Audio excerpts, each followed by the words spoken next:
or turn off the other TV audio. I've had max velocity on. Pause.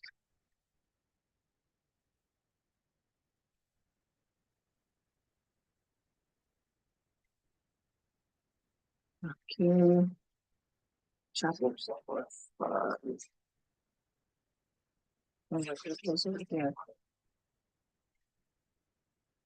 Good morning, YouTube. Good afternoon, evening, night, whatever time you're here. I haven't had too many views on here lately. Our numbers really dropped, and I'm guessing that YouTube started hiding they started hiding the channel again. Okay, YouTube is set up, and if you would like to do the prayer, that would be awesome. Doesn't have to be anything fancy.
Him a wonderful spiritual advisor. We brought all our concerns and cares this morning, and many of us are whispering extra prayers. Thank you for always hearing our prayers. Sometimes yes, sometimes no, and sometimes wait. Father, the waiting is making us a little impatient. We ask for you to show yourself mighty in this small group. In Yeshua's holy name, amen. Amen. Amen. Thank you so much for the prayer. Okay, today is April 2nd, 2025. We have Judges 7:1 through 9:21.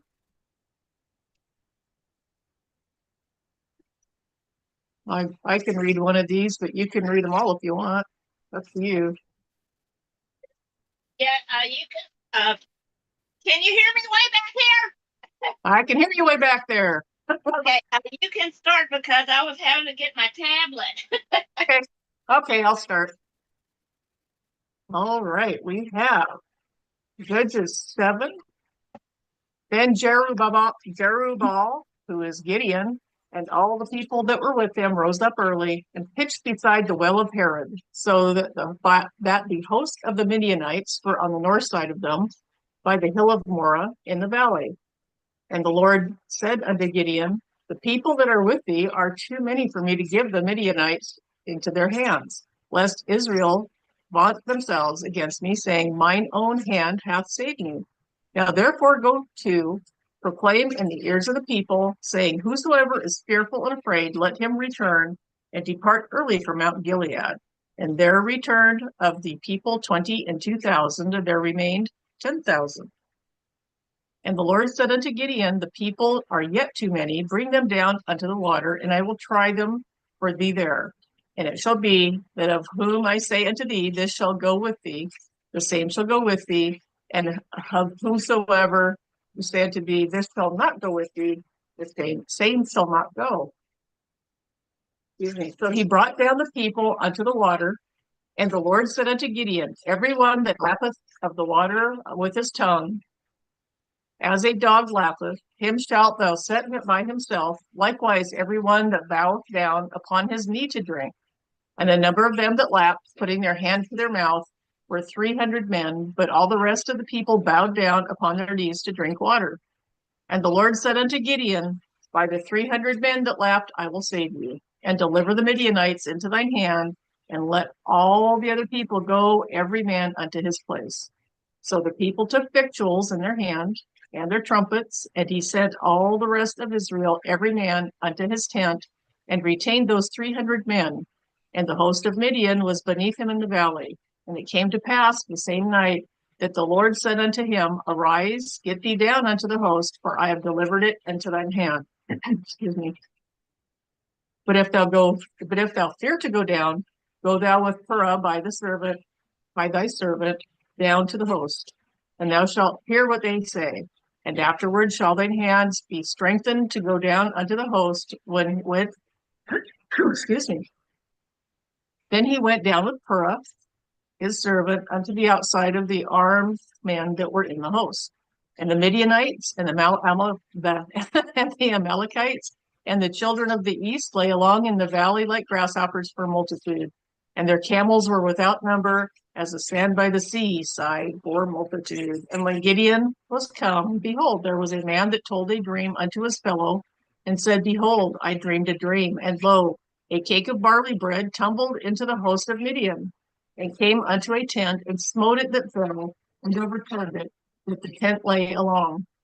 And his fellow answered and said, this is nothing else save the sword of Gideon, the son of Joash, the man of Israel, for into his hand hath God delivered Midian and all the host. And it was so, when Gideon heard them telling of the dream and the interpretation thereof, that he worshipped and returned unto the host of Israel, and said, arise, for the Lord hath delivered into your hand the host of Midian. And he divided the 300 men into 3 companies, and he put a trumpet in every man's hand with empty pitchers, and lamps with the pitchers. And he said unto them, look on me, and do likewise. And behold, when I come to the outside of the camp, it shall be that as I do, so shall ye do. When I blow a trumpet, and I and all that are with me, then blow ye the trumpets also on every side of all the camp, and say, the sword of the Lord and of Gideon. So Gideon and the 100 men that were with him came onto the outside of the camp in the beginning of the middle watch, and they had but newly set the watch. And they blew the trumpets and brake the pitchers that were in their hands. And the 3 companies blew the trumpets and brake the pitchers, and held the lamps in their left hands and the trumpets in their right hands to blow the withal. And they cried, the sword of the Lord and of Gideon.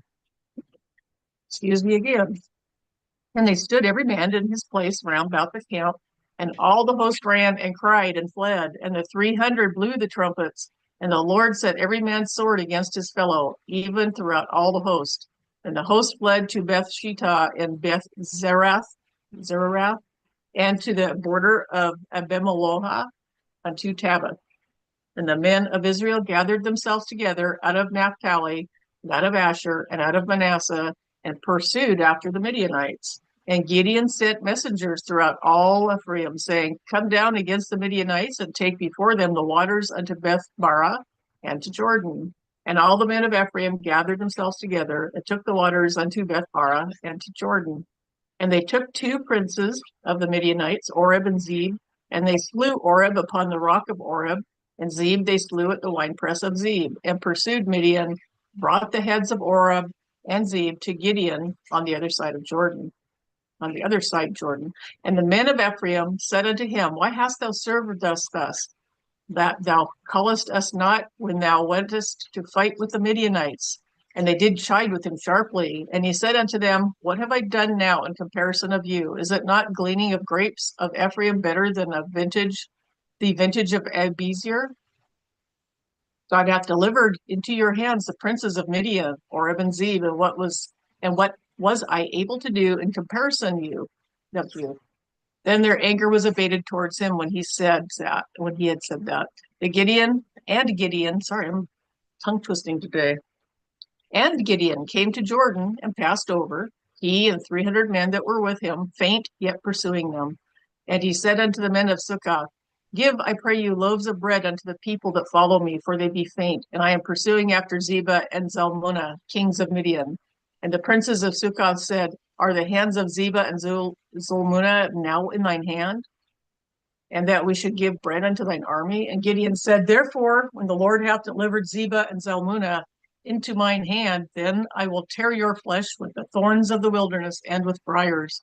And he went up thence unto Penuel and spake to them likewise. And the men of Penuel answered him as the men of Succoth had answered him. And he spake also unto the men of Penuel, saying, When I come again in peace, I will break down this tower. Now Zebah and Zalmunna were in Karkor, and their hosts with them about 15,000 men, all that were left of all the hosts of the children of the east. For there fell 120,000 men that drew sword. And Gideon went up by the way of them that dwelt in tents on the east side of Nobah and Jogbehah, and smote the host, for the host was secure. And when Zebah and Zalmunna fled, he pursued after them, and took the 2 kings of Midian, Zebah and Zalmunna, and discomforted all the host. And Gideon the son of Joash returned from battle before the sun was up, and caught a young man of the men of Succoth, and inquired of him, and he described unto him the princes of Succoth, and the elders thereof, even 17 men. And he came unto the men of Succoth, and said, Behold, Zebah and Zalmunna, with whom ye did upbraid me, saying, Are the hands of Zebah and Zalmunna now in thine hand, that we should give bread unto thy men and thy that are weary? And he took the elders of the city, and thorns of the wilderness and briars, and with them he taught the men of Succoth. It sounds like he beat them with them. And he beat down the tower of Penuel, and slew the men of the city. Then he said unto Zebah and Zalmunna, What manner of men were they that whom ye slew at Tabor?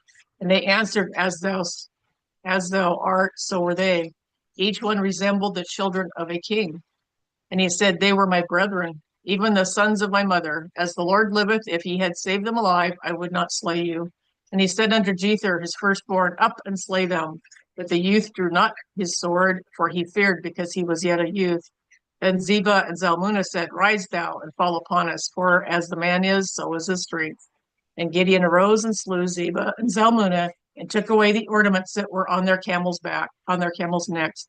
Then the men of Israel said unto Gideon, Rule thou over us, both thou and thy son son also, for thou hast delivered us from the hand of Midian. And Gideon said unto them, I will not rule over you, neither shall my son rule over you. The Lord shall rule over you. And Gideon said unto them, I would desire a request of you, that ye would give me every man the earrings of his prey, for they had gold earrings, because they were Ishmaelites. And they answered, We will willingly give them. And they spread a garment, and did cast therein every man the earrings of his prey. And the weight of the golden earrings that he requested was 1,700 shekels of gold, beside ornaments and collars and purple raiment that was on the kings of Midian, and beside the chains that were about their camels' necks. And Gideon made an ephod thereof, and put it in his city, even in Ophrah. And all Israel went thither, a-whoring after it. And the thing which became a snare unto Gideon and to his house. Thus Midian subdued before the children of Israel, so that they lifted up their heads no more. And the country was in quietness 40 years in the days of Gideon. And Jerubbaal, the son of Joash, went and dwelt in his own house. And Gideon had 70 sons of his body begotten, for he had many wives. And his concubine that was in Shechem, she also bare him a son, whose name he called Abimelech. And Gideon, the son of Joash, died a good old age and was buried in the sepulchre of Joash's father in Ophrah for the Abiezrites. And it came to pass, as soon as Gilead was dead, that the children of Israel turned again and went a whoring after Balaam and made Baal Berith their god. And the children of Israel remembered not the Lord their God, who had delivered them out of their hands, all of their enemies on every side. Neither showed they kindness to the house of Jerubbaal, namely Gideon, according to all the goodness which he had showed unto Israel. Wow, I you know, start on mine. Sorry. thank you. Thank you. Okay. I was going to say something when he told them to have the jugs and break the jugs and then blow the trumpets. I think the breaking of the jugs, if you think about the sound that would make, it would almost sound like somebody stomping their feet and like an army stomping their feet. And I think that was possibly why he did that. It was Yeah. because all these different people, they wanted to make it sound like the army was huge. So each person had to break that jug, and the stuff that hit the ground would sound like feet stomping.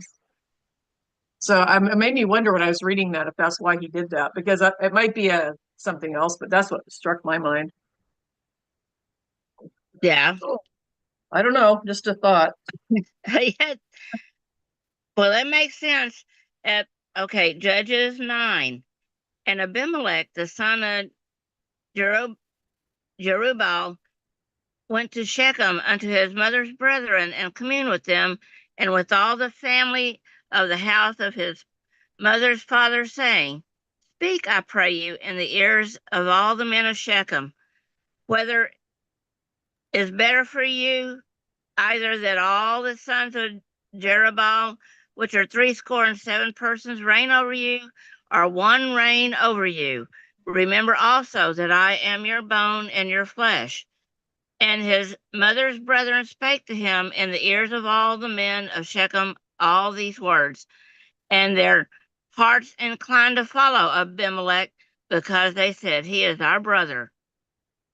And they gave him 70 pieces of silver out of the house of Baal-berith, wherewith Abimelech hired vain and light persons which he followed him. And he went unto his father's house in Ophrah, and slew his brethren, the sons of Jerubbaal, being 70 persons upon one stone. Notwithstanding, yet Jotham, the youngest son of Jerubbaal, was left, for he hid himself. And all the men of Shechem gathered together, and all the house of Millo, and went and made Abimelech king by the plain of the pillar that was in Shechem. And when they told it to Jotham, he went and stood in the top of the Mount Gerizim, and lifted up his voice and cried, and said unto them, Hearken unto me, ye men of Shechem, that God may hearken unto you. The trees went forth on a time to anoint a king over them, and they said unto the olive tree, Reign thou over us. But the olive tree said unto them, Should I leave my fatness there with me? By me they honor God and man, and go to be promoted over the trees. And the tree said to the fig tree, Come thou and reign over us. But the fig tree said unto them, Behold, should I forsake my sweetness and my good fruit, and go to be promoted over the trees? Then said the trees unto the vine, Come thou and reign over us. And the vine said unto them, Should I leave my wine, which cheereth God and man, and go to be promoted over the trees? And then the trees said unto the bramble, Come thou and reign over us. And the bramble said unto the trees, If in truth ye anoint me king over you, then come and put your trust in my shadow. And if not, let fire come out of the bramble and devour the cedars of Lebanon. Now therefore, if ye have done truly and sincerely, in that ye have made Abimelech king, and if ye have dwelled well with Jerubbaal and his house, and have done unto him according to the deserving of my hands, for my father fought for you, and adventured his life far, and delivered you out of the land of Midian, and ye are risen up against my father's house this day, and have slain his son 70 persons upon one stone, and have made Abimelech the son of his maidservant king over men of Shechem, because he is your brother. If ye then have dwelt truly and sincerely with Jerubbaal and with his house this day, then rejoice ye in Abimelech, and let him also rejoice in you.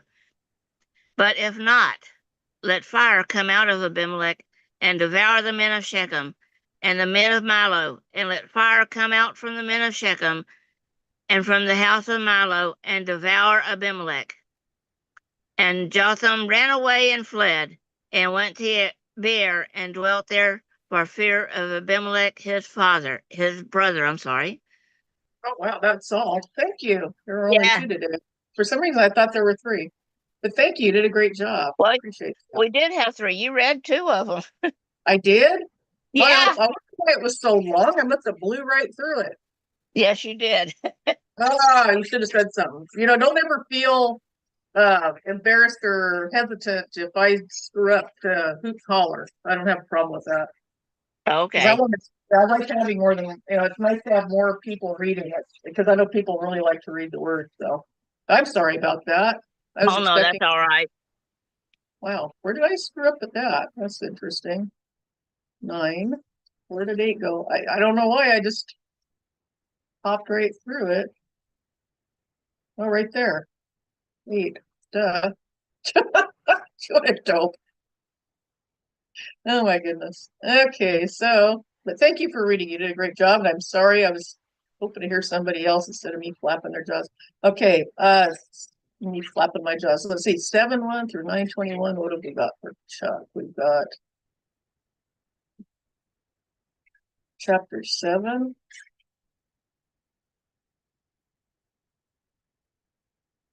Okay.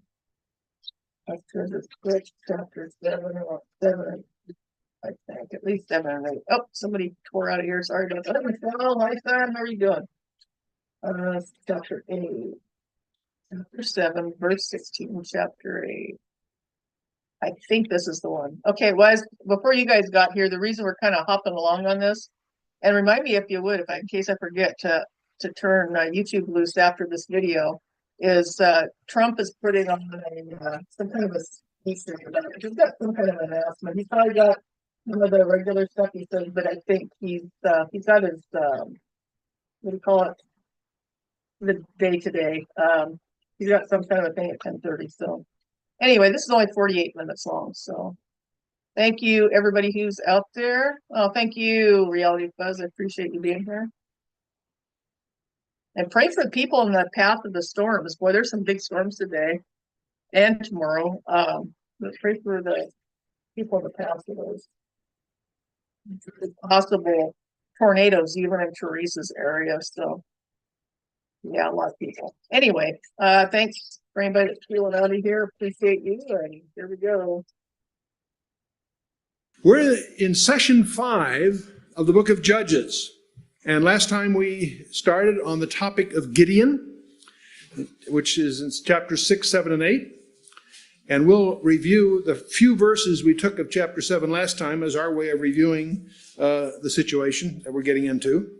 Gideon is an example of a man of faith, strangely enough, even though he has a rocky start. And faith is critical. We know from Hebrews 11:6 that without faith it is impossible to please him, God. For he that cometh to God must first believe that he is, and that he is a rewarder of them that diligently seek him. And faith means more than simply trusting God. It means seeking him and seeking to please him. Now, how did God reward his faith? Last time, we'll just review the first few verses of a dozen or so of chapter 7 as our way of reviewing last time.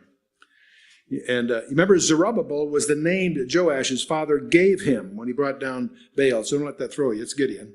Then Zerubbabel, who was Gideon, and all the people who were with him rose up early, pitched beside the well of Harod, so that the host of the Midianites were on the north side of them by the hill of Moreh in the valley.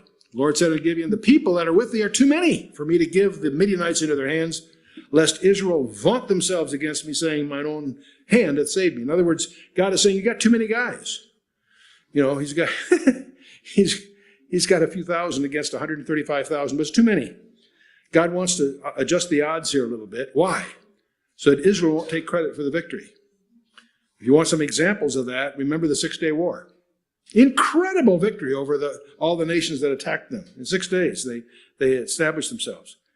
And even to this day, they brag about that, not recognizing who really did it. Who really did it?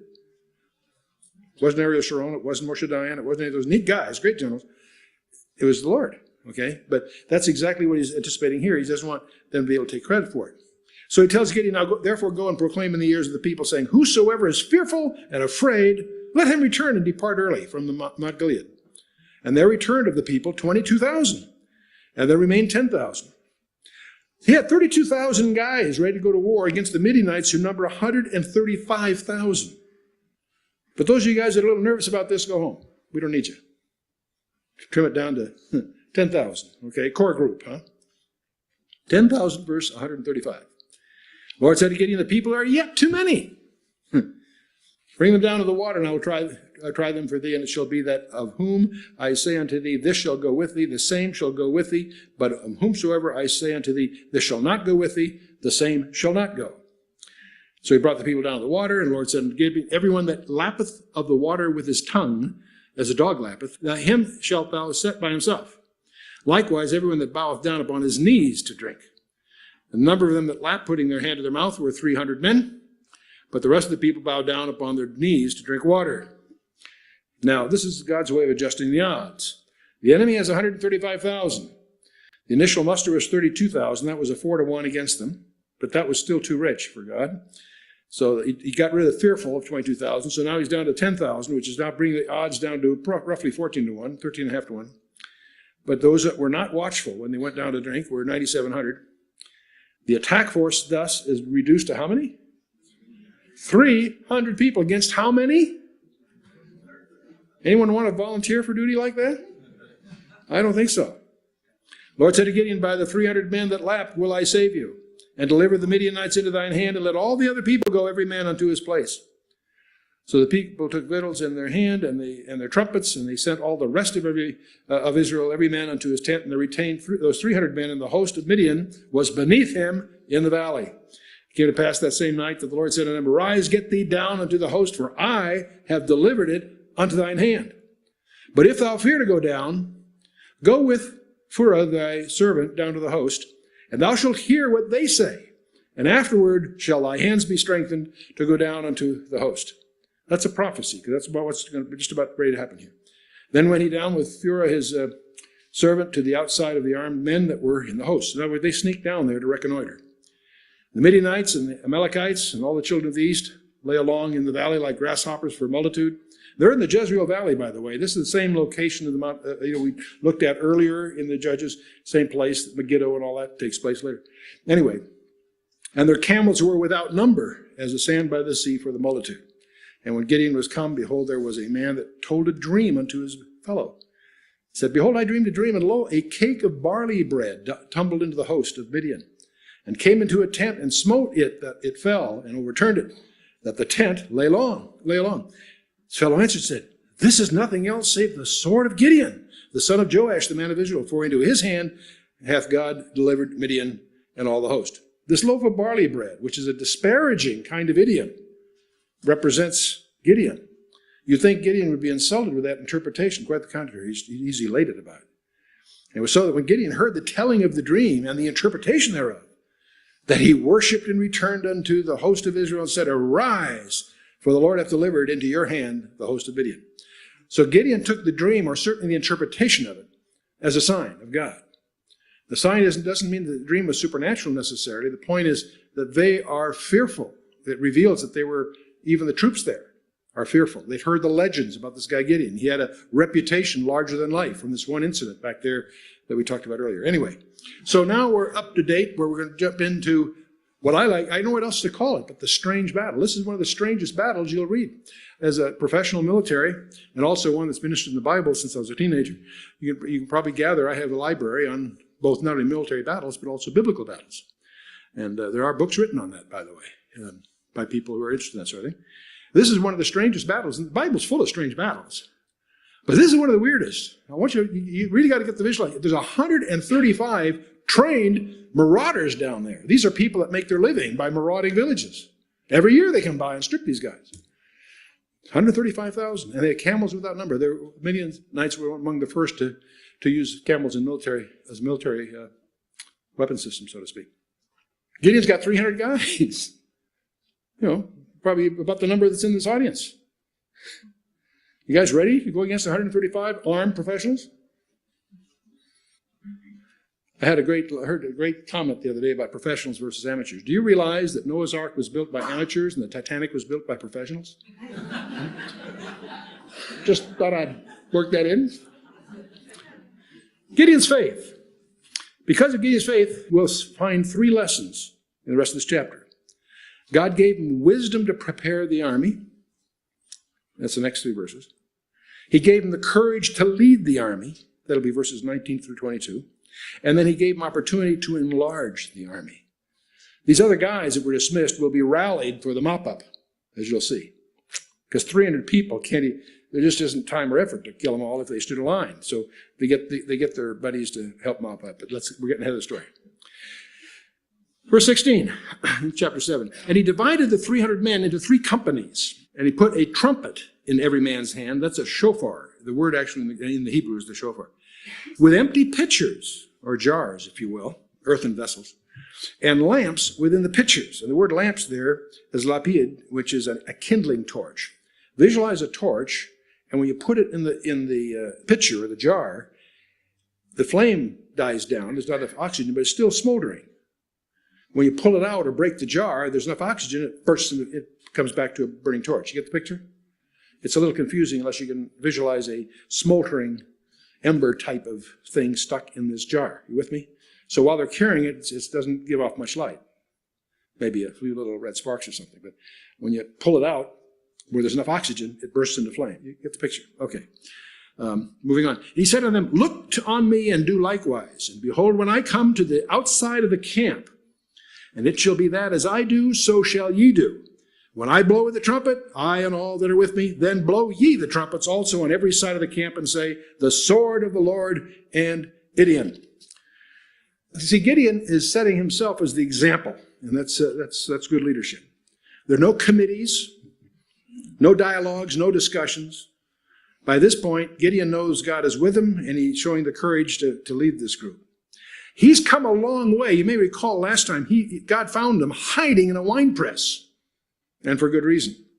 So he's no longer asking if or why, where. He's a new creation, as Paul might put it in 2 Corinthians 5:17. So God took a doubter and made a general out of him. He's a doubting farmer that's now a general. So Gideon, the 100 men that were with him, came to the outside of the camp in the beginning of the middle watch. And they had but newly set the watch, and they blew the trumpets and brake the pitchers that were in their hands. And the 3 companies blew the trumpets, brake the pitchers, and held the lamps in their left hands and the trumpets in the right to blow withal. And they cried, the sword of the Lord and of Gideon. The first watch was from 6 to 10 p.m. The middle watch was 10 p.m. to 2 a.m. And the morning watch from 2 a.m. to 6 a.m. So they've just set the new watch. The retiring guards will still be probably milling around their tents. Trumpets blared, smoldering embers flash into flame, and then the yelling, a crescendo of these guys yelling, and that shook them up. There's speculation by some scholars that they were used to having a torch for every 1,000 men or something, but that's speculation. In any case, they stood every man in his place round about the camp, and all the host ran and cried and fled. You're dealing with 135,000, but they are superstitious, frightened people that also fight among themselves. If you know anything about the tribal kinds of environment they come from. The 300 blew the trumpets, and the Lord set every man's sword against his fellow and throughout all the hosts, and the hosts fled. to Bethshittah in Zerath, and the border of Abel Meholah unto Tabbath. They're obviously shook up. In the confusion, the Midianites even are starting to kill each other. They quickly realized the only way to survive is to flee. And so they took off southeast on an old caravan route with the Israelite army pursuing them. And by the way, this may not ring familiar to you, but Abel Meholah is the place where Elisha was living when Elijah called him to be his protege, if you remember your history of the northern kingdom. But there's an interesting, before we go on with the battle and what comes on, there's an interesting spiritual analogy here. If you're a Christian, you have the light of Christ in you, right? God would have that light come forth and shine to glorify him. But what prevents it is that it's buried in an earthen vessel. And the only way the light will shine is for that vessel to be broken. If you see someone that is bearing the light of Christ, it's probably on the heels of brokenness. Brokenness. You can say, gee, that's kind of a pun. Yes, I guess it is. But Paul indulges in that pun, if you will, in 2 Corinthians 4. In the interest of time, we won't get into it here, but you might put in your notes 2 Corinthians 4, verses 6 through 12. That you can't really serve him until you're broken. I taught the Bible for 25 years at Calvary Chapel, Costa Mesa. I've studied the Bible since I was a teenager. But those of you that have known me through most of my ministry, I think understand our ministry changed in 1989 and 90 because we went through that dark valley. If you want to understand that valley, you should get any of our publications on that, but especially if you're serious about that, the third book of a trilogy called Faith in the Night Seasons, where God called you to intimacy by putting you through a dark valley, where it would seem that even he is not listening. The dark night of the soul, the dark night of the spirit, these terms are in the literature. Very little literature really written about this area. Lights in a vessel can't be released until the vessel is broken. Just a suggestion as an analogy that comes from this literal example, but let's move on. Starting verse 23, the men of Israel gathered themselves together out of Naphtali and out of Asher and out of Manasseh and pursued after Midianites. These guys that were among the 32,000 are now rallied by this victory, and they're joined the chase. So this is enlarging the army. They're also going to be joined by a very proud tribe of Ephraim. We'll come back to that in a little bit. And Gideon sent messengers throughout all Mount Ephraim, saying, come down against the Midianites and take before them the waters unto Bethbara and Jordan. Then all the men of Ephraim gathered themselves together and took the waters unto Bethbara and Jordan. Ephraim is the biggest tribe, the dominant tribe, a very proud tribe that dominates the northern region, north of Judea. Bethbara is just mentioned in passing here, but it's an interesting place for two reasons. It's the place that Joshua first crossed the Jordan on the conquest of the land. And you remember he set up 12 stones as a symbol of the 12 tribes when he did that. When you get to the New Testament, in John chapter 1, who's baptizing at that very spot? John the Baptist. And when the Pharisees come to check out what's going on here, he says, who warned you guys to flee from the wrath to come? You say you're sons of Abraham. God can raise up from these stones men of Abraham. He's probably pointing to the very stones that Joshua had set up as a monument. But that all takes place at Bethbara. But anyway, they're going to go by Bethbara. In fact, they're going to go way east of the Dead Sea. They're going to really chase these guys for a bit. And they took two princes of the Midianites, Oreb and Zeb. They slew Oreb on the rock Oreb. It's named after him. And Zeb they slew at the winepress of Zeb and pursued Midian and brought the heads of Oreb and Zeb to Gideon on the other side of the Jordan. So they bring these heads. Oreb means raven, by the way, and Zeb means wolf. So these guys are named as warriors, it would seem. But they lost their heads. So now we're in chapter 8. Chapter 7 is the exciting chapter because we see this very famous whittling down of the attack team, and we see this 300 farmers rout 135,000 professionals. It's a famous event. But perhaps the most sobering lessons come from chapter 8. You can win the war and lose the victory. And that is the pattern of most of us. When is our most vulnerable time? It's not when we're challenged. It's just after we think we've won. Man, Good point. we get through that great. Be careful. That's when we're vulnerable. So let's take a look at this. Andrew Bonar, I love his commentaries. He published in 1846 a number of great commentaries. He makes this one, let's be as watchful after the victory as before the battle. This is a good demonstration of it. Judges chapter 8, and the men of Ephraim said unto him, Why hast thou served us thus, that thou callest us not when thou wentest to fight with the Midianites? And they did chide with him sharply. They're upset. You know, why weren't they called? You see, in Angola, I understand, there's 20 million landmines. That's after the war. That are waiting there to maim somebody or kill somebody. In Afghanistan, there's 10 million landmines. In Cambodia, about 4.5 million. See, the wars may be over, but the dangers are still there. And spiritual landmines lay for us too, even after the battle. And that's what Bonar's getting at here. Instead of rejoicing with the victory, here's the tribe of Ephraim, they're complaining about the strategy.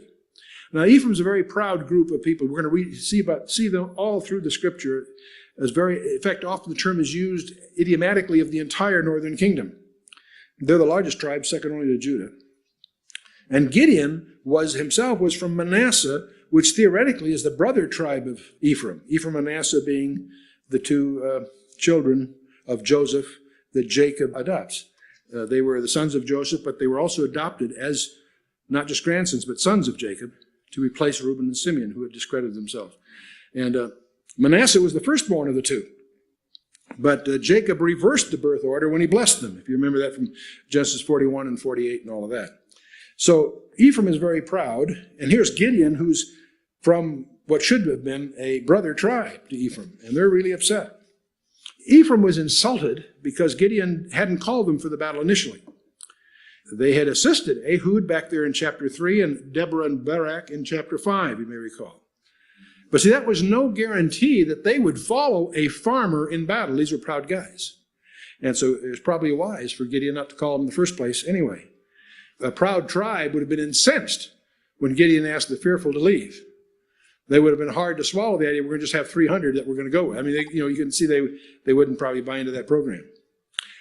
But they were on hand for the mopping up, and that's what really counted. Once the enemy was on the run, they needed all the help they could to really capitalize on the victory. Now, Gideon could have used his authority and his popularity by now to put them in their place. I mean, understand the situation that Gideon's in. He is the gorilla on the block right now. I mean, him and his 300 freed the nation of these marauders. So he's Mr. Hero. And he could have just leaned on that, but he did something very smart. Proverbs 15, verse 1 says, A soft answer turneth away wrath, and grievous words stir up anger. And Proverbs 16, verse 32 says, He that is slow to anger is better than the mighty, he that ruleth his spirit than he that taketh the city. And this is one of the places where Gideon plays it pretty cool. Gideon said to them, What have I done now in comparison of you? Is not the gleaning of the grapes of Ephraim better than the vintage of Abiezer? What he's in effect saying, isn't this a fabulous achievement by you guys? Vastly outclass anything that my guys from my hometown? That's what he's saying. He's saying the grapes of Ephraim versus the vintage. He's using that just poetically, but that what you guys have done way outclasses what me and our guys from our little town have done. He compliments him. He says, God hath delivered in your hands the princes of Midian, Oreb and Zeb. And what was I able to do in comparison of you? Then their anger was abated toward him when he had said that. So he cooled it off. So I'd say that's pretty cool. Ben Franklin is in his Poor Richard's Almanac said, Take this remark from Richard, poor and lame. Whatever is begun in anger ends in shame.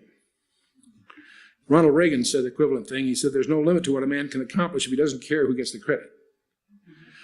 So well done there, Gideon. Verse 10, God hath delivered in your hands the princes of Midian. See, Oreb and Zeb were not the top kings. We're going to get to them in a minute. But they were heavy guys and important guys. Now, by the way, we're going to discover when we get to chapter 12 that the pride of Ephraim is going to get them in trouble again with Jephthah. And Jephthah does not handle it as cool as Gideon did, by the way. So Gideon came to Jordan, passed over, he and the 300 men that were with him, faint, yet pursuing them. So Gideon and his 300 are still at the vanguard. They're chasing the main Midianite kings, Zebah and Zalmunna, and knowing that if he catch the kings, that would cripple and break the power of the rest. And so they crossed the Jordan eastward to Sukkoth in Gad. Now you have to remember here, when they settled the land, 2.5 tribes stayed east of the Jordan. They saw a pretty neat, what we call the Golan Heights today, really, but they saw it was great for grazing and so forth. Reuben and Gad, and the half tribe of Manasseh. Manasseh split. Half of them stayed with the group that decided to stay east of Jordan, and the other half went in the land. So you'll often hear about the half tribes of Manasseh. And the ones that were decided to stay in the east, Joshua challenged them. He said, they agreed to fight in the conquest, but once the conquest was over, they wanted to go home and they wanted that land for themselves, and Joshua agreed to that. It's probably a mistake, by the way, because they never really joined the group on the west of the Jordan. They're also the first group to get taken captive by the Assyrians later, and so on. And so it probably wasn't a cool move. But anyway, they're across on the east side of the Jordan looking for help. They're exhausted. They're faint. They're chasing the enemy. They need food. They need, part of an army is logistics. And they're looking for, they were faint, and yet they're going after the enemy. He said to the men of Sukkoth, "Give, I pray you, loaves of bread unto the people that follow me, for they be faint. For I am pursuing after Zebah and Zalmunna, the kings of Midian." This is a high-risk proposition he's asking. He's asking for help, and he certainly was entitled to it. They're supposed to be part of Israel, and they're delivering Israel from these marauders. But it's also a high-risk proposition because if they can't win, anybody that helped them is going to get hung up. It exposes them to reparations if they don't win. And so the prince of Sukkoth said, "Are the hands of Zebah and Zalmunna now in thy hand, that we should give bread unto thine army?" In other words, it's a spec. You want us to help you on spec. It's an expression of skepticism. Are these guys in your hand? If they're not in your hand, this is rough. They fail to help them. This is a real violation of hospitality in the Middle East anyway. Even almost all the tribes in the Middle East have a tradition of hospitality to strangers, let alone their relatives. And this hospitality also a ministry of the church, by the way. And you can go into Romans 12 and 1 Timothy 5 and Hebrews 13, 1 Peter 4. And even Christ in Matthew 25 talks about extending hospitality to his brethren and so forth. They blow it here. Gideon says then in verse 7, "Therefore, when the Lord hath delivered Zebah and Zalmunna into mine hand, then I will tear your flesh with the thorns of wilderness and with briars." Whew. Yeah, Gideon's feeling his oats here, isn't he? Huh? And the skepticism of the Sukkoth is going to get properly rewarded. But I might mention too, if you remember from Deborah and all that they didn't send troops to Deborah and Barak when they had their showdown. So these guys are sort of sideliners, and they not only didn't help, but by not helping, they're aiding and abetting the enemy. They responded very impudently. So, and he went up and thence to Penuel, another town up there, and he spake unto them likewise. And the men of Penuel answered him as the men of Sukkoth had answered him. And he spake also to the men of Penuel, saying, "When I come again in peace, I will break down this tower." And so, again, they didn't help. They were aiding and abetting the enemy. Both these cities, by the way, are east of the Jordan in the tribal region of Gad. And the curse on them is very similar to the curse on Meroz in Deborah's time, back in chapter 5, but we don't have to go back and all that. Now, Zebah and Zalmunna were in Karkor, and their hosts with them, about 15,000 men, all that were left of all the hosts of the children of the east. For there fell 120,000 men that drew the sword. So these two kings have only a remnant. Still a formidable force, though. Gideon went up by the way of them that dwelt in tents on the east of Nobah and Jogbehah, and smote the host, for the host was secure. At least thought they were secure. I believe the word in Hebrew was patash, which means in false confidence.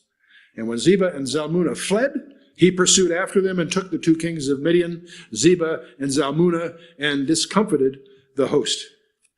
And by the way, Karkor is believed to be near Wadi Sirhan, which is well east of the Dead Sea. So that's a long way south and east of what we normally think of as we look at a map of Israel.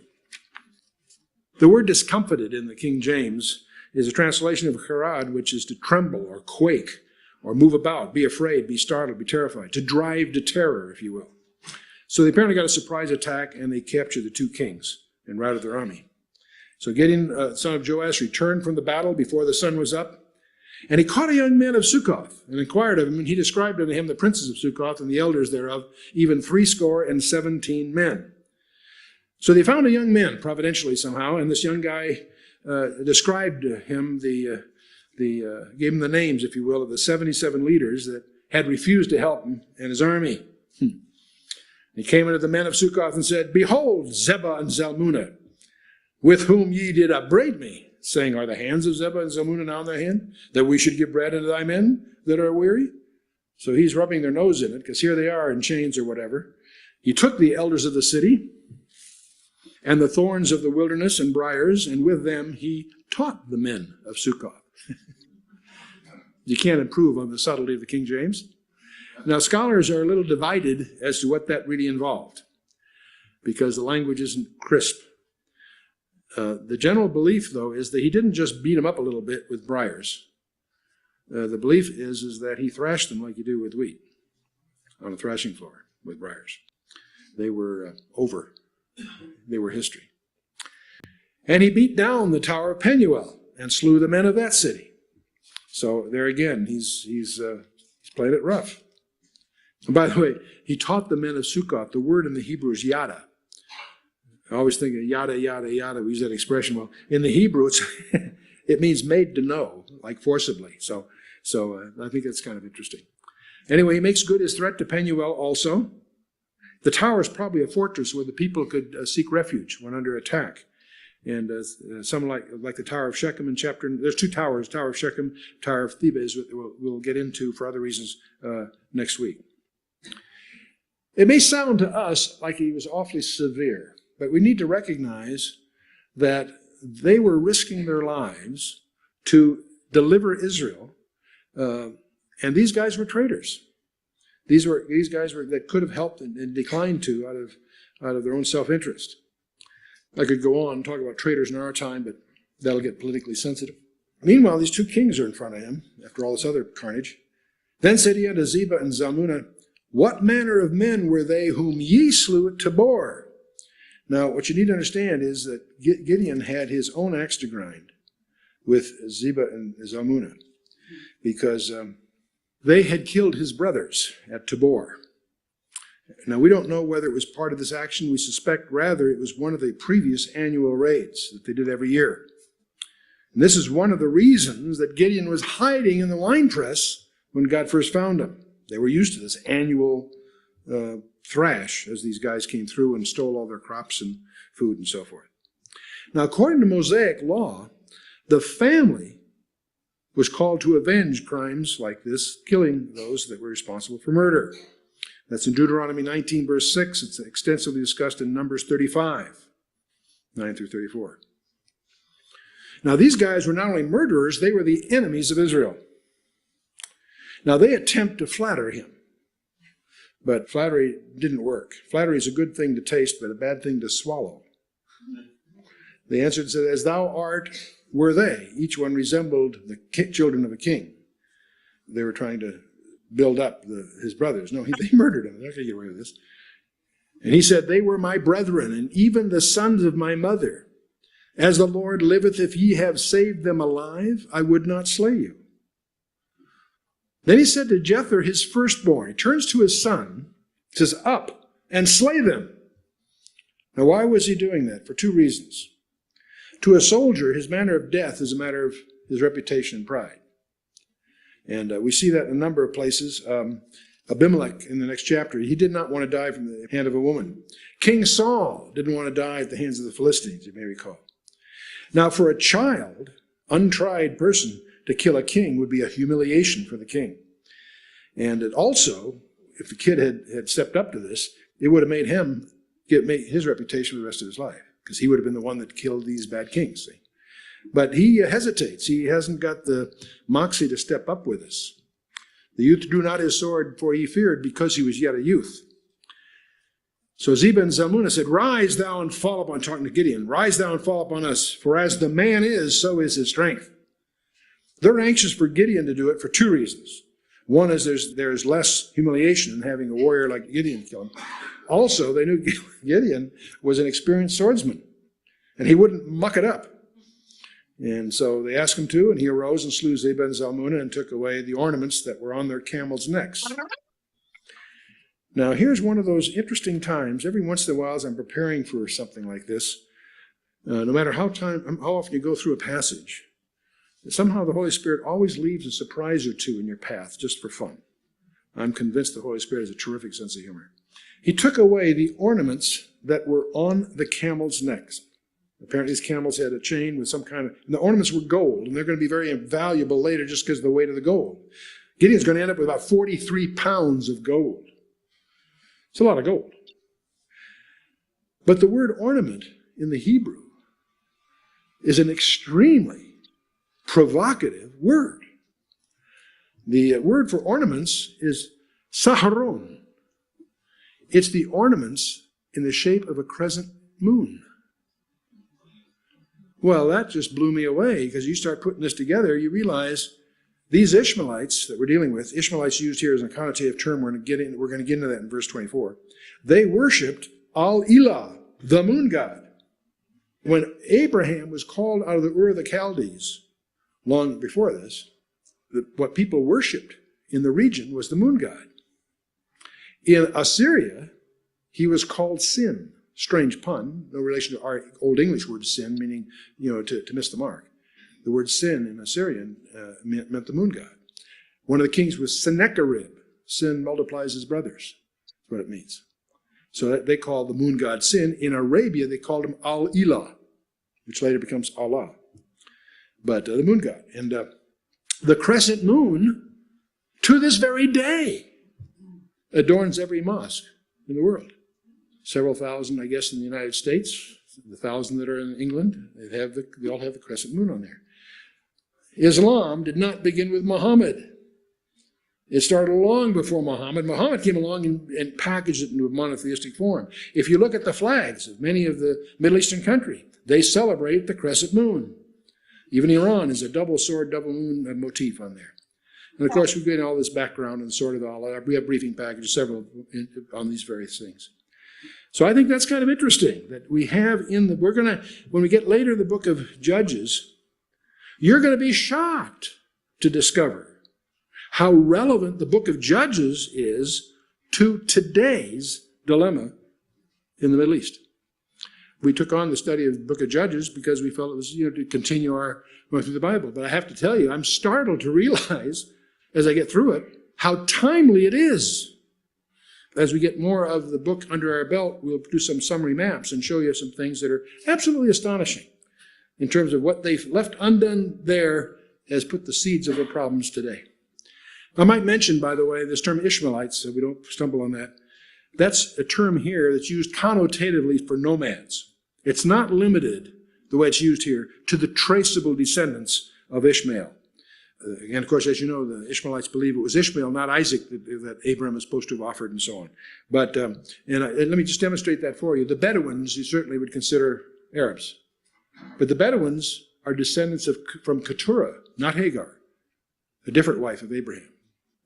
Ishmael came from Hagar. The Bedouins and the Midianites and others came from Keturah, not Hagar. So they're sons of Abraham. But through a different wife altogether, there's no relationship at all to even Hagar, let alone the promise and so on. But the term Ishmaelites here is being used in a connotative sense.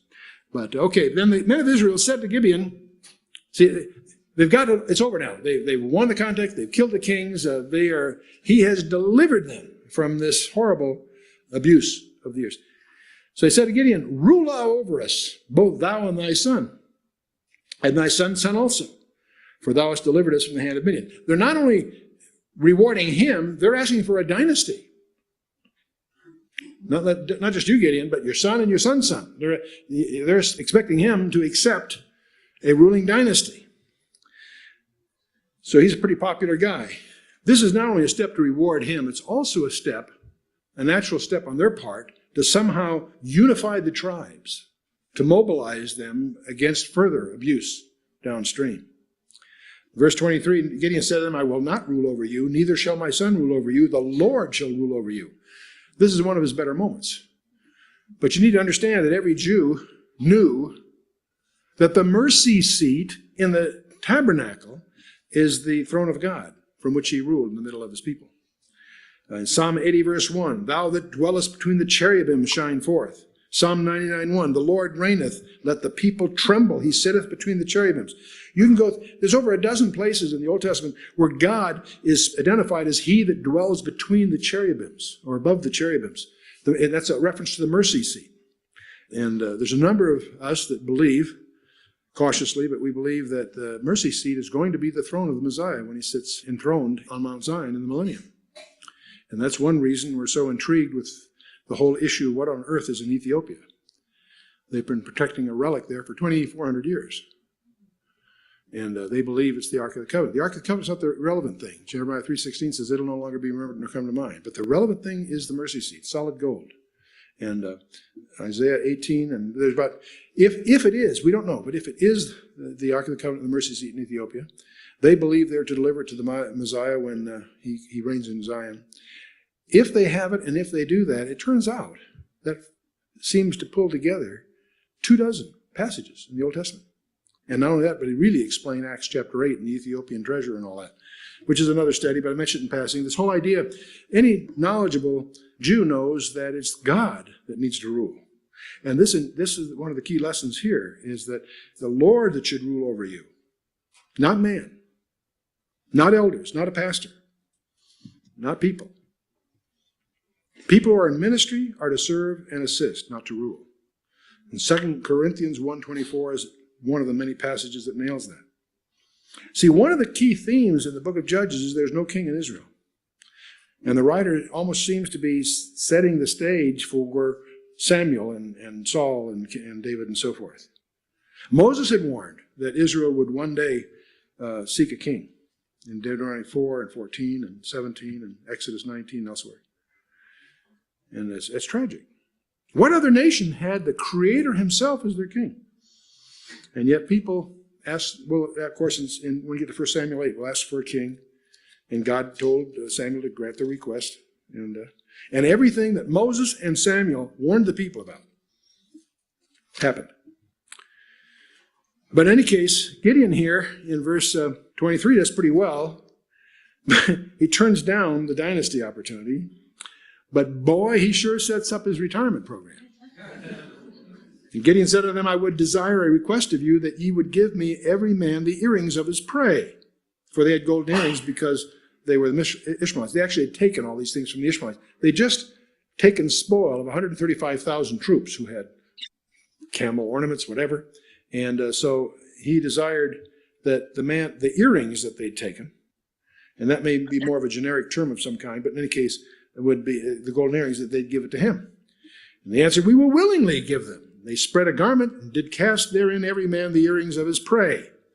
And the weight of the golden earrings that he requested was 1,700 shekels of gold, beside ornaments and collars and purple raiment that was on the kings of Midian, and beside the chains that were about their camels' necks, which I guess also were gold. And they're talking about 43 pounds of gold, plus whatever he'd taken from the two kings, Zebah and Zalmunna. But he's not through making a mess here. Gideon made an ephod thereof, and put it in his city, even in Ophrah. And all Israel went thither a-whoring after it, which thing became a snare unto Gideon and to his house. Now, we're not quite sure what this ephod is all about. Some scholars speculate that it may have been some kind of embellished version of what the high priest wore. But he wasn't even a priest, so that doesn't quite fit. Or it may have been some other kind of thing that became an idol of some kind. And in any case, it was against God's law, from Exodus 20, verse 4 to 6. And it eventually caused him and the people to stumble. Thus was Midian subdued before the children of Israel, so that they lifted up their heads no more. And the country was in quietness 40 years in the days of Gideon. That's great news. For 40 years they have peace. Except, that's the last time you'll find a period of peace mentioned in the book of Judges. There's more adventures coming, but the remaining judges really ruled locally, and their tenures were rather short. The subsequent adventures of Jephthah and Samson did not seem to produce any form of even an interim peace or even a delay in the nation's decline. The nation's on the downslope and getting worse. So, and Jeroboam, the son of Joash, that's Gideon, went and dwelt in his own house. Gideon had 70 sons of his body begotten, for he had many wives. And on top of that, he had a concubine that was in Shechem. She also bare him a son whose name he called Abimelech. The concubine was sort of a junior wife. She usually stayed living with her parents, and he would just visit from time to time. But in any case, he's got 70 sons of his wives. You don't know how many, but there's obviously a bunch of them. And he also has at Shechem a concubine who has a son. And his wealth, he obviously is very wealthy from all of this, but that did not prevent his family from becoming a real mess. 69 of his 70 sons were killed by their half-brother, who himself was slain by a woman dropping a stone on his head. Throughout the Bible, men that had more than one wife multiply their headaches. Now you say, they had, in many places in the Bible you have many wives. We do that today, but we do them in series rather than parallel, so. If Gideon had practiced Matthew 6:33, seeking first the kingdom of God and his righteousness, a lot would, not only his life, but Israel's life would have been very different. Very different. So Gideon, the son of Joash, died in good old age, and he was buried in the sepulchre of Joash, his father, in Ophrah of the Abiezrites, which is his hometown. It came to pass, as soon as Gideon was dead, the children of Israel turned again and went a-whoring after Balaam and made Baal-berith their god. The children of Israel remembered not the Lord their God, who had delivered them out of the hands of all their enemies on every side. Neither showed they kindness to the house of Jerubbaal, namely Gideon, according to all the goodness which he had showed unto Israel. Tragic, tragic stuff. We had some friends of ours, I remember many, many years ago when the Ten Commandments was a popular movie. That goes back some years, earlier than most of you remember, I'm sure. Some of you are too young to remember that. Some of you are too old to remember that. But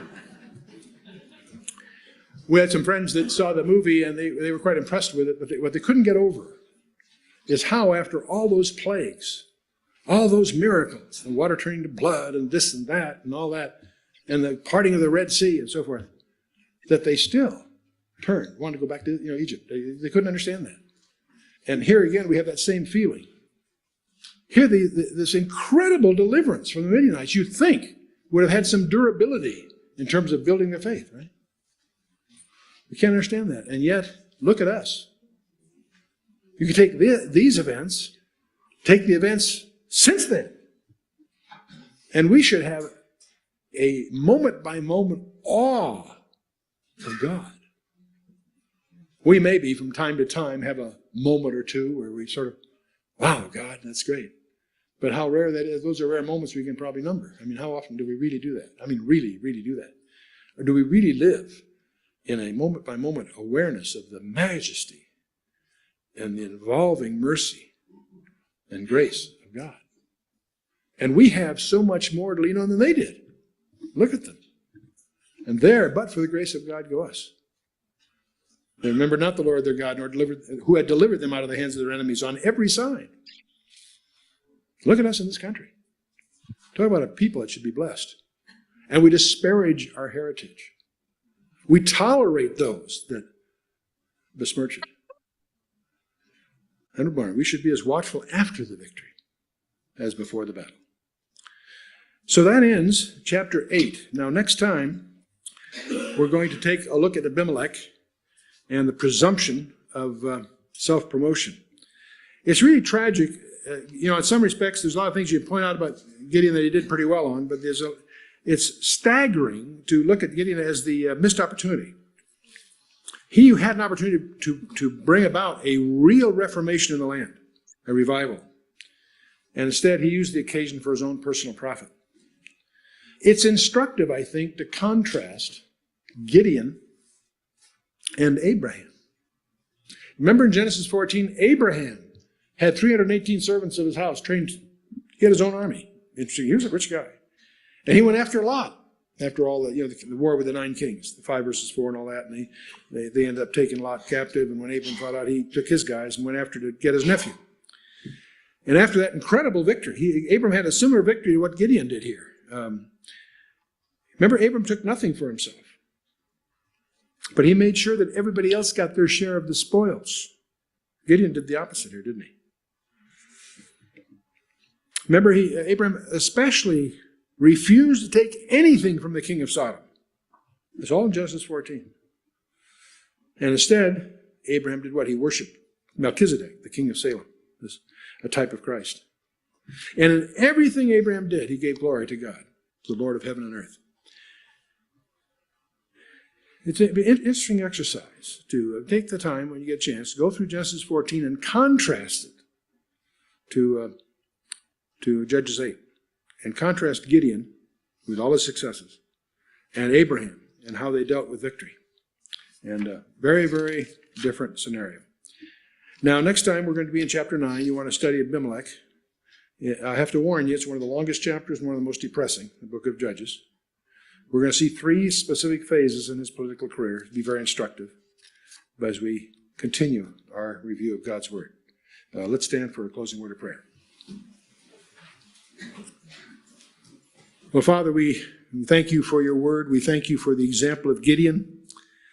We pray, Father, that the lessons not be wasted. We pray, Father, that you would help us to see how this farmer, emerging from doubt,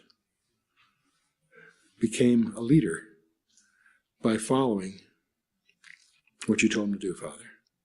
We thank you for his positive example. Help us, Father, to realize that you don't deal in numbers, Father, but you do deal in victory. But, Father, we also would pray that you would help us to appropriate to ourselves the negative lessons here, Father. Help us, Father, to realize that as we adorn ourselves, we're forfeiting an opportunity to bring honor to your kingdom. Help us, Father, to realize that you're what it's all about. We do pray, Father, that you would reignite in each of us a hunger and a passion for your word. That you would draw us ever more deeply into your word. That you would illuminate that path before each of us. That each of us might clearly hear your call for what you would have of us in these days. That we might be more fruitful stewards, Father. That we might be more pleasing in your sight as we commit ourselves this night into your hands in the name of Yeshua, our Lord and Savior, Jesus Christ. Amen. Amen. Amen. That was a good one. Okay, so thank you for being here. Supposedly, Trump's speaking at 1, but RSBN was saying he's going to be on at 10:30. It might be just that their feed is right here. See, President Trump to hold a Make America Wealthy Again event scheduled for 4/2/25 at 10:30. So I don't know. We got 15 minutes. I'll put it on. It might just be RSBN doing their usual. I won't turn the audio on in case you guys want to talk, unless you want me to. Okay, yeah, they come on at 10:30. So it might be just them coming on. Let me put a thumbs up here real quick.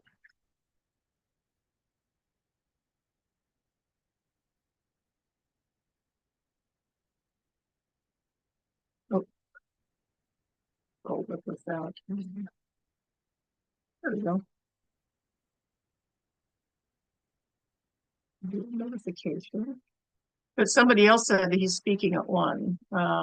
True Patriot out in PSP chat. So, but anyway,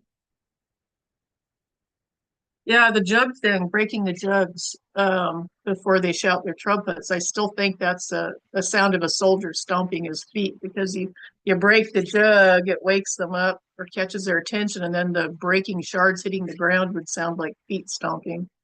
Or walking, yeah. So it'd sound like there were multiple people instead of just 300.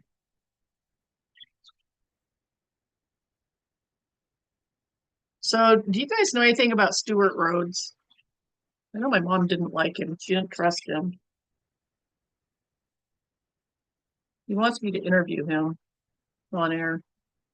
He just wrote a book, and I think it's about that. I think he's just promoting his book. But Subi was trying to get somebody a couple weeks ago to interview him. I think she met him at some kind of function. Yeah, so she got a hold of me. Yeah, she got a hold of me, and she said she gave me his phone number, but I know my mom didn't trust him. And I looked him up on Wikipedia, and apparently he's divorced from his wife, and his children don't talk to him. They said he was abusive, which is my main concern, because people that are like that tend to have other things going on too that aren't good. But I don't know, Wikipedia can't always be trusted either. So Yeah, I don't know nothing about him. yeah, he was a J6er supposedly. She thought he was a plant, which is entirely my mom was pretty good with that stuff. She But did a lot of research. apparently Pam and Radix don't want to interview him. Oh, really? Well, she kept putting it out, and then finally, I think Skybreeze or one of them said, "Well, I'll let Pam and Radix know," but apparently they haven't. Either they didn't get the message, or they just don't want to interview him. Oh, they've kind of lost interest in the channel, I think. I don't think that's something that Radix is interested in. That's my impression. I believe I would kind of do a little research on him before I Yeah. had him. Well, the thing is, if I was to interview him afterwards, I can always make comments after he's gone. But he's obviously still running amongst the Patriot movement. So for her to have met him, because the Subi hits a lot of those Republican things down there in Texas. She's very politically active. Like she does work that we should all be doing, I suppose. But yeah. I ain't taking on no more jobs. You're what? I'm not taking on no more jobs. Yeah, that's a lot of work, and you're amongst the vipers. That's the bad thing. Oh, but I've got some of my mom's hard drives or storage devices. I'm going to see if I can find, because she kept copious notes on everybody and everything. However, I think she took a lot of her hard drives with her when she went to Utah, and my niece never brought them back. She either threw them away or erased them and used them for herself, or just has them sitting around. But unfortunately, so I'm going to see if I can find stuff on him on there. See what turns up. All right.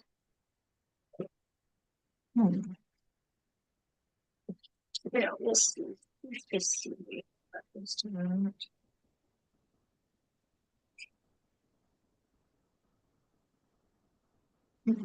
That's good. I'm trying to find the right chord so I can plug this thing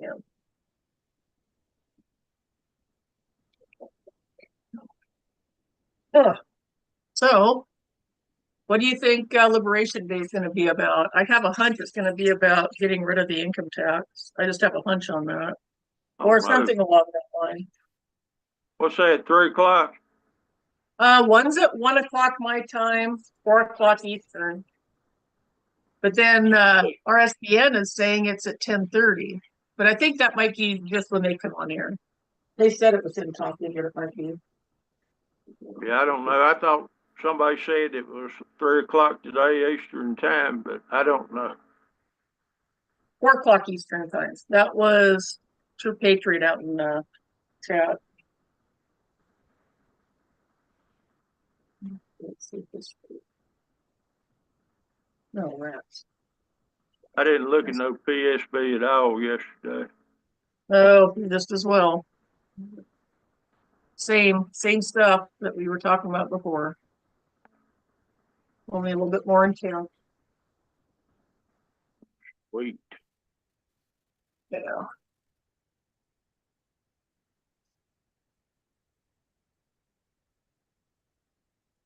Why, I've been thinking about Jonah all morning.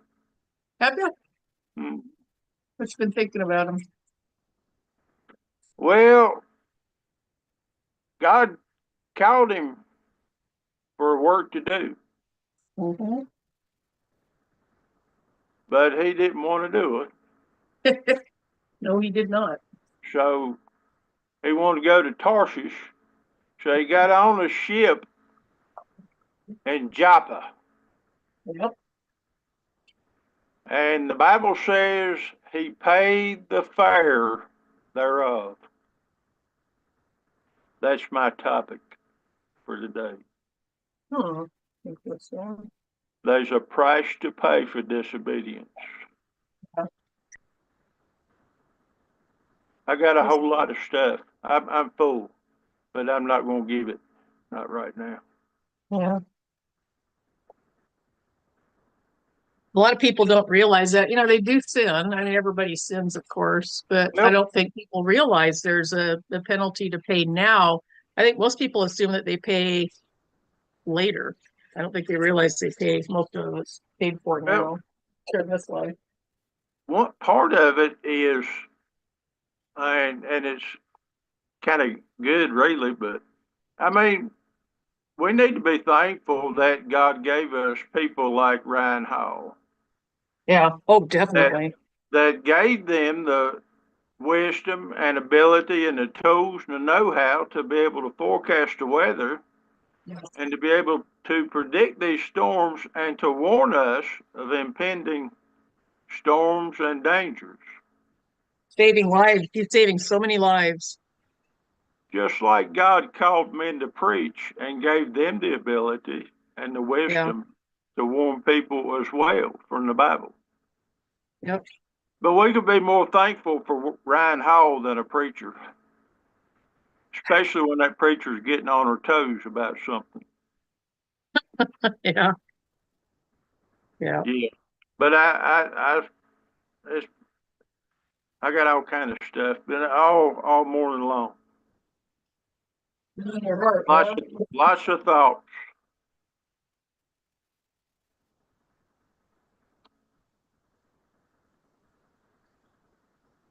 I'll tell you, I couldn't sleep night before last about what we talked about. It was bothering me big time. Maybe that's why I didn't sleep good. That same night I didn't sleep that good. I went on to bed last night. I prayed a while and went on to bed and went right to sleep. Yeah, I did too. 5 o'clock, I woke up to go to the bathroom, and I heard the horse walking around out in the hallway.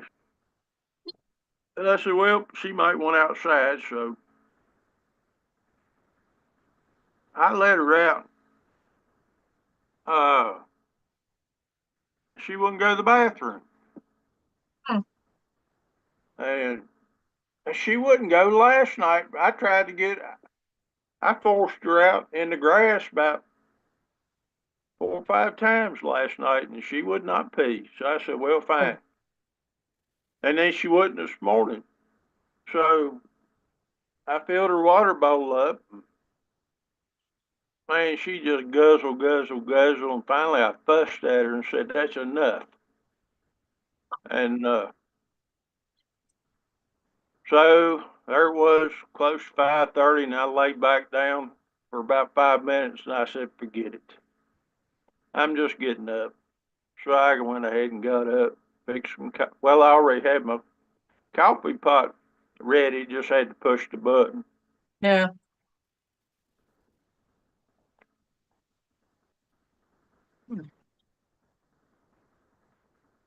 Yeah, I was super tired from not sleeping the night before.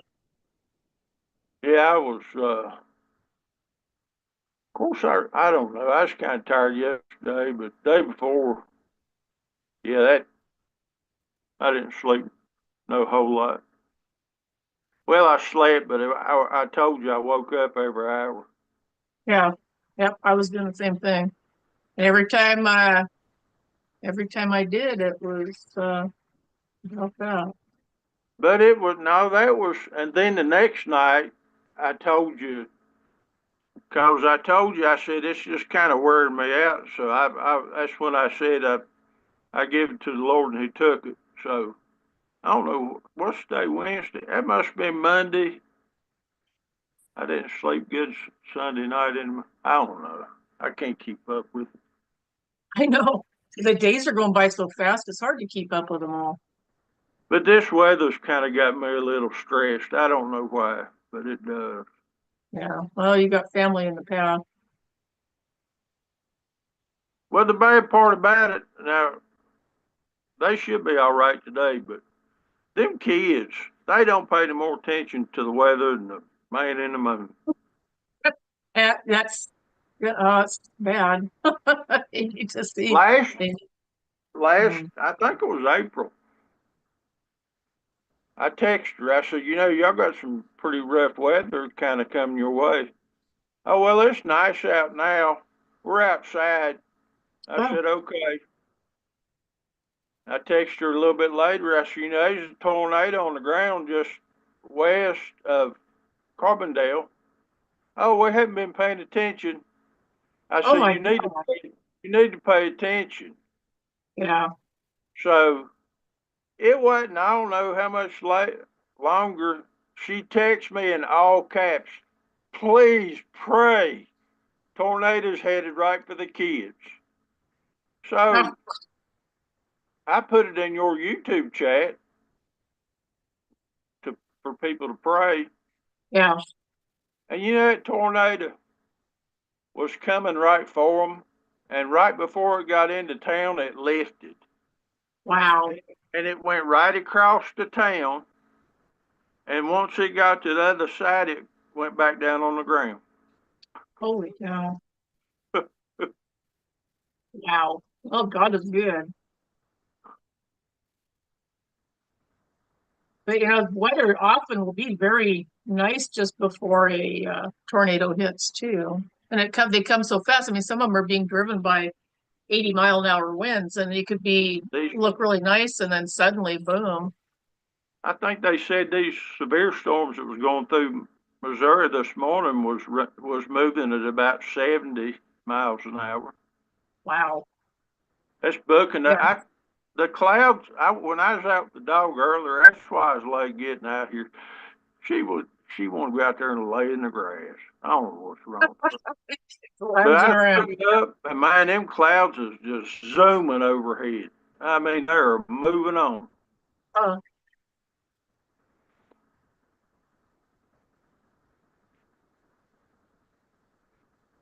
If we get in anything, I don't think it's supposed to be till at night, tonight, or in the early morning, but I don't think we're gonna get anything. Maybe some thunderstorms, if that. yeah. Oh, I hope that's It also looked good. to me like it was gonna, once it got to eastern Kentucky, it looked to me like it was all of a sudden, according to radar last night, it was just gonna shoot north. Oh. Oh, Yeah, we'll be fine tonight.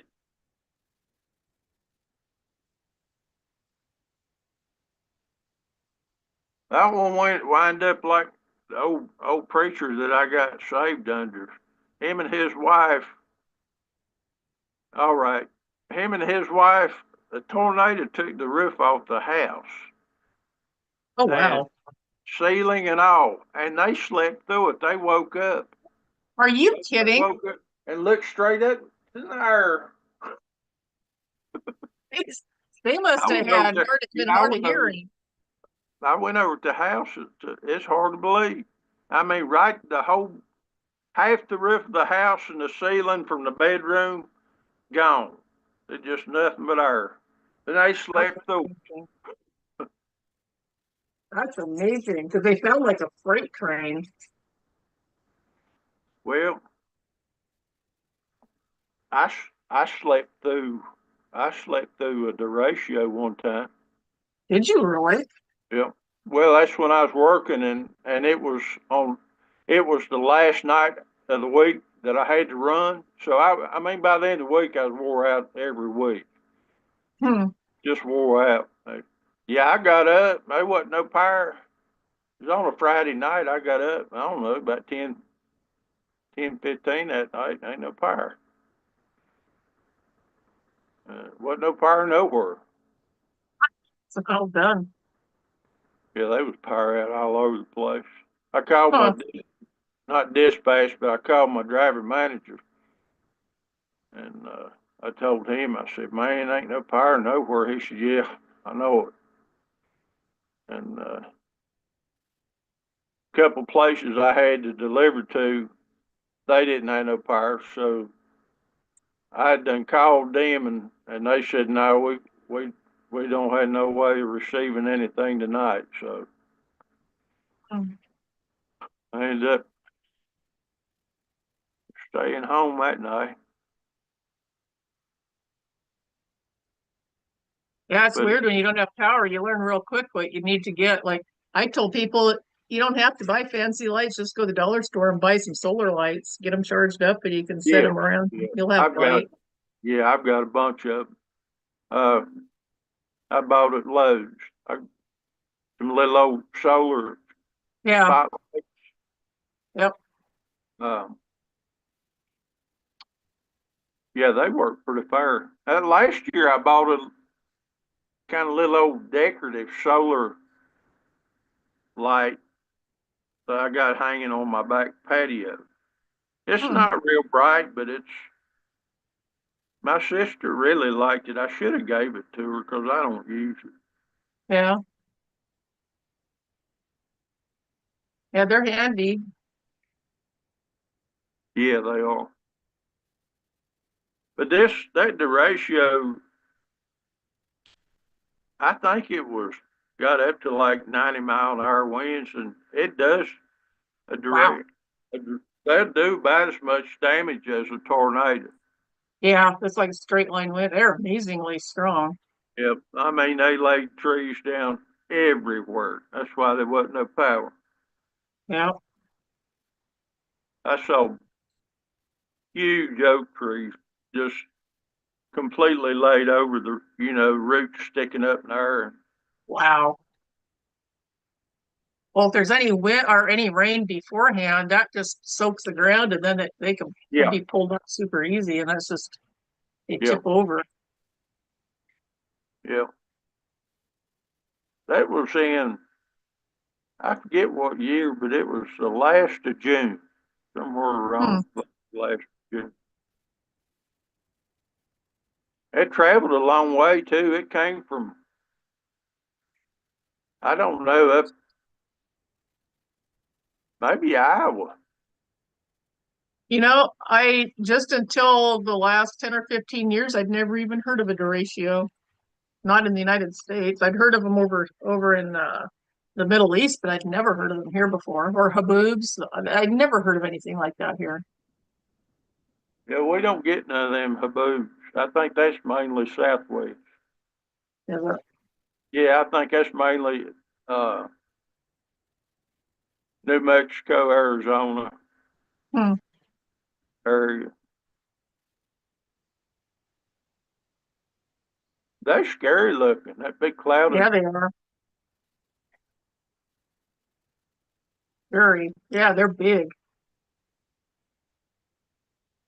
Well, like Max Velocity was saying that, these straight line winds could be even more damaging than a tornado. He said that this morning. I was like, yeah, I've heard that. It cause a lot of damage. Yep.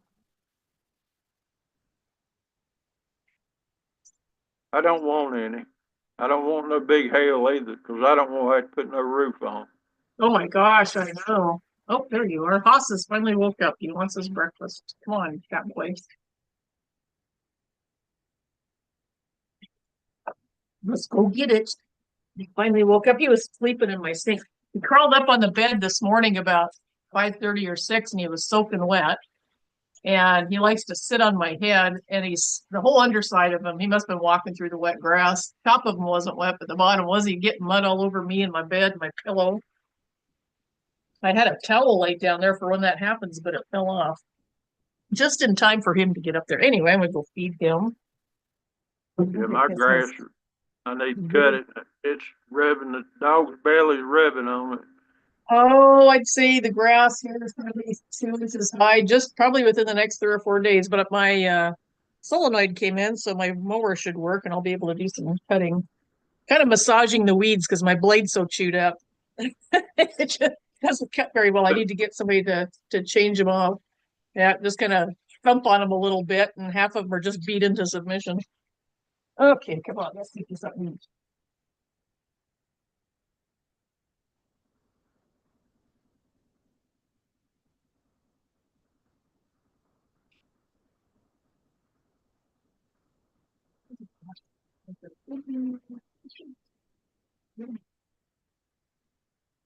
Oh yeah, I see we got the talking heads on. What's going on, Tricia? I said, I see they have the talking heads on. That's what I call the reporters. Oh, okay. Yeah. Yeah.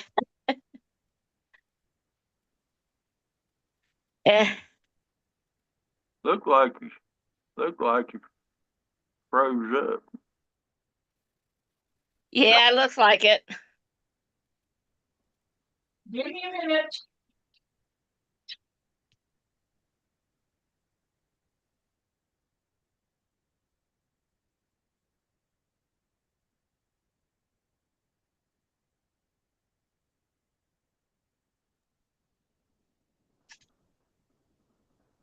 Oh well, I'm glad you weren't listening to Uncle Sam this morning. He was going on about this, they have uh squatters and stuff like that, and how come nobody does anything. You know how he does. And about the somebody about Bondi and them wasn't going to arrest any. I'm going, well, they don't have the policemen to arrest people. That's the FBI and the U.S. Marshals and all that, to myself. And he was busy complaining about that. That's all he does, complain about Yeah. everything. I don't And I'm listen to going, him. well, Mama had him on. It's a little hard.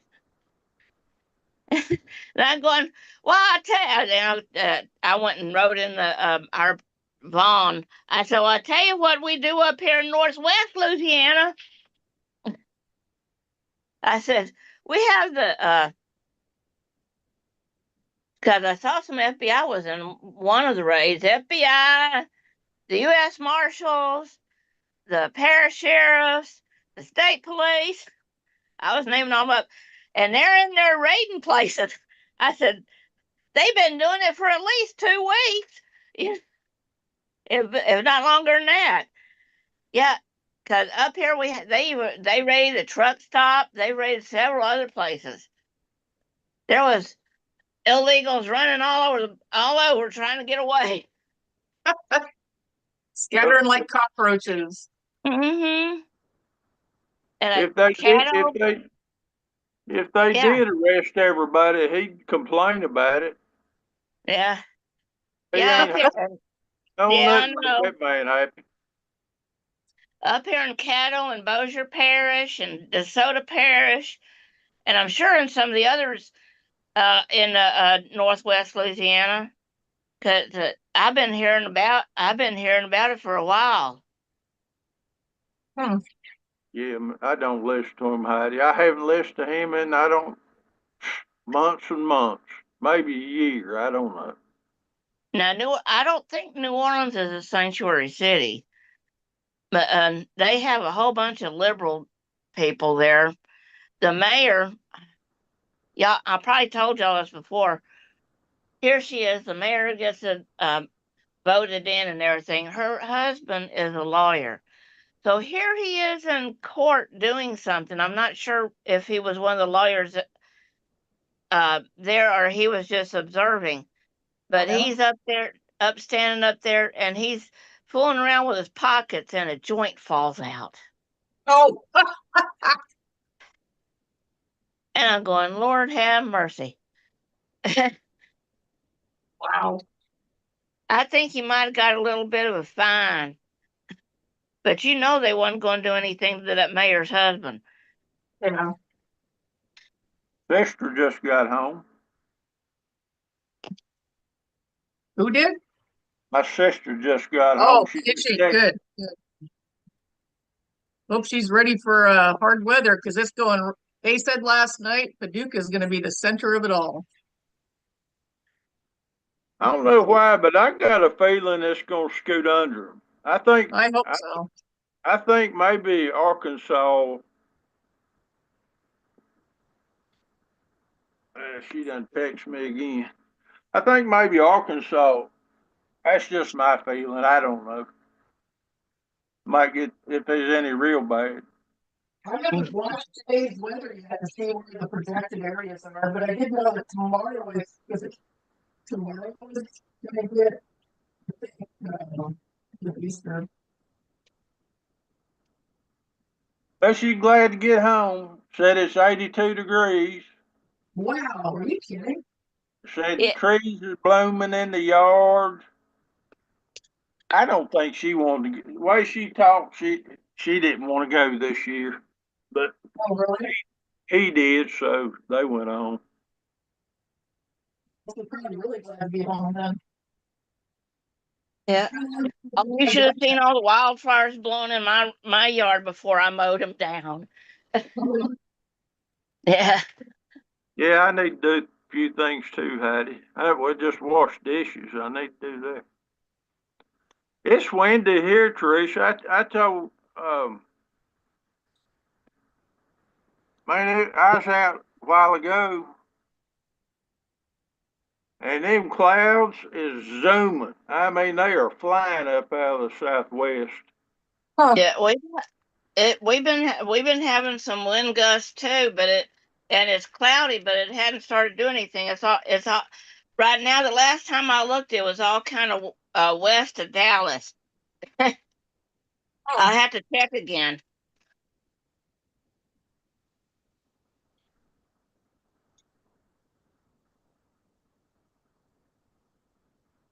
But, but I'm fixing me something to eat so I can take my medicine. I'm gonna take some pain medicine too.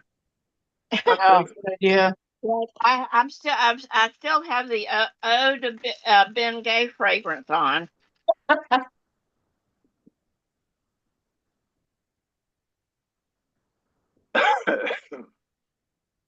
fixed Yeah, me an egg salad sandwich a while ago. yeah. Uh, anyway, let me get. Oh gosh, now they got two of them on. Well, let me mute so I can. So y'all can't hear me chopping up anything like some other people do. All right. Okay.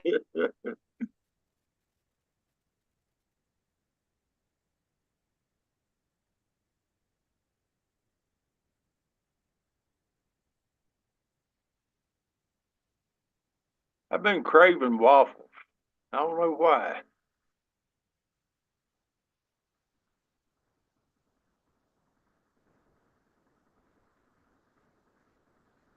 I probably ain't ate a waffle in 10 years.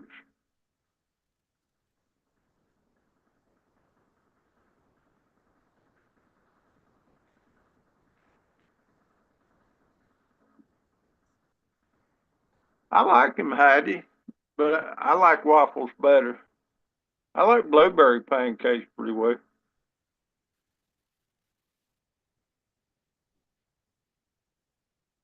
Well, I don't even know if my waffle iron even work anymore. I'd have to dig it out.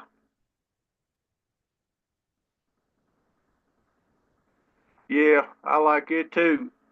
Uh, I like to make French toast out of that brioche bread.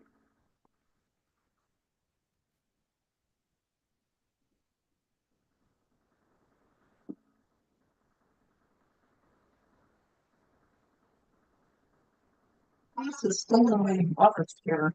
You turd. You've stolen my chair. House. Hollis has stolen my chair. Yep. I noticed that Max Velocity, he got a cat. Does he? I haven't seen him yet. I had him on earlier when he was on when them tornadoes was going through Missouri early. Yeah, I had him on. I turned him on this morning about 8:30. I'm doing I had to download some malware stuff to see if I've got a virus. I think I do.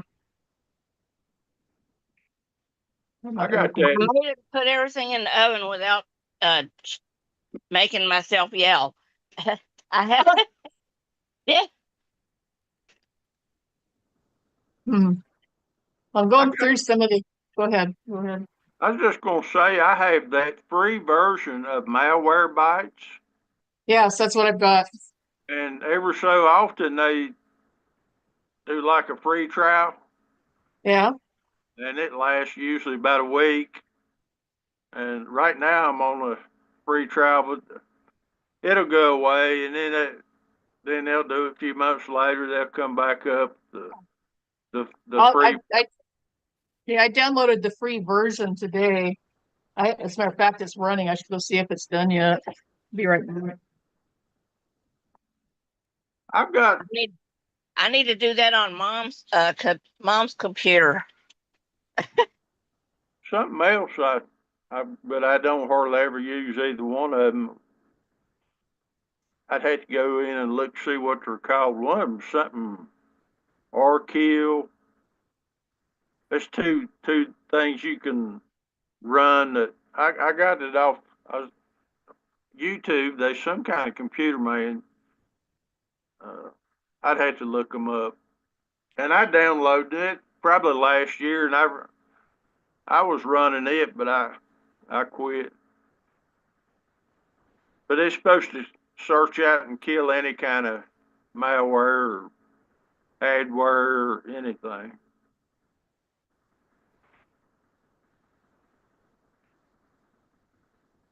I don't really surf the internet a whole lot. Usually just PSB and Amazon.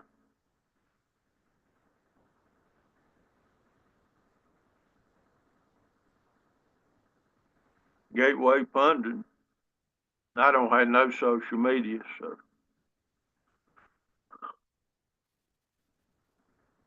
According to Amir, Hamas and some Gazan clans are fighting because they're tired of Hamas's shenanigans. So I'm not too sure how that's going to end up. Yeah.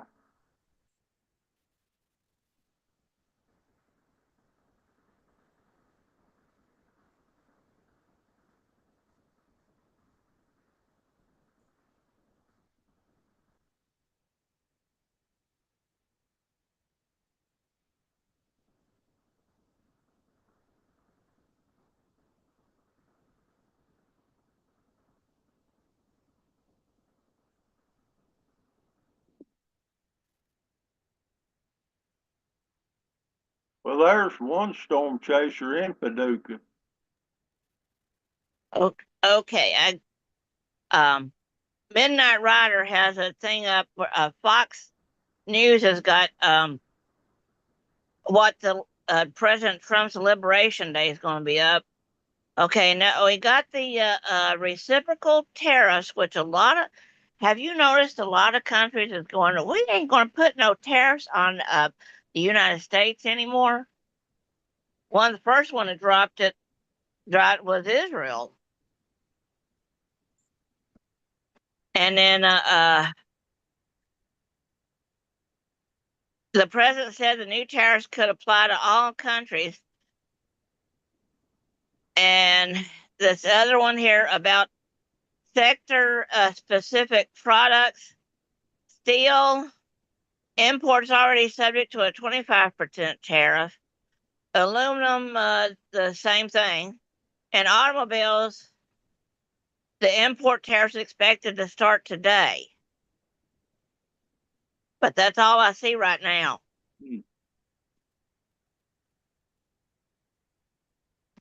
And the Democrats are being real meanies. just acting normal. Yeah, they're just acting normal. I hope. I'd like to Go ahead. see. I was going to say I'd like to see what Chris was saying. She hoped to do with income tax. Yeah, that would be nice. And the Democrats had a press conference outside the Department of Education, and Secretary McMahon came out there to join them. And she's going, I believe, and I know POTUS does believe this as well. The best education is that is closest to the child. Amen. Yeah.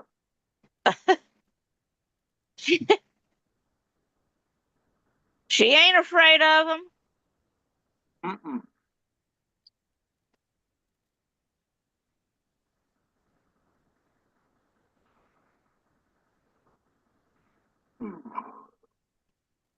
I got Ryan Howell on the TV, and I'm looking at that one storm chaser in Paducah. He's driving down the road. I don't know exactly where he is. I don't know if I know that road or not.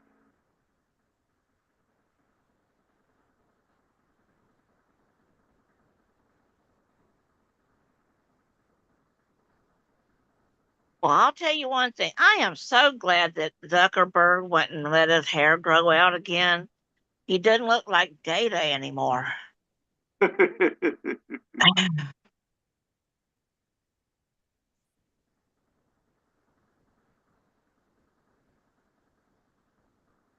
Oh my.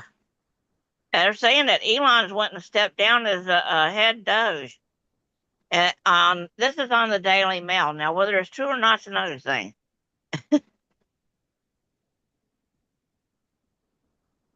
Well, Heidi put a link in here yesterday about some man that they found out who was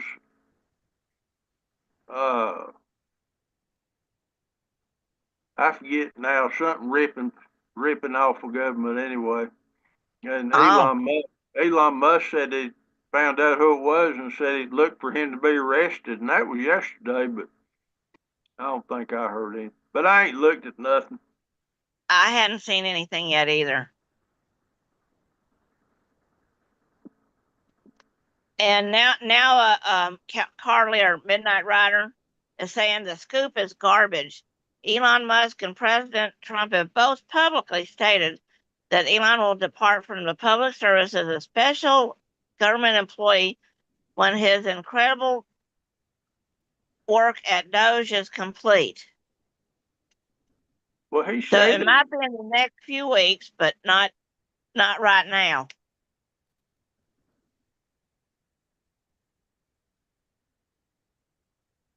well, Heidi, I ain't looked at nothing all morning. I don't.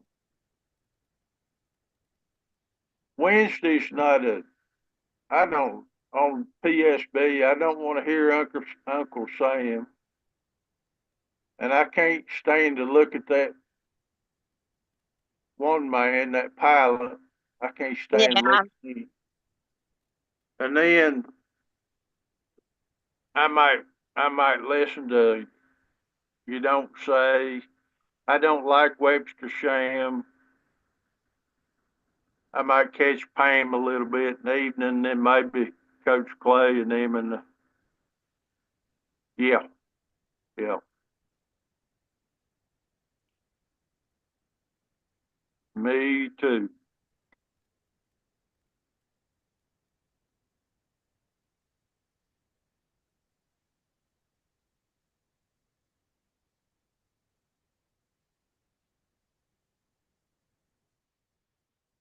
I think Arkansas is going to be the hot spot today, this evening.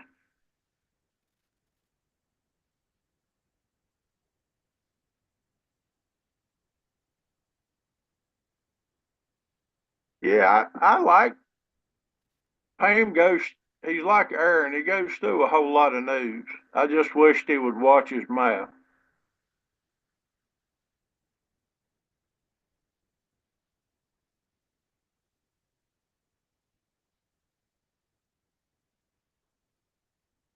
Yeah.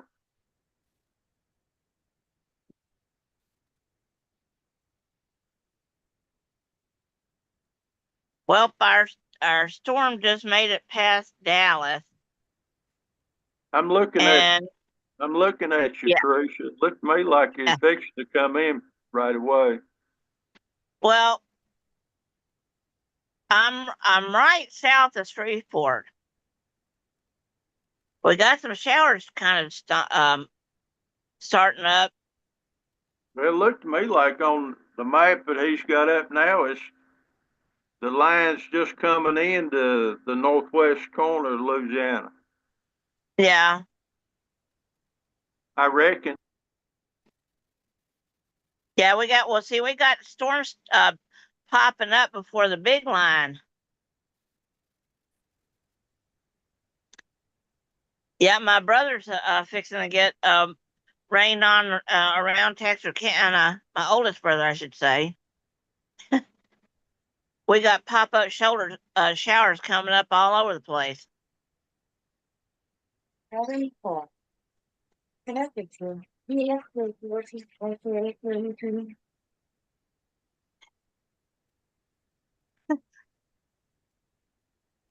Yeah. Oh, well, phew.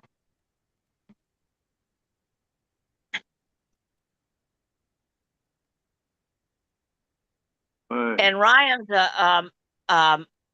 AI thing that he's got up has got this habit of saying, "Bless their hearts." I seen that. That thing was being a little bit ornery last night.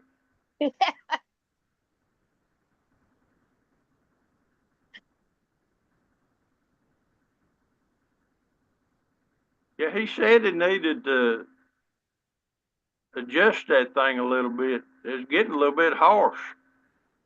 Yeah.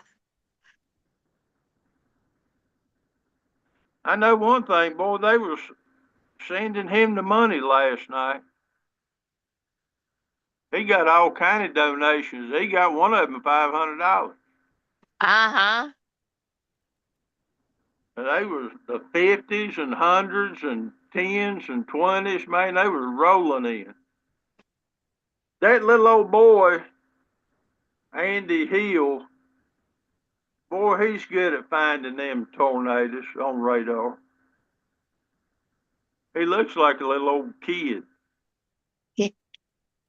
Yeah. like a little bookworm.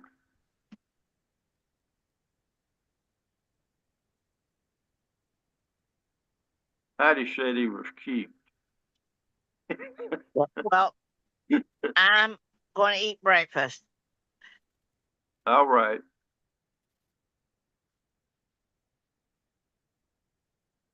I know one thing, he's good.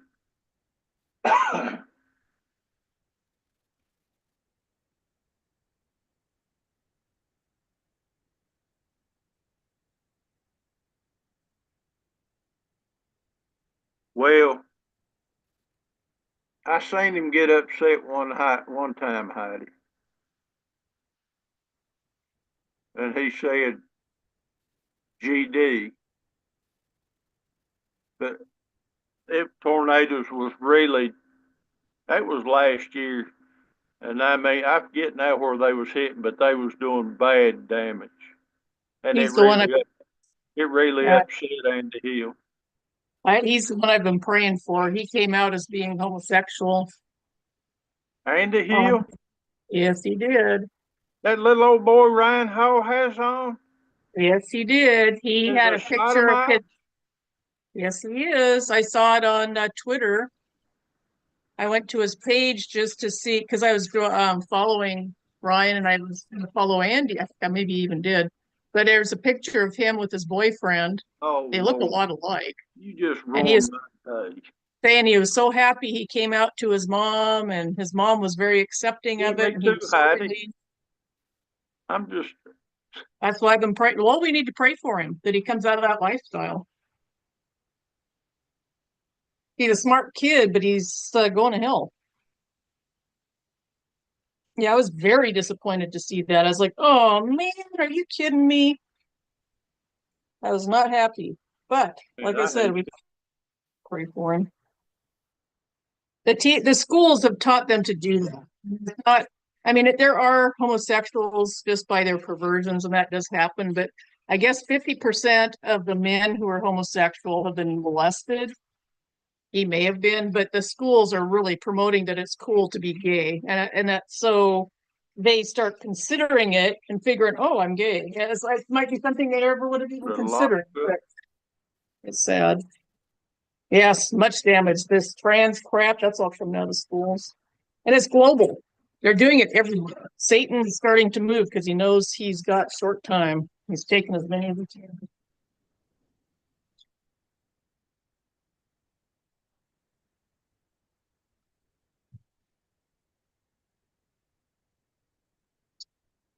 Well, I don't have Twitter. I don't get on there. The only time I'm on there, somebody posts a link.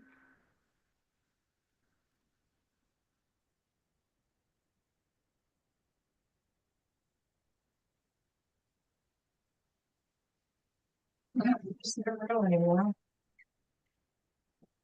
I only said that because I had to pray for them. It's not impossible for them to come out of it. It's happened. A lot of people have come out of that lifestyle. I think it's because of prayer.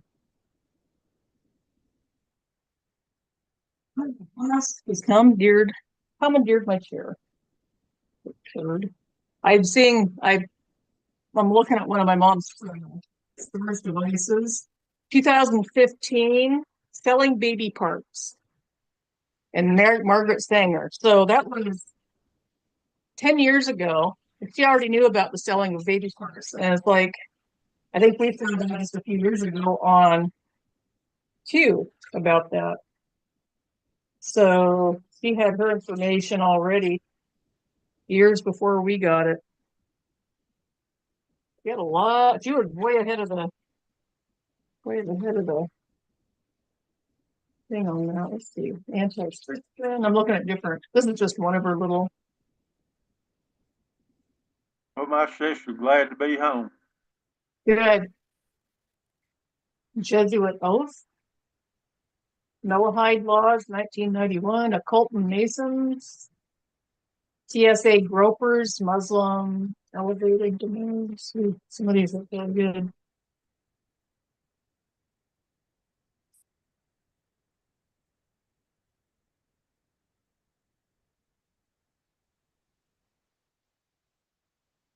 I believe this stuff's gonna start here pretty soon. I'm looking at Ryan Hall. This Is it, you want me to put that on? Jordan, it don't matter to me, Chris. I want 'Cause to I hear don't- what President Trump's got to say. Yeah, I don't think he's coming on for a couple hours yet. I think he comes on. I think he comes on at 1 o'clock. But I'm looking, and that Jordan Hall was in Mississippi County, Arkansas, and I'm looking at some clouds. I'll put this one. I bet Jordan's got another vehicle, the one he got trashed by a turkey. I saw that. Yeah. Was that Jordan Hall that had a turkey hit his windshield? Yeah. Yeah. That was a big bird. It almost took his windshield out. They'll go straight through. We had a driver one time had one go through his windshield. Wow. He They're brought the solid turkey bird. back with him. It was the 23-pound gobbler. Oh my gosh, 23 pounds. He Oh, got yeah. his knuckles cut by the glass Oh, ouch. where he was holding because it hit right in front of him. Mm. And old seat and floorboard full of little old pieces of glass. There was a hole, I don't know, about as big as a basketball in the windshield. I've hit a lot of stuff, but I ain't never hit a turkey. I've been lucky I haven't hit anything. Worst ever happened was a tree fell on me. Oh, really? Yeah, it was real bad windy. It was in March, and I mean the wind was just whipping. And I was on a little old state route, tree line, trees on both sides of the road, and I done got out of the truck up on the mountain, and there's a big old tree limb across the road. I drug it out of the road and went on, and got down off a mountain down along a river. And I was running about 60. There wasn't nothing I could do. It messed the hood up. Had to get a new hood. That was $7,000 because it's all one piece. 7,000 for a new hood? Ooh. Yeah, it was on that Mac I had. I had to get a new hood on a Peterbilt one time. They're all of them. It's all one piece. Wow. You break that fiberglass, and that's what I did. It broke fiberglass. Crazy. There was a man behind me. I went about another 100 yards and pulled over. There's a man stopped behind me. He come running up the truck. He said, "I thought you was dead." He said, "I seen it happen." I said, "Oh my God, he's dead." I said, "No, Oh I my ain't goodness. dead." Hmm. Which was good because he was a prison guard. And I said, "If you don't mind, give me your name and phone number." I said, "Cause I got to report this." And I said, "It'd be good." He said, "Well, I'd be glad to talk to him, but if I had to, cause I seen it all." I said, "All right." So I called the boss and sent him pictures. And then a little bit, he said, "Well, head of safety is going to be giving you a call here. Want to know what happened?" And he called. And they wasn't upset. I mean, they wasn't nothing I could do about it. Yeah. But he was like, "Oh, you're okay," and that's the main thing. I'm thinking to myself, yeah, I believe that. Y'all don't Well, care God, about that. yeah, God has things happen for a reason. Sometimes to slow us down. And I used to be so impatient when I drove. I get so mad when people would slow me up. And then one day, maybe God told me, or I realized that the reason things are slowed down is because I might be avoiding an accident or causing an accident down the road. And the progression of people and cars and animals and such things all interplay, and God might have been preventing something really bad from happening. So I got a little bit more patient with people that were on the road holding things up or events happening. When you a truck driver and you on a schedule and you can't drive but so much, I stayed wide open all the fast that truck would go Yeah, all the time. that's how you make your money. You got paid by the mile. Yep, time is money. Time is money. So where's this at? It looked like watermelon. It kind of does, doesn't it? Well, he's showing. I'll turn it up if you want, so you can listen to him. I don't know what's going on. That's a big swath of land there. So I had Uh, relatives right here and relatives right here and up here in Indiana and here in Ohio. they're pretty much showing the worst going to be northeast Arkansas up into Yeah, southern Illinois, yeah. western Kentucky. Well, I pray for people in the paths of these storms because they can get pretty big. I mean, this is the best they can do is project, but sometimes in a moment they will stir up in a place they're not even looking, and all of a sudden there's a huge event. Yeah, I mean, even just real strong thunderstorm with hail. I mean, it knock holes in your siding on your house, break windows, damage your roof. Yeah. Oh yeah. Oh wow. That's good news, Heidi. Since Anthony Fauci's wife has been fired from the National Institute of Health. Thank God. Now they can prosecute. I think these firings are preceding prosecutions, to tell you the truth. I'm going to turn him up because I don't hear what he's. What's that? Where'd she put that at?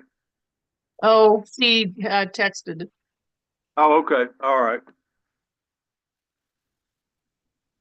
County, Arkansas, so you can see what it looks like as the storm comes in. So far, so good, but we're keeping an eye on it for you.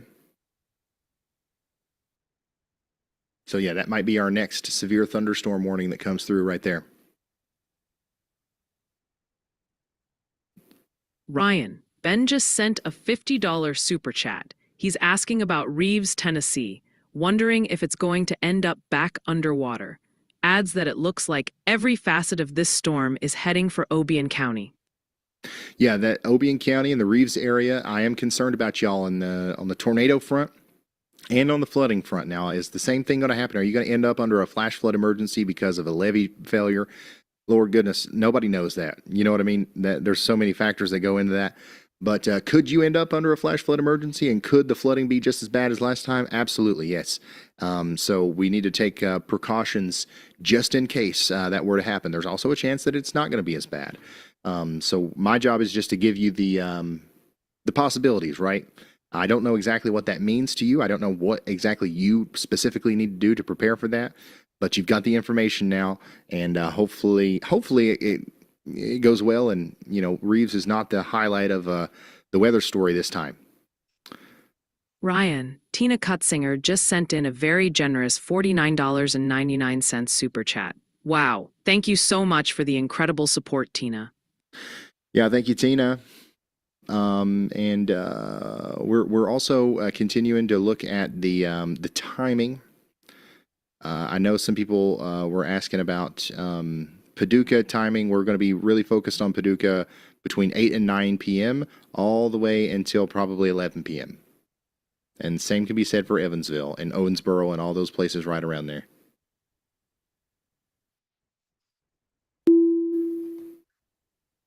Ryan Schmidt just sent in a $100 super chat saying thank you for your work that you do. It is greatly appreciated.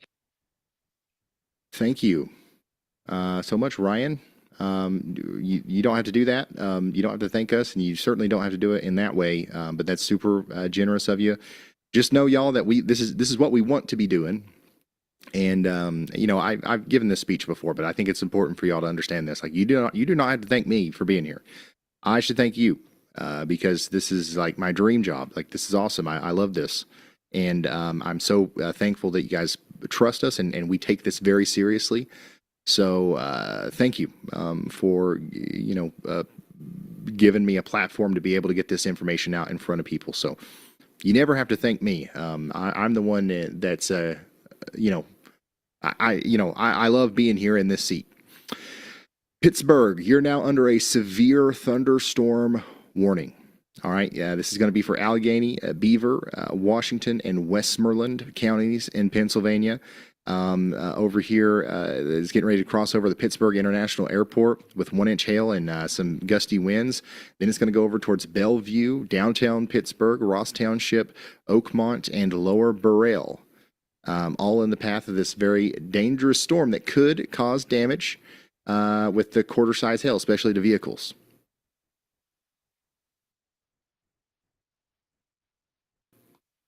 Ryan, SWB31192, sent a $100 super chat.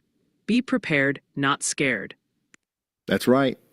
It's simple. It's simple. If you're more prepared, you will be less scared. Ryan, Debbie Brickert sent a $49.99 super chat. She's the manager at the DG in Princeton, Kentucky, and stuck at work during the storm. Her husband and 2 little kids are home in Cadiz, Kentucky, and she's asking how things are looking for them there. She's also thinking about her grown kids in Camden and McKenzie, Tennessee. Debbie says she's got you streaming right there at work. Thanks, Debbie. Yeah, thank you, Debbie. We're going to be with you and your family all through the evening here.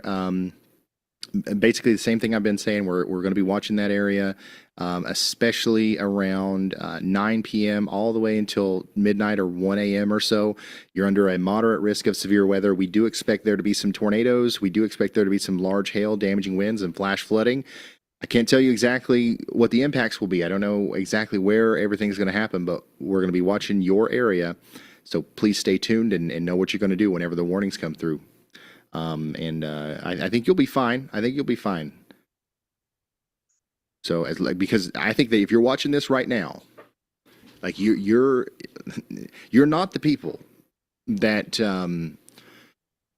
are often, finding themselves in unfortunate situations in scenarios like this. Now, don't get me wrong. There's sometimes, sometimes the Mother Nature and everything comes together to where even if you're very prepared, like something really bad can happen. But 9 times out of 10,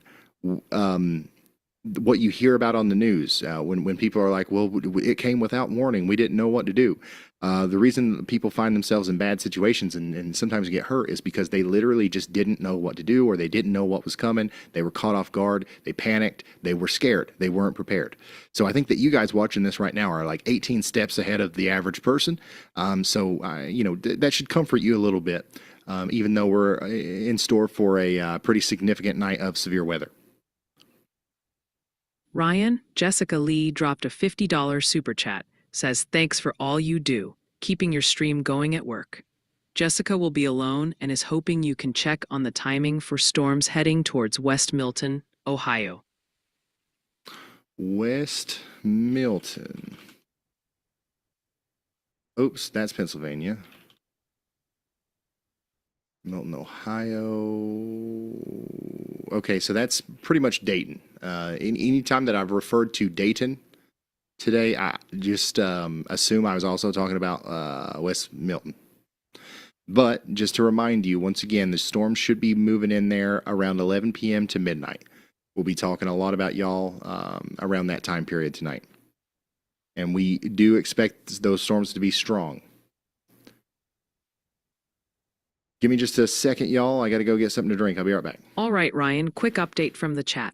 Still tons of eyes on Ohio, Indiana, and Kentucky, with a real focus cluster around the Louisville, Paducah, Clarksville, Tennessee corridor.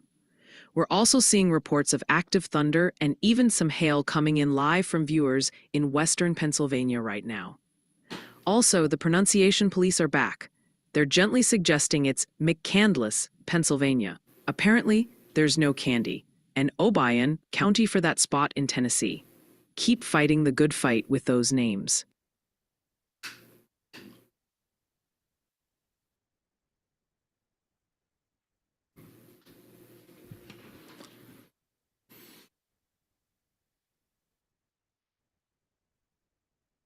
I'm just going to call it McCandyland. You guys will know what I'm talking about. And it's not Obion, it's Obion. Is that right?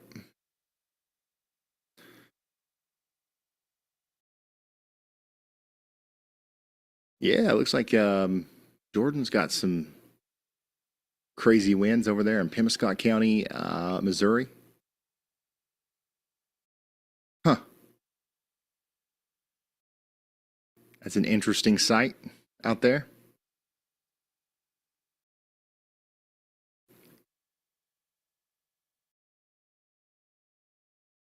If you're just now tuning in, we just got a new mesoscale discussion not too long ago talking about Northeast Arkansas, West Tennessee, the Missouri Boot Heel, the West Kentucky area, and Southern Illinois, highlighting increasing severe potential with an 80% chance of a tornado watch soon. So we're waiting on that tornado watch to come out. We have active severe thunderstorm warnings right now, including for Mena, Arkansas, and there's a couple of counties in southwestern Pennsylvania near Pittsburgh. Actually, downtown Pittsburgh is included in that severe thunderstorm warning. We've got a tornado watch right now that remains in effect for 4 p.m. Central for parts of Arkansas, Illinois, and Missouri. I know a lot of you guys are asking about that. Just know that we're watching those storms that are responsible for warranting that watch right now. There's a severe thunderstorm warning over here in Scott County, Arkansas. There's really nothing else to report on just yet on any of these storms. And we've got Andy's Y'all Watch up there. We will keep you updated.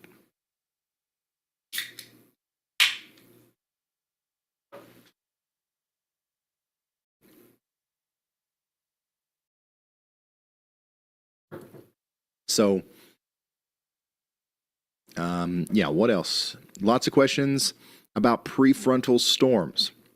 Yes, we do expect that there potentially could be prefrontal storms. We were suggesting that might be the case, looking at the HRRR earlier. And now that we've got that new mesoscale discussion from the Storm Prediction Center, where they're also indicating, seeing some signs of the threat increasing near the Mississippi River, that leads me to believe that we will almost certainly have to deal with that at some point today. So that's, once again, That's an additional threat. Like, we're going to have a bunch of storms that are going to be coming through this area tonight in a messy, multi-cluster kind of mess.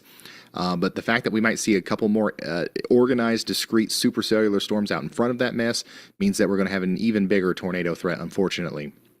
So lots of people are asking about eastern Illinois and Indiana. Because there are some models that are showing significant severe weather up there.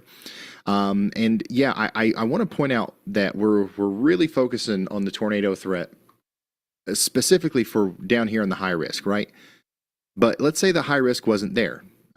This would, we would be talking at the same concern level for this whole red area. Up here in eastern Illinois, especially southeastern Illinois and south central Indiana, we do expect tornadoes to be possible up here tonight. So just know that there's just a little bit of a higher probability of that happening farther to your south and west. But we are going to be locked into Indiana tonight when those warnings start coming out. So there's no reason for you guys to feel any less, there's no less urgency around the situation around Indianapolis and down towards Evansville tonight. It's going to be a bad night, full of severe storms. We do expect there to be strong tornadoes around this area, and we could even have some of those prefrontal storms make it that far north. Now, I really think there's a much better chance of that happening farther south, but you never know what's going to happen until it happens, and we'll be keeping an eye on it here. New severe thunderstorm warning in Arkansas for Crawford, Franklin, and Sebastian counties. This is going to be for hail up to quarter size and 60-mile-per-hour winds over the next 39 minutes. Get ready in Ozark and Charleston for that. Potentially strong storm coming in to areas west of Clarksville.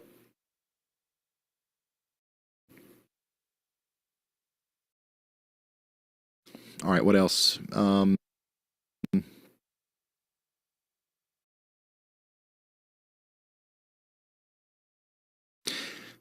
Yeah, we're keeping an eye on the blips that will be trying to pop up over the Mississippi River here. Currently, several little blips, but nothing too substantial to talk about yet. I will let you know the moment we have a storm that we need to hone in on, okay? So far, so good. Severe thunderstorm warning continues over here in Pittsburgh. Coming into the north side of town right now, potentially with 1.5-inch hail right in Westview. This will be coming into Evergreen, Allison Park, and Etna, over towards Harmer Township here soon. That's going to be some large hail over here in Pittsburgh, so get ready for that. Ryan, Lucas Holmes just sent in a massive $99.99 super chat. Wow, thank you so much for that incredible support, Lucas. Yeah, thank you, Lucas. All right, Ryan, quick check-in. Arkansas, especially Conway and Mena, is lighting up the chat, along with tons of questions about timing for central Indiana, Louisville, and Memphis. Folks are also reporting current thunder hail up north and gusty winds kicking up further south. So things are definitely active. And heads up from the pronunciation squad, they're working overtime today. Multiple viewers are suggesting it's Mena, Arkansas, New Madrid, Missouri, and Obion County, TN. Keep dodging those tricky names. Mena. Gotcha. You should have spelled it M-I-N-A then. Daggone it. Conway, you guys are in the tornado watch. You're north and west of Little Rock. There's nothing going on up there right now. We do have some storm chasers hanging out around you. Connor Croft, Matthew Capucci, Corey Gherkin. They're all hanging around this general area here, waiting for the storms to move farther east. We do expect them to be more capable of producing tornadoes by the time they get to you over there in Conway, okay? And then down here in Mena, north and east of Mena, we continue to have a severe thunderstorm warning in place with a tornado possible tag. This has moved past Mena, but more storms are coming for you in Mena out of Oklahoma here. So don't let your guard down just yet. Got a couple new y'all watches from Andy. Here's one for Mountain Grove. This is Wright, Douglas, and Texas County in Missouri. We've got a significant storm coming together here, and that actually now has a severe thunderstorm warning as well.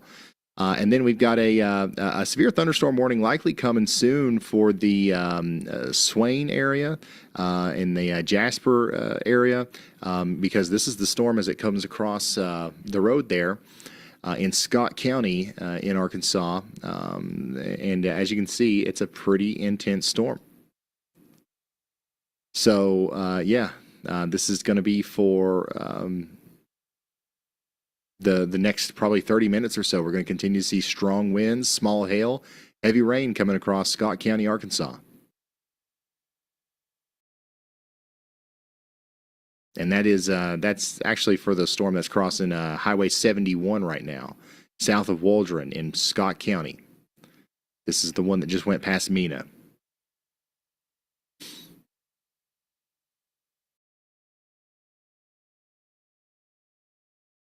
So yeah, I don't see no tornadoes or nothing yet, but that storm's going to be one that we have to watch as time goes on.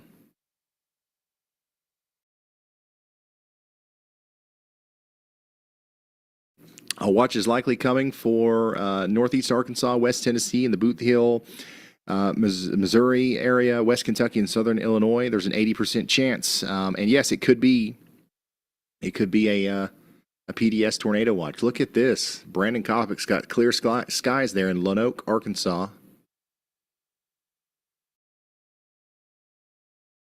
The atmosphere really doesn't need to destabilize much today, but it's going to if we continue to see clearing like that. And once again, our newest severe thunderstorm warning here is going to be for Douglas, Texas, and Wright counties. And that's going to take us up into Rubidoux, Licking, Sherrill, Norwood, and Hartville. Get ready for 1-inch hail and 60-mile-per-hour winds over the next hour or so. So yeah, these things are really starting to get going over here.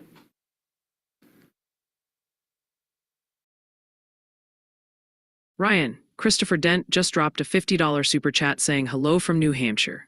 He wanted to let you know he's got employees across the South and has given them severe weather heads-ups multiple times thanks to your coverage.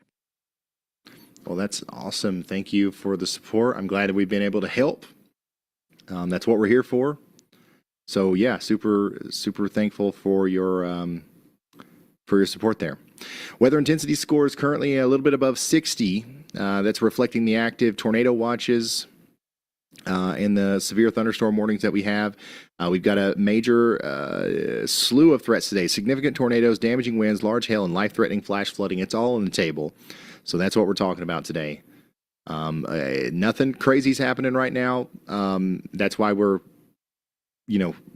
chatting, so much and trying to answer as many questions as possible, because I'm telling y'all, here soon, we're not going to be able to let up. We're going to have to go constantly relaying information about warnings. Go ahead, Andy. Hey, Ryan, I just updated the northernmost Arkansas y'all watch from severe. Well, I have the severe there because it's not severe warned yet, but I also have a tornado y'all watch out on that as well for the areas around Piatt and Yellville and Marion County, Arkansas.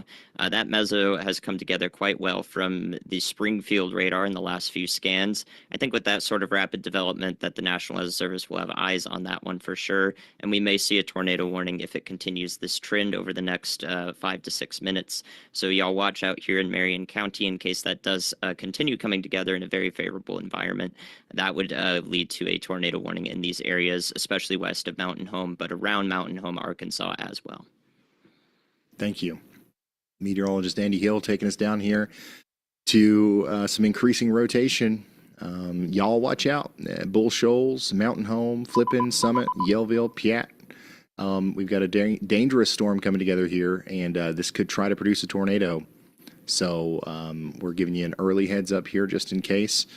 We've also got an upgraded warning. The storm that just went through Pittsburgh is now a considerable severe thunderstorm as it moves out of Pittsburgh and into Sharpsburg, Oakmont, Verona, Penn Hills, Harmer Township, Springdale, all the way up towards Lower Burrell and New Kensington. Is that New Kensington? Kensington. Yeah, sorry. We've got strong winds and large hail coming in. In fact, the winds are not going to be as much of a problem as the hail. We've got golf ball size hail coming into the Ross Township area now, and then into Oakmont, and then New Kensington.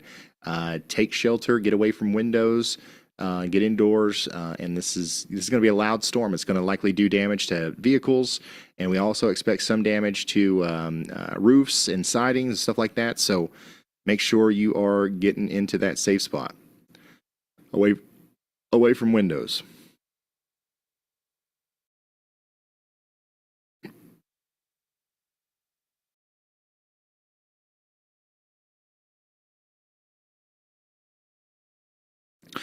All right, everyone. The Storm Prediction Center today has issued a high risk for severe weather. We are expecting a tornado outbreak today, with multiple strong EF3 or higher tornadoes possible from eastern Arkansas into the lower Ohio Valley.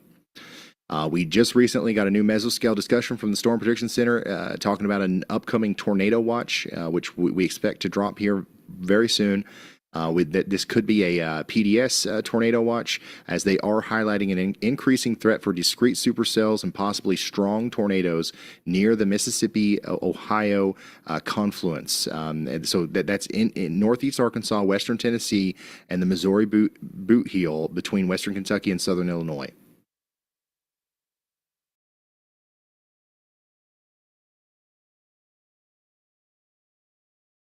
Ryan, Kelly Baker sent in a generous $49.99 super chat. They're saying they live near Kings Island, where those straight-line winds hit last Sunday, flipping campers and trees just 1.5 miles away from them. Thankfully, they were watching your live stream right before it hit. They added, "You guys are the best." Thank you for that, and I'm glad you're okay. Looks like storms are coming in again tonight. Hopefully it won't be as active as Sunday, but it could be. And yeah, we'll be here with you again as those storms come through after midnight tonight. Kings Island. I was at the Great Wolf Lodge not too long ago for my son's birthday. We love that area. Ryan Lauren Auxier Abner dropped a $49.99 super chat. No message with this one, just showing some incredible support. Thank you so much, Lauren. Yeah, thank you, Lauren. Once again, I'm going to try to get through all of these before things go wild here. So here's one from a name I can't say. Let's see if y'all bought can. Ryan Sketch the Inkle sent a $50 super chat, sharing Yeah, a that was easier quote than I from their thought. old Scoutmaster doc. "One can survive only 3 months without shelter, only 3 weeks without food, only 3 days without water, only 3 minutes without air, and only 3 seconds while panicking." They're sending love from Kettering, Ohio, and stay safe, y'all. Thank you. Thank you for that. I really appreciate the message and the support there. All right, Ryan, just checking in on the chat. Folks are really zeroing in on timing for central southern Indiana and Ohio tonight. Plus a lot of chatter about the Nashville, Middle Tennessee area and ongoing concerns in Arkansas. Seems like everyone wants their personal forecast delivered right to their doorstep. Bless their hearts. Also, a couple of friendly pronunciation tips from the viewers. They're saying Lanaque, Iowa is pronounced like Lone Oak, and Piatt, A-R, sounds more like Piatt. Keep navigating those tricky names. So it's not Piat, it's Piatt. Gotcha. Okay, so yeah, latest HRRR talking about timing for southern Indiana. We're still going to be keeping an eye on you guys, probably starting around 7 to 8 p.m. all the way through 1 a.m. And also, latest HRRR here does show even more supercellular activity out in front of that main line. So really unfortunate looking stuff here coming together, as that's going to cause some problems. It's currently 2:30 Eastern.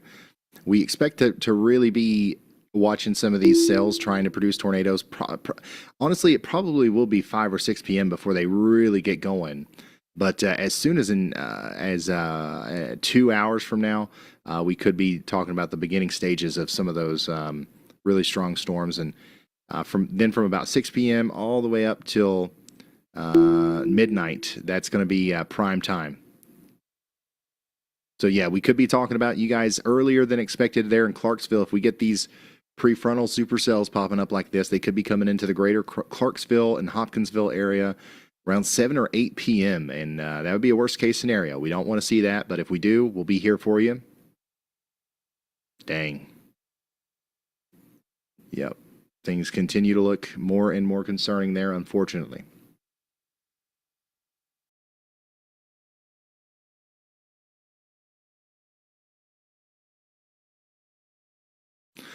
All right, let's go to our new severe thunderstorm warning in Pennsylvania. This is for a very large area. Allegheny, Armstrong, Indiana, Washington, and Westmoreland counties in Pennsylvania. Damage to vehicles is expected with a quarter-size hail. It's going to go all the way over towards Plum. About to get plum wild in Plum. Monroeville, McKeesport, over towards White, Indiana, and Brush Valley in Pennsylvania. Get indoors and away from windows.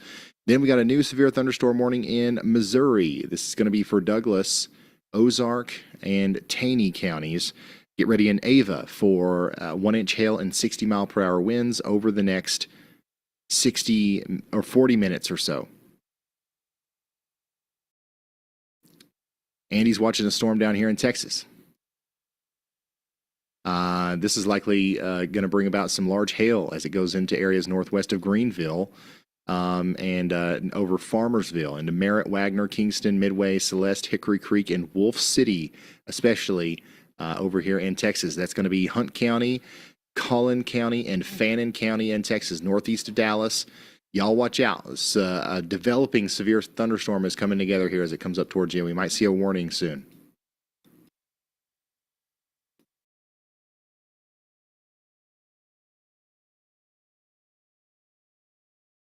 And then we continue to have that severe thunderstorm warning for areas north and east of Mena in Montgomery, Polk, and Scott counties in Arkansas.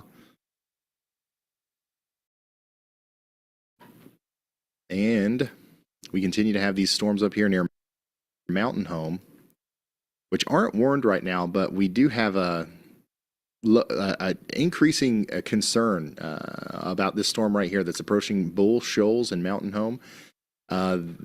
Every frame that comes in shows increasing rotation here. This is the beginning stages of a potential tornado. We have no warnings out here, but just know that we're saying y'all watch out in Flippin, Bull Shoals, Gassville, and Mountain Home in Arkansas. That looks like a serious storm. We do have a live camera in Mountain Home. So that's what it looks like as the storm approaches. If that rotation tightens up even just a little bit more, hopefully they'll issue a tornado warning and we'll get these people that are driving around and walking around here in Mountain Home into their safe spots.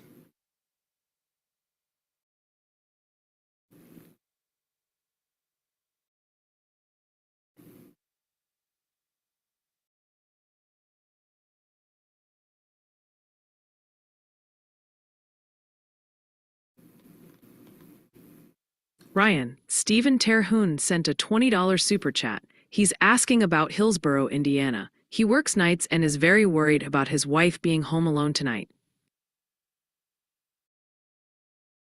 Hillsboro.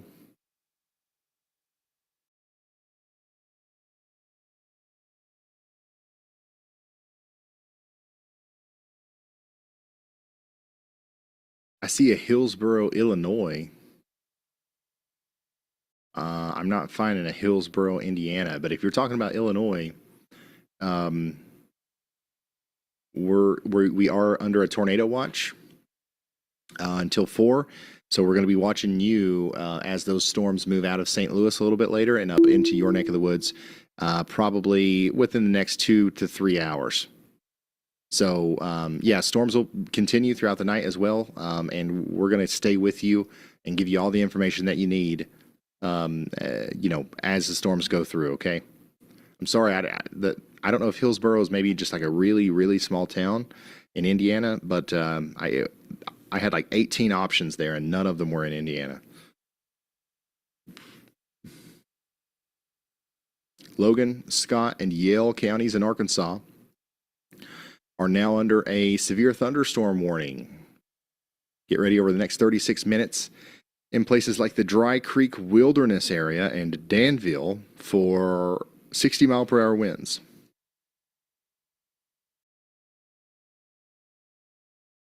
Ryan, 729 Farms sent a $49.99 super chat. In Mena, settled in for our 10 days of rain. Watch out, the Reister is watching. What? Yeah, there's going to be a lot of rain down there. So hopefully you are settled in, you're ready for that. And yeah, it's going to be wild. There's going to be nonstop storms down here. It's going to be quite frustrating, I would say. All right, folks, immediate focus on Pittsburgh right now. Let's go back over to Pittsburgh. That storm that's exiting Pittsburgh is getting, a lot of attention as it's moving through a pretty, populated area. We're seeing quarter-sized hail move through Plum into Vandergrift. This is going to move into Avonmore, Slickville, Delmont, Monroeville, McKeesport next. So y'all get indoors and away from windows. It's going to be a strong storm over the next 35 minutes. We are, obviously a lot of you guys are talking about the radar signatures and the potential rotation over there near Pyatt and Jasper. We're going to keep a very close eye on that storm. And for anybody just now tuning in, the SPC has issued a high risk of severe storms today, emphasizing a tornado outbreak potential with strong EF3 tornadoes likely from eastern Arkansas up into the lower Ohio Valley. That includes southern Illinois and Indiana and western portions of Kentucky and western portions of Tennessee. All right, areas just west of West Plains, Missouri are now under a severe thunderstorm warning. Douglas, Howell, and Ozark counties. Get ready for 1-inch hail and 60-mile-per-hour winds over the next hour. This includes Willow Springs and Mountain View in Missouri. So get indoors and away from windows. It's going to be a very, very strong storm as it comes through.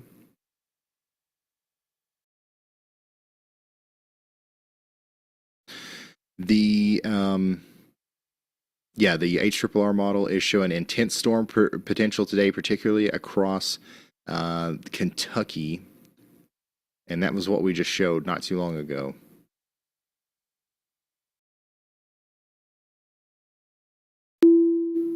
And Tennessee.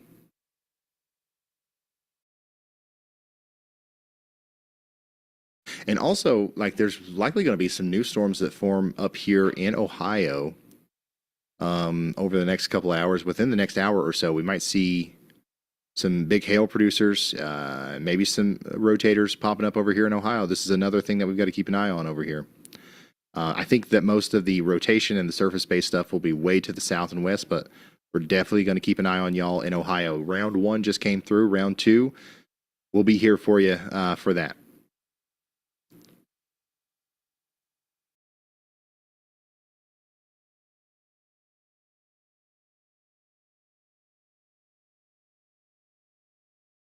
Just got a new severe thunderstorm warning in Pennsylvania.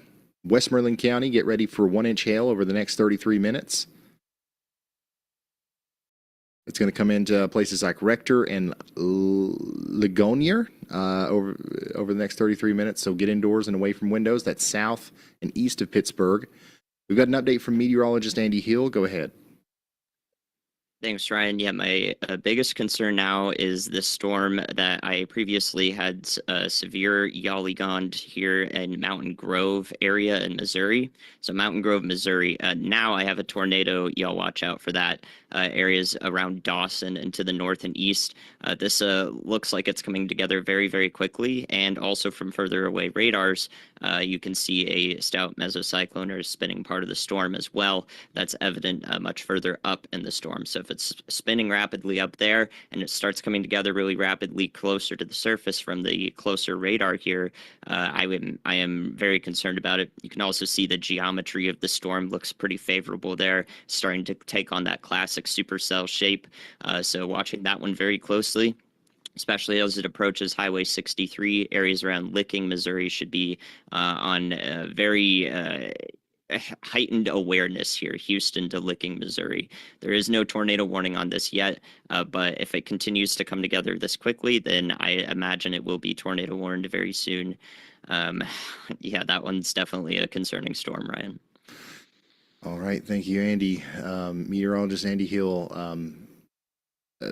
taking us to a very concerning looking storm that's wrapping up over here in Texas County, Wright County, in Missouri.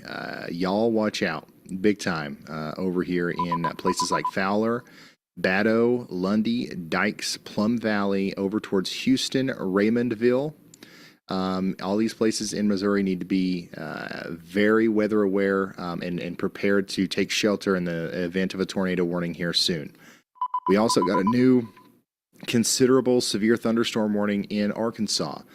The damage threat is considerable here. There's a tornado possible with this rotating storm coming into Bull Shoals and Mountain Home. Golf ball size hail and 60-mile-per-hour winds. Get ready. Get indoors and away from windows. The storm's getting stronger, and it's going to continue to cause problems as it goes right into Mountain Home.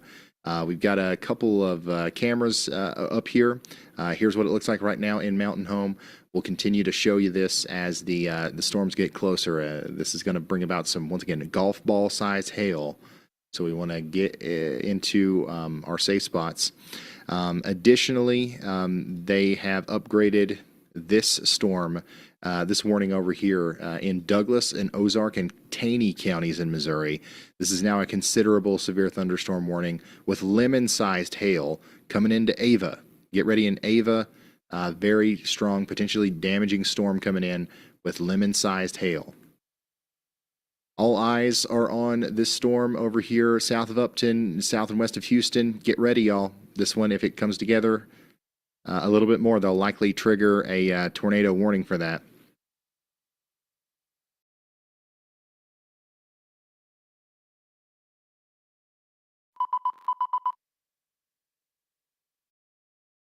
We do have Brad Arnold now on the screen. So Brad Arnold's out there chasing. Looks like Corey, Brandon, and Brad all have mostly clear skies ahead of them, and they're all in the same general area of Arkansas. Corey and Brandon are in St. Francis County. Brad Arnold's in Crawfordsville, out there in Arkansas. And man, we're getting a ton of upgrades now on our warning. So we now have golf ball size hail coming up towards you in Western Grove, up towards Yellville. This is tornado possible tag on this one too, as the rotation is really starting to come together here. Man, things are really lighting up very quickly with these storms across Arkansas and southern Missouri. Let's see if I can. Okay, yeah, this one also got upgraded to a considerable severe thunderstorm warning. The one up here for Douglas, Texas, and Wright counties. We're expecting 1.75-inch hail. That's golf ball size hail. And 60-mile-per-hour winds moving into these areas over the next 28 minutes. Broadcast media, quarter-size hail was reported north of Ava when the storms moved through that location. So we're going to continue to see that in Rubidoux, Upton, and Licking. And remember, this is where we think there might be a tornado trying to develop here at some point. So we're keeping a very close eye on these storms. We now have 4 considerable severe thunderstorms down here in southern Missouri and northern Arkansas. If you find yourself in the path of one of these, please take shelter. You want to get it indoors and away from windows. And it's going to be a loud storm with golf ball size hail coming through. All right, I'm going to try to knock out a couple more of these super chats before we get very locked in here. Thank you, Whiska. Ryan, Whiskash RS just sent in $49.99. They're sending much love from North Little Rock, saying y'all are doing the Lord's work and that they always point people your way during severe weather events so everyone can prepare. They're also hoping to try storm chasing for the first time today or tomorrow and wanted to say, wish them luck. All right, I definitely wouldn't recommend storm chasing for the first time today out there in Arkansas. This is going to be a very, very dangerous day. Storms are not going to be very easy to chase. I would recommend waiting for a lower end day if you want to try something like that out. Just my personal recommendation. You don't have to listen to me, but I want to make sure you know that. You know what I mean? And also, it's a high risk day. There's going to be situations where emergency services have to get out there and help people, and there's going to be a lot of traffic anyways, thanks to general chaser convergence. I wouldn't recommend it, but thank you for the support. I really do appreciate you being here, and I'm glad that you've got that passion towards severe weather, and I'm sure we'll figure out a way. You'll figure out a way to utilize it for the greater good. Gainesville, Bakersfield, now under a considerable severe thunderstorm warning over here in Missouri, Ozark County. Get ready for golf ball size hail and 60-mile-per-hour winds over the next 41 minutes. It's coming in. Ryan, some person dropped a $49.99 super chat. They're asking, how is Sedgwickville in Bollinger County, Missouri, looking zip code 63781? How about rainfall through Sunday? Sure appreciate y'all.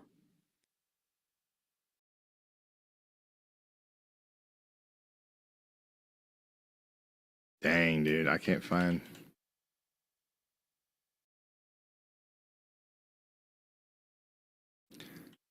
I don't know if I'm just not filtering enough here, but I don't know where that is. Once again, if you're looking for if you want me to talk about your area, the best way to get me there is to point to like a large city near you, because it's too early to talk about the fine details.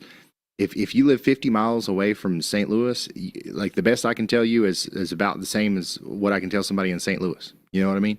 So all of Missouri, southeast Missouri, especially this part right here, from St. Louis down towards the Boot Hill region, over here where we're talking about right now between West Plains and Rubidoux.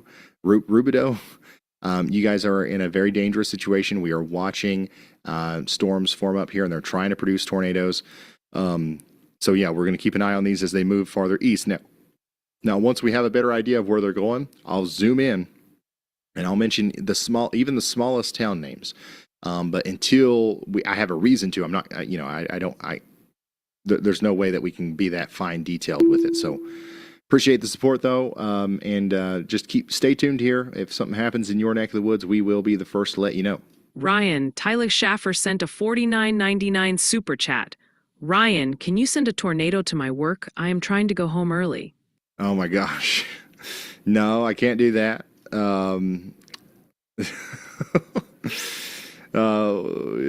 I think that's the first tornado request we've ever gotten. The thing about today is, and I'm being serious, if you own a business, if you have employees that report to a place of work in the high risk area, especially, I would highly recommend not having those people there. Let them go home.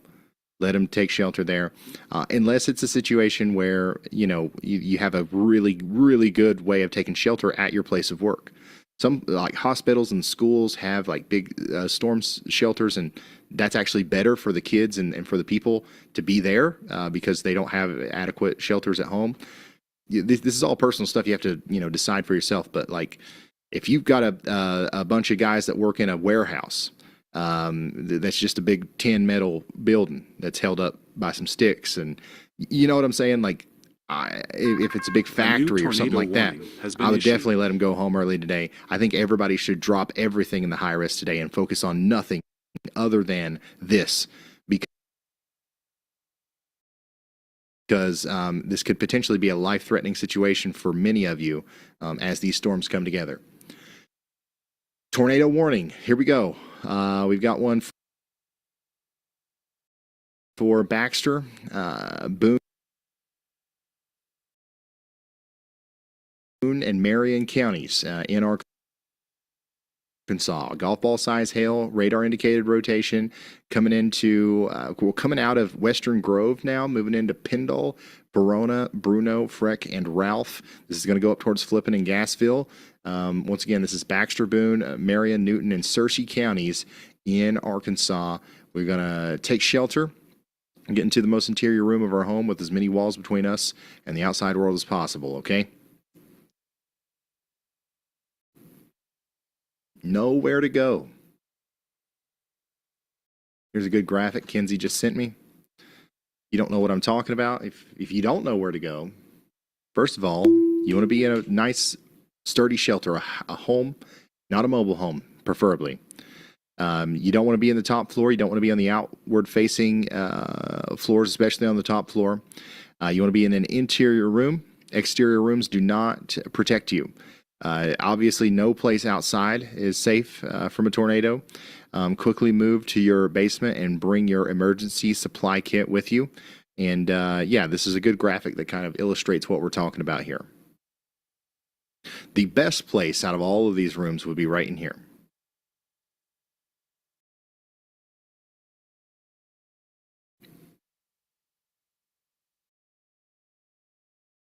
So thank you, Kenzie, for sending that.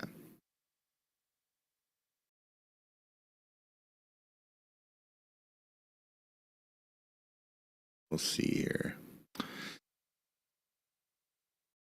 Yep, for those of you who are just now tuning in, we've got a tornado warning for Baxter, Boone, Marion, Newton, Searcy, and all those counties in Arkansas.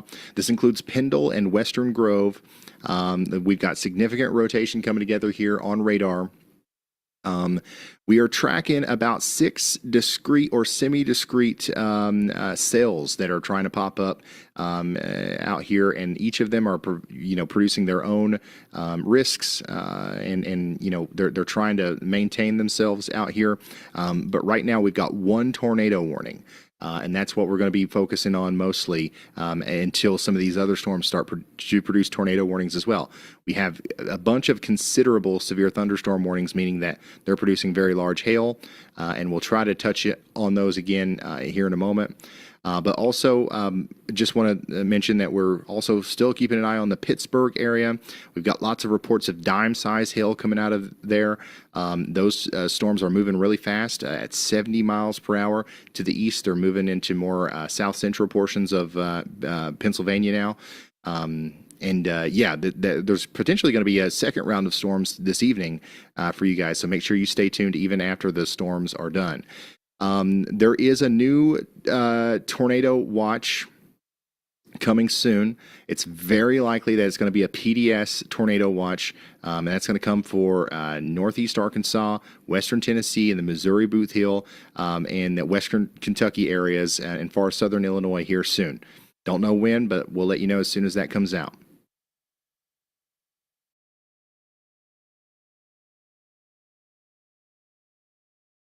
Rotation on our storm, our tornado warned storm here is between Western Grove and Verona in Arkansas, moving up towards Bruno.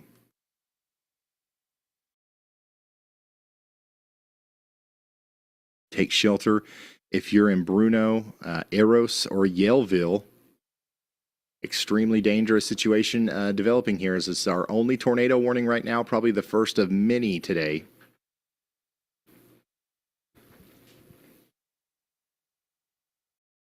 I don't see why not.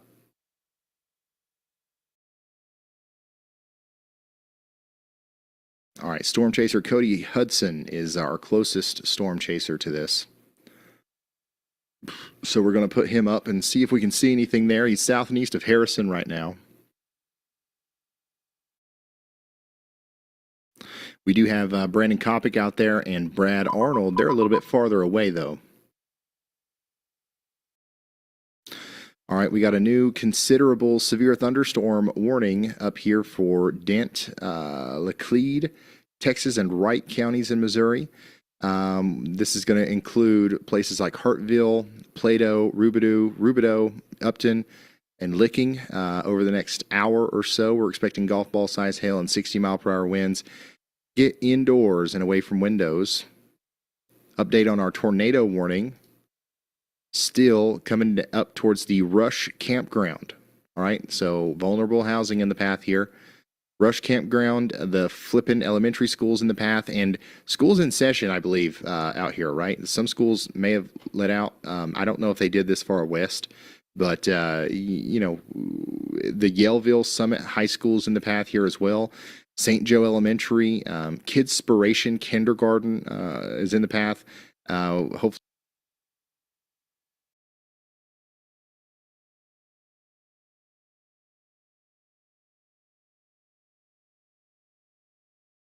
everybody's getting into their safe spots. Do the tornado action plans out there at those schools. We also have the Creekside Health and Rehabilitation Nursing Home in the direct path of this tornado warned storm. So please take shelter immediately. We got 32 minutes left on this storm, or on this warning, I should say. Here's a live look from Cody.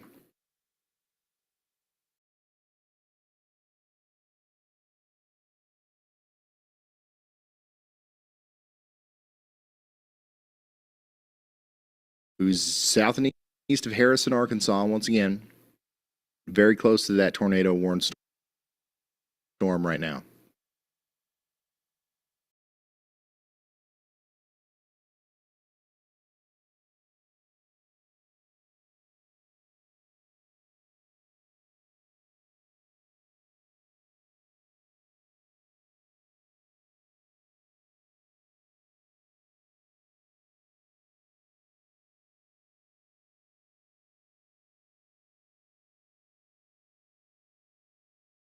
Looks like we got a new mesoscale discussion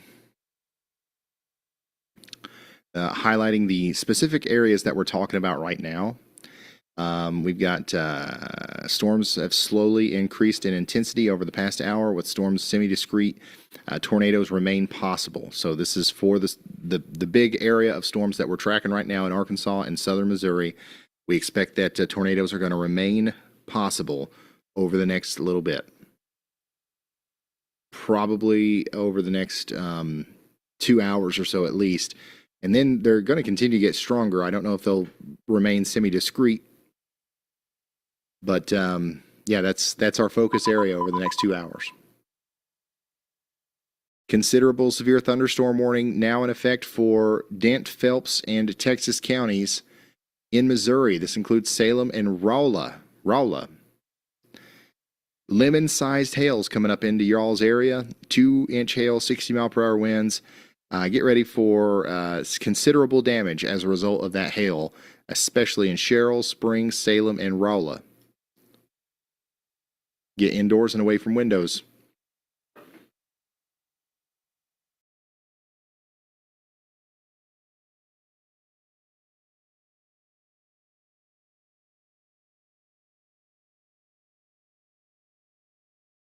If anybody lives in a trailer mobile home, what should they do in a tornado warning? This is the best part about not being scared, but rather being prepared. What you should do right now, way before you are in a tornado warning, is figure out what you're going to do if you get under a tornado warning. I can't tell you. The best thing to do would be to not be in that mobile home, right? So what I would do is I would try to find a nearby shelter. I would try to find a nearby relative, family member, friend, a nearby business, something that has a sturdy structure. Go talk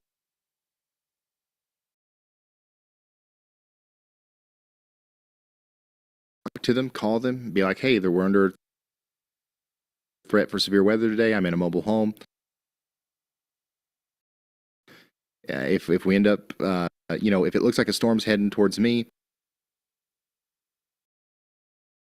is it all right if I come hang out with you for a while and take shelter in a more, sturdy building?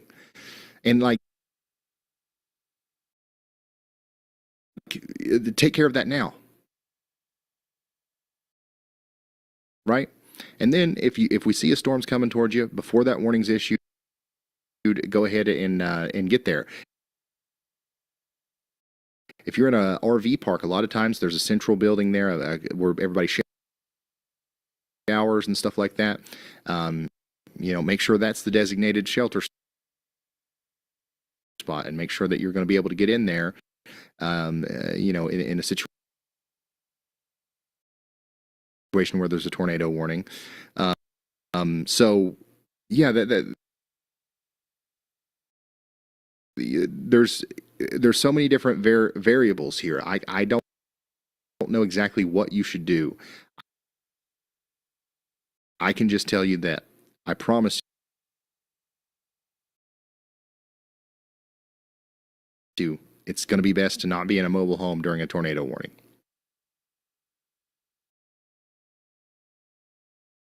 I've got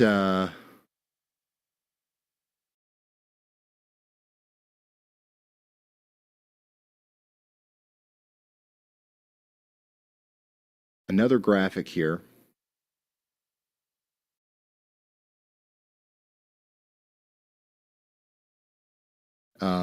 Talking a little bit more about this. Tornado sheltering guidelines. Seeking the best available refuge area immediately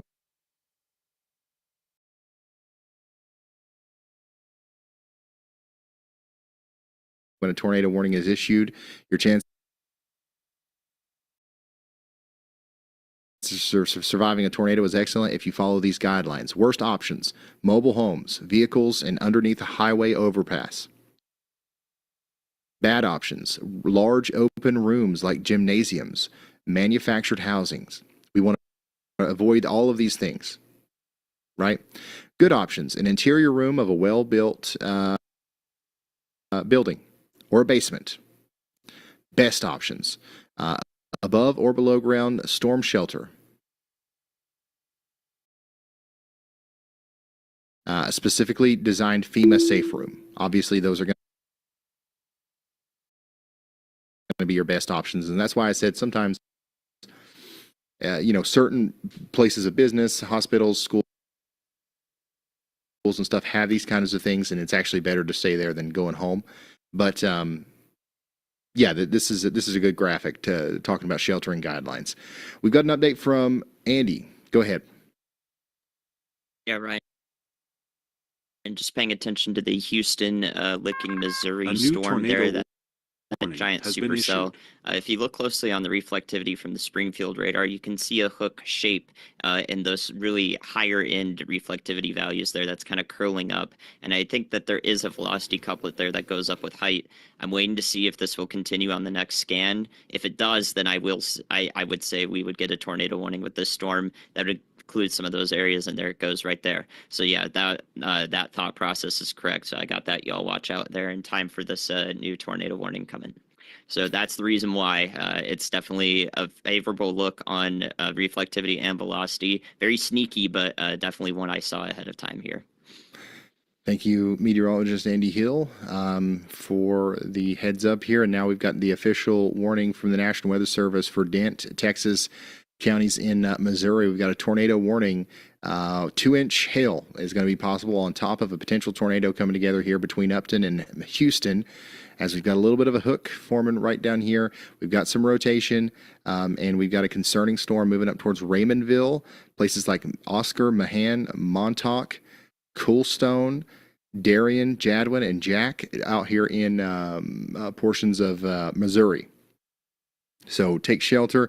Get indoors, get into that most interior room of a well-built building, preferably below ground, or in a storm cellar. It can be an above ground one too if you've got one.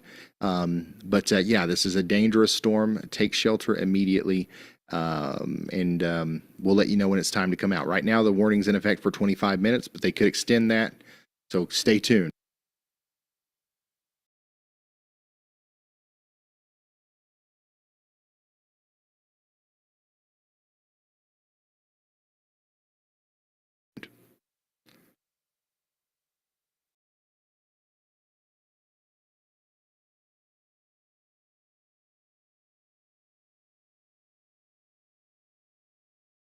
All right.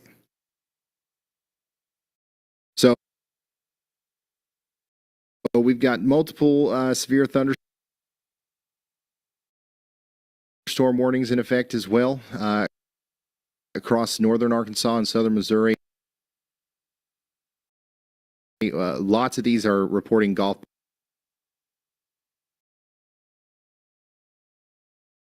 ball size hail now. So we've got 1, 2, 3, 4, 5, 6, 7 considerable severe thunderstorm warnings. So all these severe thunderstorms are very strong, and they're producing very large hail. So even if you're not under a tornado warning right now and you're just under a severe thunderstorm warning, know that it's about to get really nasty out there. We're seeing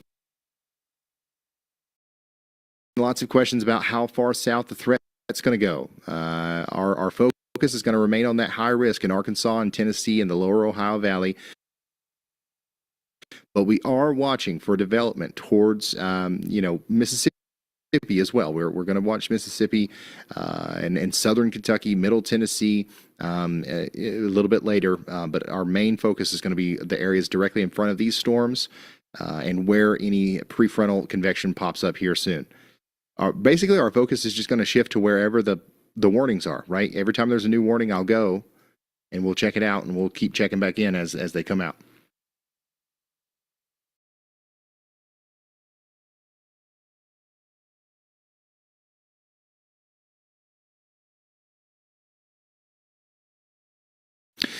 Many people are talking about little cells popping up around Hardeman County, Tennessee. These are likely the prefrontal cells that are trying to initiate in the unstable air.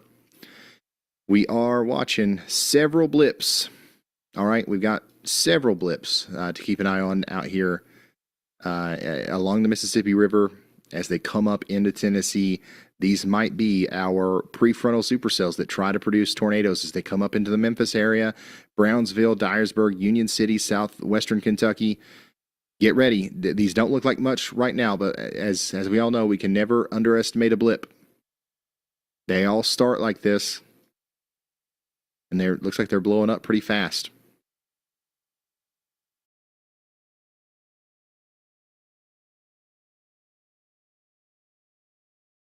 Still got strong rotation here south and west of Yellville, north of Bruno, west of Cowan, moving up towards Ree Valley, Cotter, and Gassville in Missouri. Get ready in Baxter, Marion, and Searcy counties for being in a tornado warning for the next 22 minutes. Take shelter immediately. This is an incredibly dangerous storm. Russellville, you guys are getting in on some large hail in the next little bit. London, Hector. Get ready for 1.5-inch hail.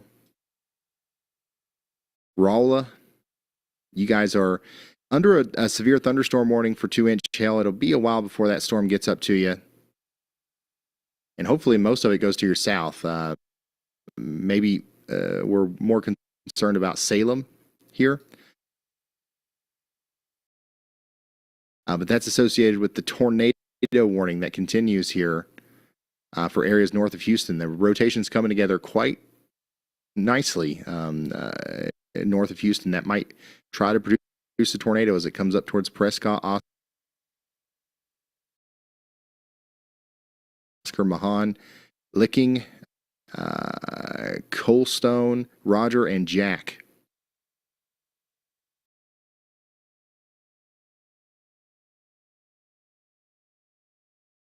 Very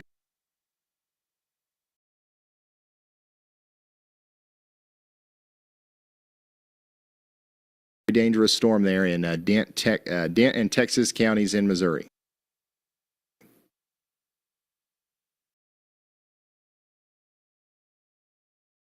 Once again, if you're just now tuning in, we've got a high risk of severe weather today. The outlook highlights a tornado outbreak, including the possibility of strong EF3 tornadoes.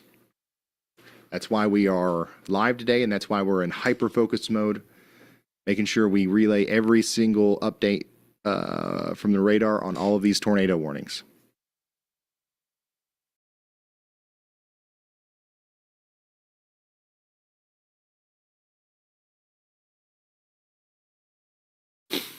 Also, if you're just now tuning in, there is an active tornado warning in effect right now for the Houston, Missouri area. That's one of the places that we are locked in on here. You can see Houston's right there near that rotation. It's just north of you.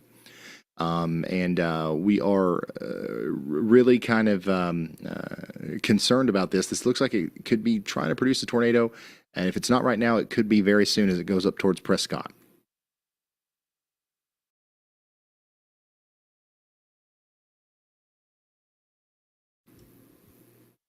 So that's our main focus right now.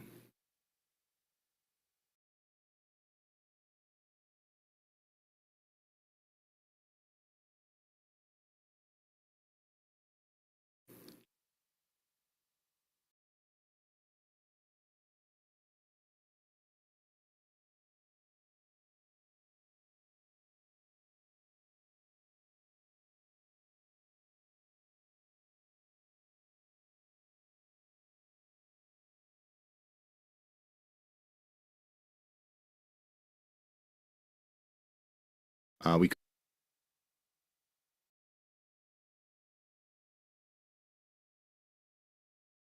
currently have 2 tornado warnings total.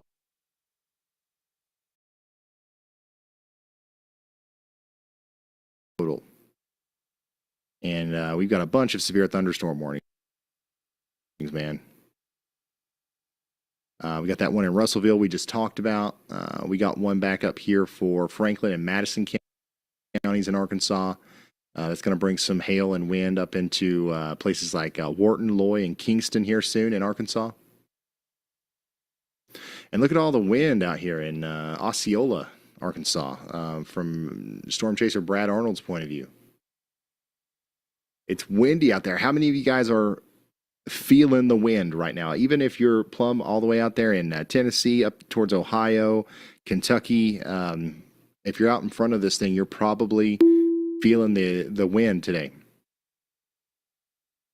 It's all associated with one storm system, one big, powerful storm system. It's all coming together here to produce our severe weather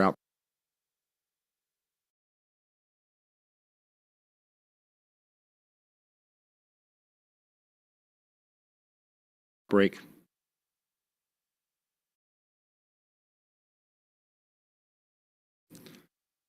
A new severe thunderstorm warning was just issued for Harrison, Bergman, Diamond City, and Omaha. This is Boone, Marion, and Newton counties in Arkansas. That's going to be for hail, quarter-size hail, and 60-mile-per-hour winds. Get ready for that over the next 34 minutes.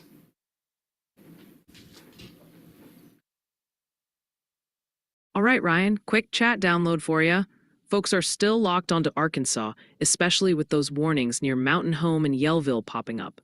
Looking ahead, the big wave of questions is hitting for timing and impacts later tonight across Kentucky. Hey, Louisville, southern Indiana, and Ohio. Also, a helpful viewer note. Sounds like Robidoux, Missouri is pronounced Robidoux. Robidoux. Gotcha. Yellville, you guys have got a broad area of rotation over you right now. There is a tornado warning. Hopefully everybody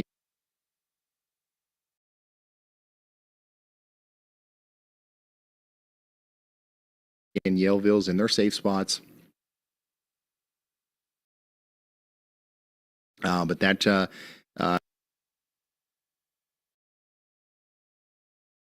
rotation's working over the town right now. It'll be, past you likely within the next 10 minutes. Flippin, Cotter, and Gassville, you guys are next in line. Make sure you're in your safe spots.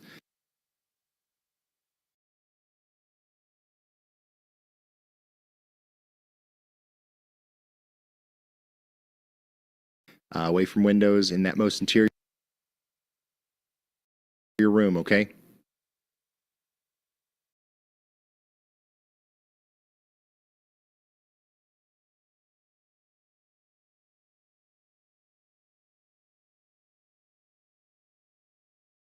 Yes, very windy. We got 200 chats per minute confirming that it is very windy.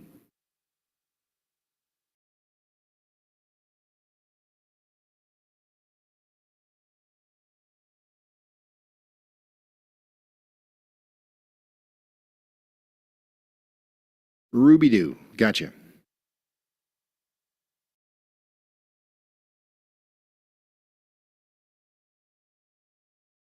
Cody Hudson's getting awfully close to that rotation in our tornado warning for Baxter County and Marion County.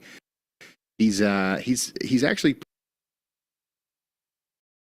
pretty far to the east of Harrison now. He's closer to Piatt, getting close to Summit and Yellville.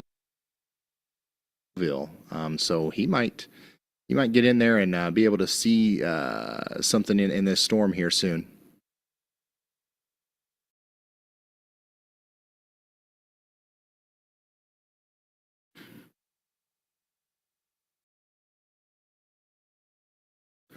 So this is a live look from our tornado warned storm coming into Yellville, Flippin, and Gassville here soon.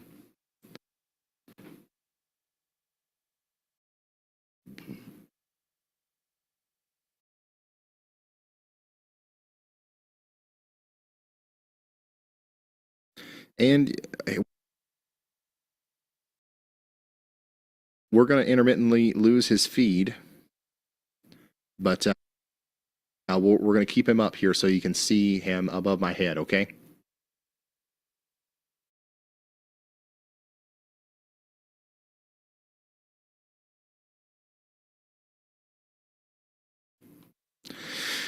Some of the, latest, analysis coming in suggests that models might have been underdoing wind shear today, and the environment might actually be a little bit more supportive for tornadoes than maybe originally thought.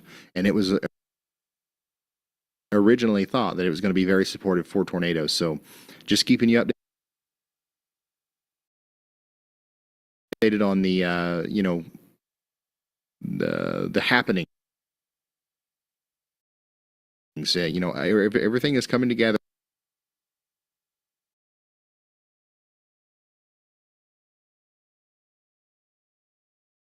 for us to have a major tornado outbreak here.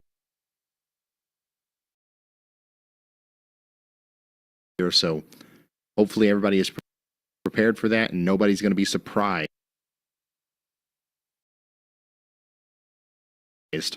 whenever we see a bunch of tornadoes a little bit later.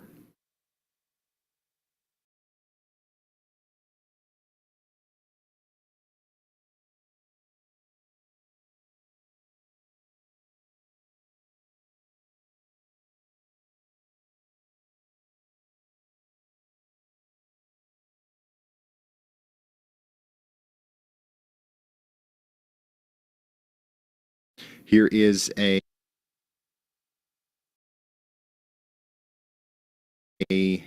photograph from Memphis.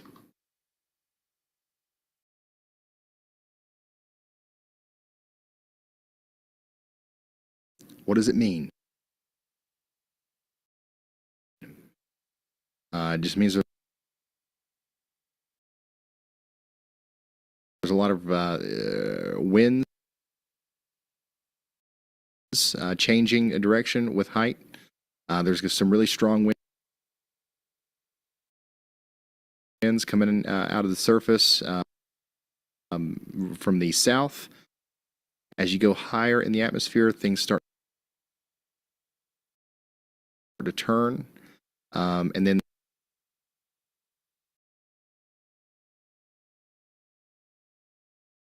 like this is imagine this is in like 3D space. This goes up and around, right? Indicating there's a ventilation for the storm out here. There's room for the inflow to come into the storm here. Essentially, the photograph often represents the shape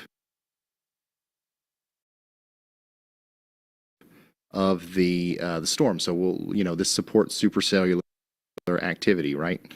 And this is a real one. This is not something that is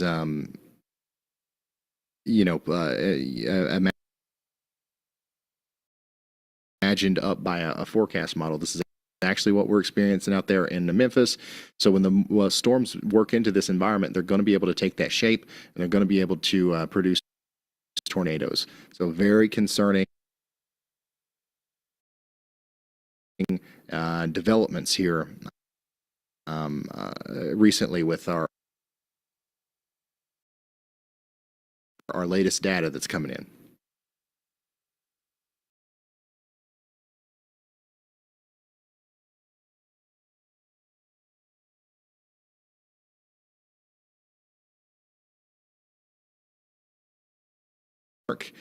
Those two counties in Missouri Let's go ahead and let's put that mountain home camera in one just for right now. Allie, you can flip a chaser into one of the.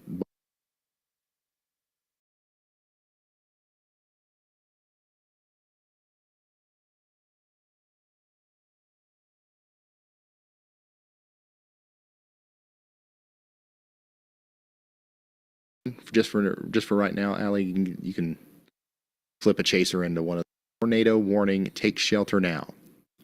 We continue to have a tornado warning a little bit farther to the north as well for Salem. So you guys need to stay sheltered for the next 36 minutes as that's coming together right now. And then Andy's Y'all Watch is likely going to be another storm that might end up with a tornado warning at some point for Houston again. So y'all watch out over there. Wow, these things are really coming together. And we're also, dang, dude, our blips are blipping out. Not good. Not a good sign for the residents of Memphis and surrounding areas, as we do have robust prefrontal discrete convection popping up across the Mississippi River, moving up into northwest Mississippi, eastern Arkansas, and western Tennessee. Stay tuned. We'll keep you updated on this. All we know right now is that we have convection. Let's see how strong these storms get. If they get really strong, this is going to be bad news. So everybody up here in the high-risk area needs to be ready. Go ahead, Andy. Just to speak on those a little more, Brian, those prefrontals, right now they're in an environment of, some of them are in an environment of about 85 degrees Fahrenheit surface temperature and about 65, 66 degrees surface dew point in Fahrenheit.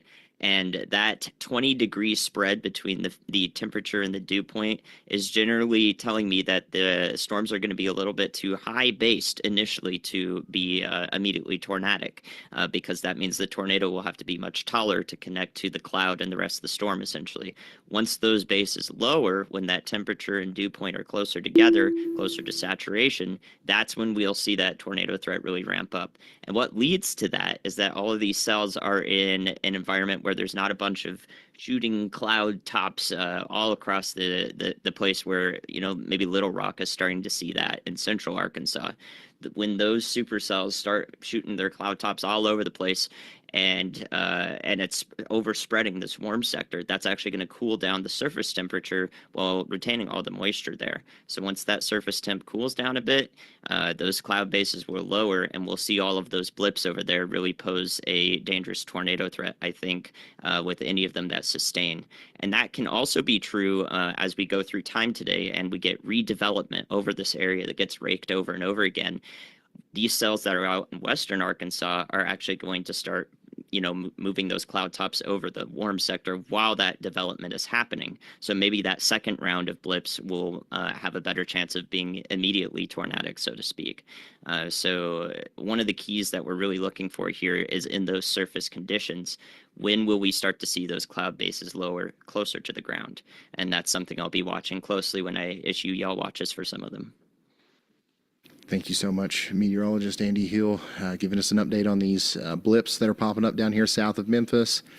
Concerning situation as it moves up into the high-risk area. We've got a tornado watch coming out for that area as well here soon. We'll keep you updated as developments are discovered. Okay, Mountain Home, back to you. Rotation is coming right towards you. We've got a great view of it, thanks to the Arkansas Department of Transportation, the iDrive Arkansas.com website. This is we saw some of the rotation and some of that low-hanging cloud structures that you see there a few moments ago, but I certainly don't see a tornado right now. You could see one here soon, though. So that's why we want to be extra cautious and we want to be getting into our safe spots. Right now, that rotating part of the storm is right over Gassville, and next it's going to go over Whiteville, Colfax, up into Western Hills Subdivision and Mountain Home. Literally, if this thing decides to produce a tornado, it will happen right dead center over the town of Mountain Home. Let's hope that that doesn't happen. But this is the reason why we're under a tornado warning. It could. So let's get to shelter and let's stop driving around out here. Good news is I do see a notably lower amount of rotation. I'm sorry, not rotation. Movement on the roads now that we have that official tornado warning. Hopefully the sirens are going off and people are just trying to get to their safe spots at this point.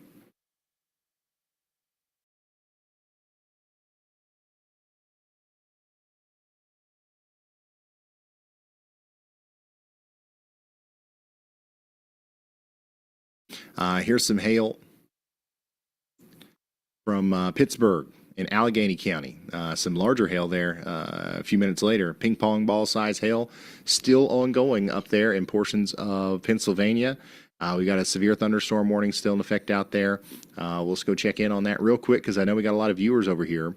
Johnstown, Windber, Benson, Hooversville, and Guystown. Get ready. It's coming towards you. 1 inch hail and maybe some 60-mile-per-hour winds. Back over here to our tornado warnings. Our northernmost warning continues to be in effect for Salem. That's going to be Dent County, Missouri. We're watching this area of rotation come right up towards Salem. It's not producing a tornado as of now, as far as we can tell, but it could here soon, so we want you to take shelter. And then we've got another tornado warning coming up towards West Plains. It's not in West Plains yet, but it's closer to South Fork and Elijah and Caulfield and Pottersville in Ozark County and Howell County in Missouri. We've got ourselves a tornado warning here for the next 30 minutes. Stay sheltered. And probably our most concerning storm right now is the one that's coming into Mountain Home. This is a live view of that as the rotating part is going to go right through the town here in a few moments. And it is going to try to produce a tornado. We're going to hope that it doesn't, but this storm is very close to being able to do that, okay? We're in the northeast side of town looking to the west-southwest here. Very ominous looking storm coming into view.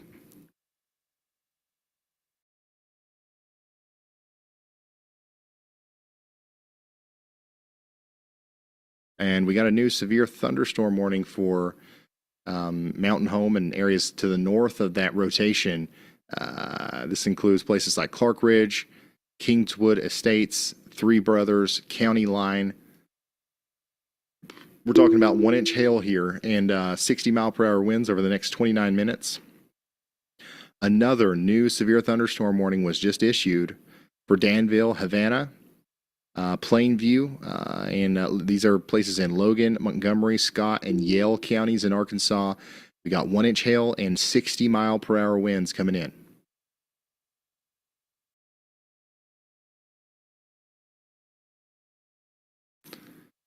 That rotation's getting awfully daggone close.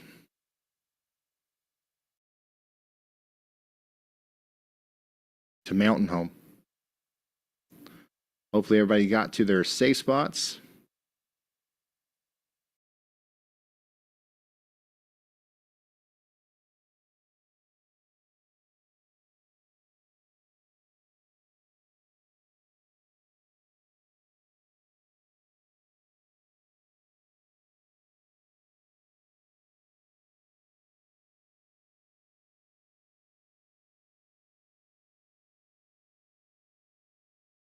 Here's some more hail photos, by the way. Lots of it. This is from Ohio, Thornville, Ohio. Earlier, Brianna is showing us some about ping pong ball size hail there as well. And then this is from Tyler in Irwin, Pennsylvania. And that looks like a smaller hail, but a lot more of it. Notice how the ground's completely covered there. So that's what you can expect over there in Pennsylvania ahead of these severe thunderstorm warnings that continue to be in place.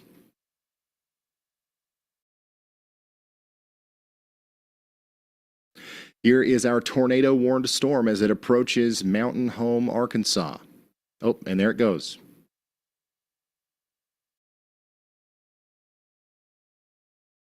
How many people do we have watching in Mountain Home right now? Hopefully y'all are in your safe spots. Good news is I don't see nothing touching the ground out there. I don't see no dangly bits or nothing. But there is it's a big old dark cloud. It's an ominous looking cloud, and it is capable of producing a dangly bit at any moment. So we really do want you to be in your safe spots. But hopefully, if this thing does decide to produce a tornado, which it very well could, it's going to happen after it gets past the town. We don't want it to happen over there in Mountain Home. So yeah, you bear with me. The next 15 to 30 minutes or so is going to be loud, as this is going to bring some hail and some strong winds in here, with or without a tornado. Yeah, very strong storm now entering the southwestern side.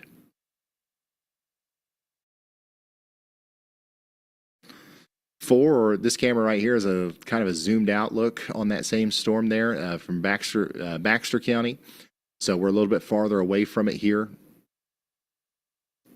But you can see that there is some ominous looking clouds in the distance there.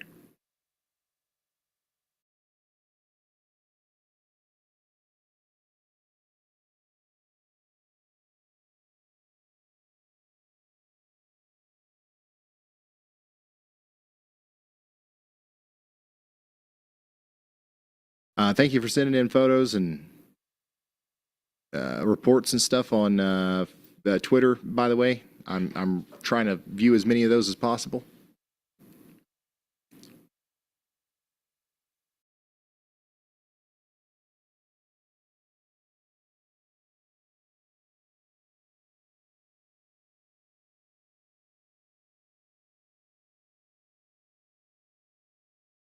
We're also watching, some developments up there in Illinois. There are, a couple storms that are trying to get going up there west of Springfield that might try to, produce some severe weather here over the next little bit.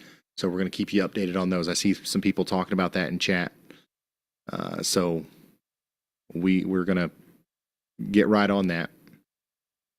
The weather intensity score is currently 112 or 109, and that's reflecting the significant severe weather that's unfolding. We currently have 9 live storm chasers helping us tell the story here, but we're kind of locked in onto this traffic camera in Mountain Home, Arkansas, as a rotating part of a tornado-warned storm is about to go right over top of it. So we're getting an up close and personal view on it here. We have multiple active tornado warnings right now. One of them's, of course, for Mountain Home. That's Baxter, Fulton, and Marion counties. And then we also have Raymondville and Salem in a tornado warning in Dent County, Missouri. And then we have numerous severe thunderstorm warnings as well in Missouri and Arkansas. Many of these involve golf ball size hail. So keep that in mind.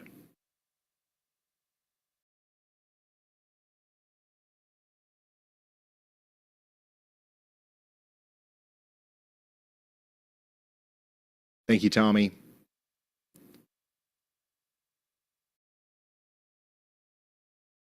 So yeah, here's our rotating part of our storm now north and east of Mountain Home, moving into Kingswood Estates, moving right over that traffic camera. It looks like we lost it. I don't know if we lost power or if we'll be able to get it back, but this is coming up towards Gamaliel County Line, Vidette, Ott, and Pickern Hall. Take shelter now. We've got a high probability of a severe thunderstorm warning. Oh, there it is, actually. So yeah, we've got a severe thunderstorm warning now in effect for Marshall, Leslie, and this is Baxter, Marion, and Newton counties. A new tornado warning has Get been ready issued. for 1-inch hail and 60-mile-per-hour winds over the next little bit as it comes up into Leslie and Arkansas. We also just got a new tornado warning in line with Andy's Y'all Watch here, literally, perfectly almost. Mountain View, Missouri now is also under a tornado warning. So we've got Mountain View, Arkansas, and Mountain View, Missouri now under a tornado warning. Take shelter immediately out here between West Plains and Mountain View. We have a decent amount of rotation with this storm, and it's coming together here north and west of South Fork. That's going to move right up towards West Plains and Mountain View over the next 20 to 30 minutes. So we want to get indoors, get in that safe spot, get away from windows, put as many walls between you and the outside world as possible.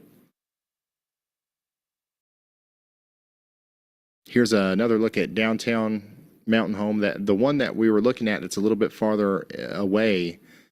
I guess we lost power on it, but this is what it looks like in downtown Mountain Home right now. So I don't think we have a tornado, but we still have a significant severe weather situation going on here. And here's the original. This is the camera that we were looking at. So no tornado currently in Mountain Home, thank goodness. But that rotating part of the storm is going to continue to move on up towards Kingwood Estates, Gamaliel, and County Line.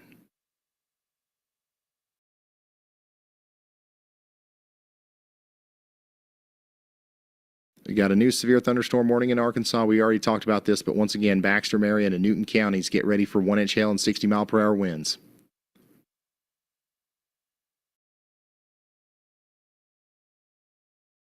All right, Ryan, quick look at the chat for you. Mountain Home, Arkansas is still lighting up the feed with tons of viewers confirming they're there and sheltering. Stay safe, y'all.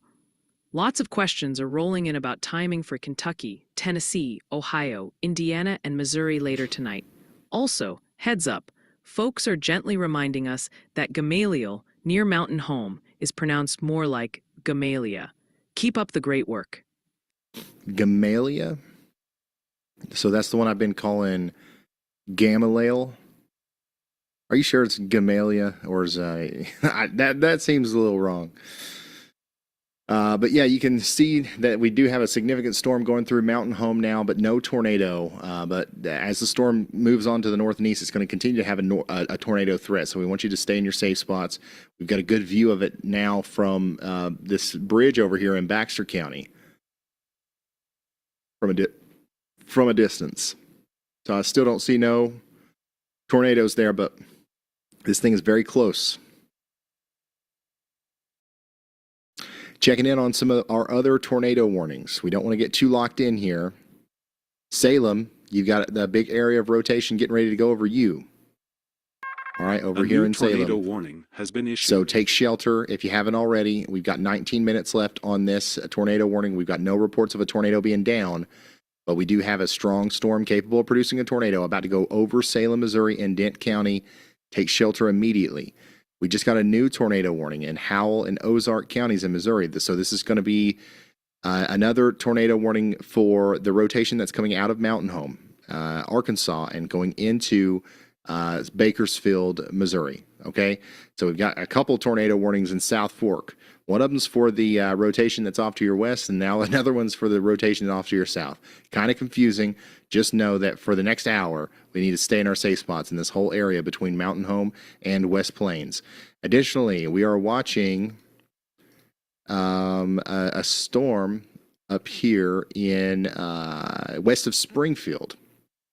Andy's got a y'all watch on here for places near Murrayville, Franklin. This is Morgan County, Greene County, Cass County, and Sangamon counties in Illinois to the south and west of Springfield. We've got a pretty good chance that this is going to go severe here soon. We might see a severe thunderstorm warning in Springfield as the storm approaches. It is also at some point capable of rotating a little bit, so we're keeping an eye on this. Right now, though, just y'all watch out. Not a big deal.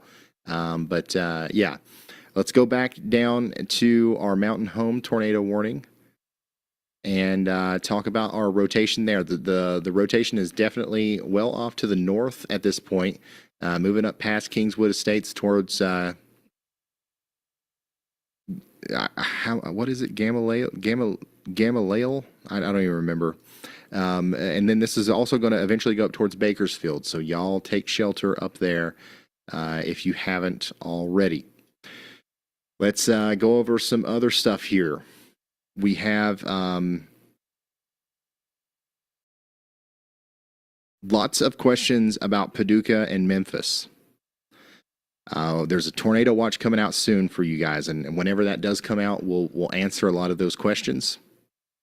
But right now, we have to kind of maintain our focus on the tornado warnings and stuff that's over here in Missouri and Arkansas. But don't worry, Paducah and Memphis, we're going to talk a bunch about you today, unfortunately. SPC Mesoscale Discussion 355 indicates a tornado watch is likely for this area very soon.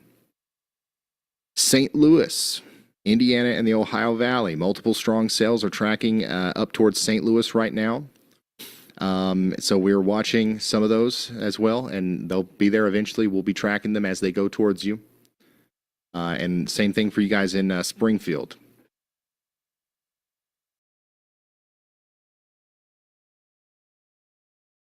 Radar is showing sales in Mississippi growing upscale.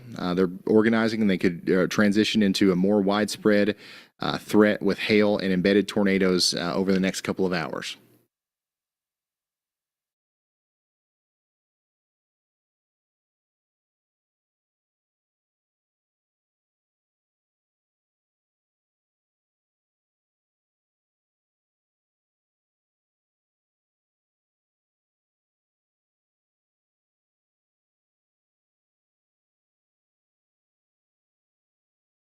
And he's got a new y'all watch out here for Springfield. Once again, highlighting an area even north of Springfield up towards Lincoln.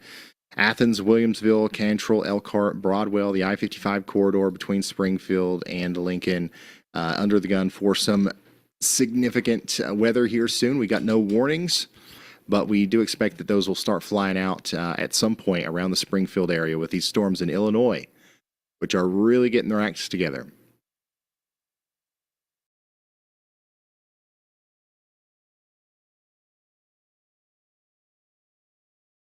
It's pronounced Gamaliel.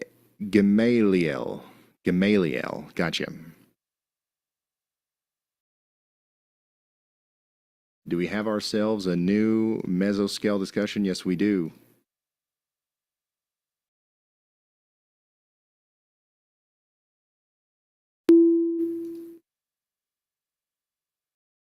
Storms are expected to increase in coverage and intensity over the next couple of hours. A tornado watch is likely.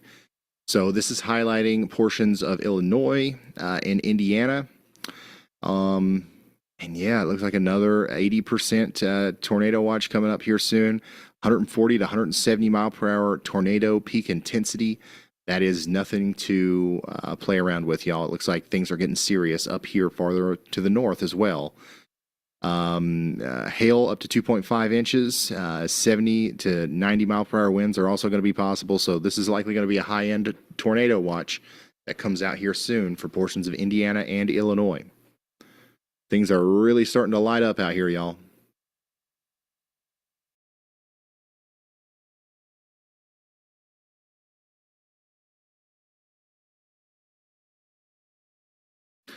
We got a severe thunderstorm warning on one of our blips now in Mississippi and portions of Tennessee. Now just to the south and east of Memphis, we have a severe thunderstorm warning for Germantown, Collierville, and Oakland. We got 1-inch hail and 60 mile per hour winds coming into play here. This is not a good sign. These things are really starting to strengthen. These are going to cause big problems as they go up towards Lakeland, Arlington, Galloway, and Mason. This is to the east of Memphis, but there is another storm to the south of Memphis, which is on Andy's radar here. As you can see, he's got a medium confidence severe thunderstorm y'all watch for Phillips County, Arkansas, Tunica County, Mississippi, Panola County, Mississippi, and Coahoma County in Mississippi for the next hour or so. Go ahead, Andy. Hey, Ryan. Yeah, another one that I'm watching is actually back in west central Arkansas here from the Fort Smith radar. You could see my y'all watch on that one near Danville. And that one's had a little bit of a surge right there. It's a sort of hybrid structure, a little bit linear here, but also maybe an embedded structure in here. And that velocity really shows what was previously a convergence signature now starting to come together there right over Danville. So in Danville and Arkansas and Yell County, if there's not any sort of developing rotation, there will be some pretty intense winds with this part of the storm. I will watch to see if this comes together further to increase confidence on the tornado potential of this. So that's what I have currently for that storm. All right. Thank you, meteorologist Andy Hill. We're concerned about our friends over here in Danville. You guys are under a severe thunderstorm warning. We know that there's 60 mile per hour winds coming in and 1-inch hail. We think there also could be a tornado threat here as this convergence signature is coming together right over the town. So get ready to take shelter in Danville, Mickles, Alpha, all the way up there towards Pisgah. near Russellville and Dardendale. This is going to be a dangerous storm if that rotation continues to kind of come together. All right. Here's a live view out of Lamar County, Arkansas, as a severe thunderstorm is crossing the road there on the interstate.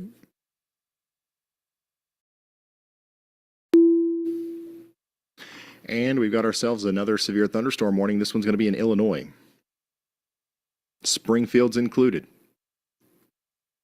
So National Weather Service up here has issued a severe thunderstorm warning for Menard, Morgan, and Sangamon counties in Illinois. We've got a severe thunderstorm now moving up into Springfield. This is going to bring about 1-inch hail and 60-mile-per-hour damaging winds up here into the greater Springfield area over the next 25 minutes. Some places in the path here include the Riverside Park Campground, Wieland Park Trailer Park, Adams Elementary School, Athens High School, the Christ the King School, Du Bois Elementary School. Also, we can't forget about places like the Central Illinois Kidney and Dialysis Center, which is in the path. And of course, the AMC 8 and Aaron's Pavilion. Don't know if there's any events happening there right now, but things are about to get nasty there, just like they're nasty right now out here in Arkansas. Look at this. Lamar County, Arkansas. Conditions are becoming quite dangerous on the roads out there in Knoxville, Arkansas as well.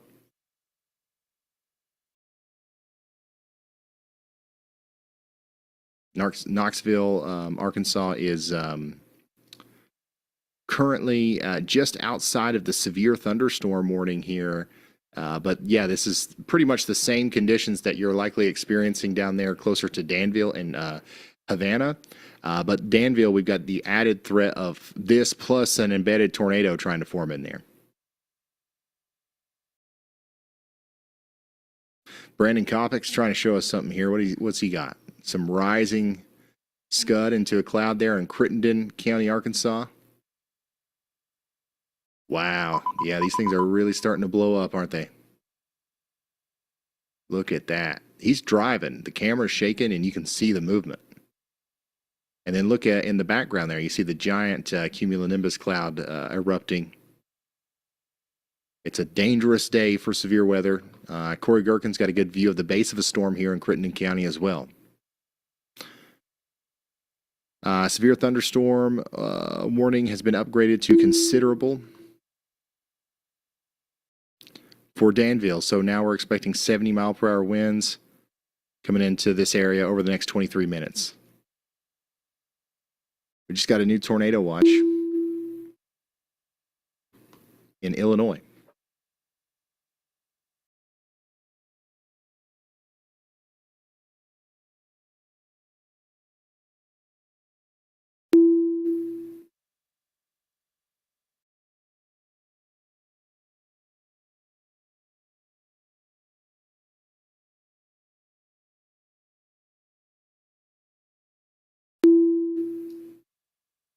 As soon as we get a graphic on that tornado watch, I will show you it. Oh, and look at this. We got the whole classroom gathered around at the kindergarten. Not sure where this is, but Kendra, thank you so much for sending this in. My kindergarten class is learning about severe weather. So who do we watch? Yeah, thanks for tuning in. I hope you guys are being safe. And we're going to be learning a lot about severe weather today. I believe we're going to have plenty of examples of significant radar signatures to show you. We'll learn. Today's the perfect day to learn, honestly, because we've got ingredients coming together in textbook fashion for a tornado outbreak across portions of Arkansas, Tennessee, Mississippi, Kentucky, Illinois, Indiana. It's going to be a very dangerous day, y'all. But it's all right. Don't be scared. Be prepared. We're going to help you do that here. All right, Andy's just got a new y'all watch out here for Mountain View and areas points north and east towards Eminence. That's Shannon County and Howell counties in Missouri. We've got a medium confidence and a new tornado warning maybe being needed here over the next 30 minutes. So y'all watch out up there. Go ahead, Riley. Hey Ryan, that new tornado watch does have the PDS tag, so particularly dangerous situation tornado watch has been issued. Okay, thank you, Riley. Unfortunately, we've got a PDS tornado watch, and once again, as soon as I've got our traditional NWS tornado graphic for that, I'll show you that. But yeah, PDS tornado watch, we've got a 90% probability. Now, let me zoom out here and show you what I'm talking about. We got a 90% probability of 2 or more tornadoes. We've got a 90% probability of one or more strong EF2 to EF5 tornadoes. So here we are with a 90-90 PDS tornado watch. So this is a very high-end tornado watch that includes St. Louis. That includes places like Carbondale. It also includes places over here in western Kentucky. I'll show you the whole thing once we get that graphic, okay? But the conditions are rapidly deteriorating, and we are very concerned about our friends in St. Louis right now, Poplar Bluff, down into the Boot Heel region of Missouri, Paducah, Kentucky, Evansville, Owensboro, Clarksville, Jackson, Memphis. This is it's shaping up to be everything that we thought that it might be, unfortunately. Springfield, you're under a severe thunderstorm warning.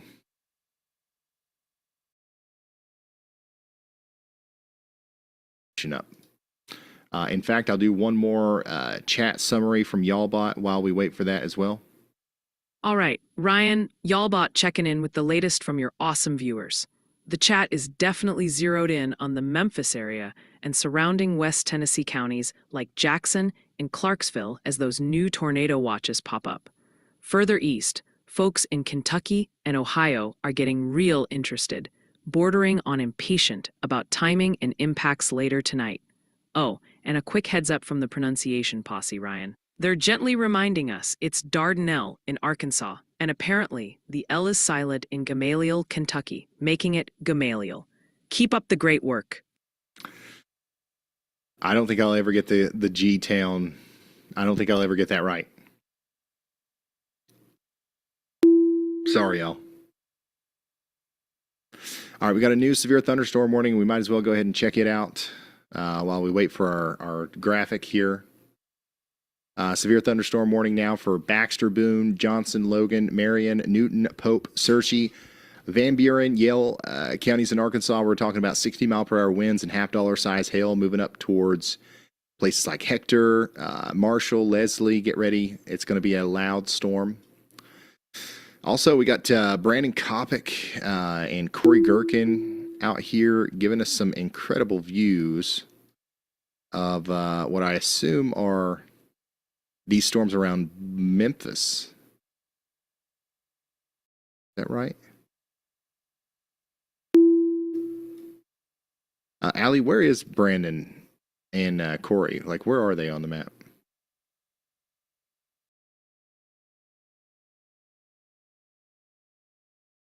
Yeah, so they're in West Memphis, Arkansas. That's like a part of Memphis? You can pull them into monitoring and then view on map. Warning has been issued. Yeah, there they are. So yeah, they're over here in West Memphis. So this is a storm just to the west of Memphis.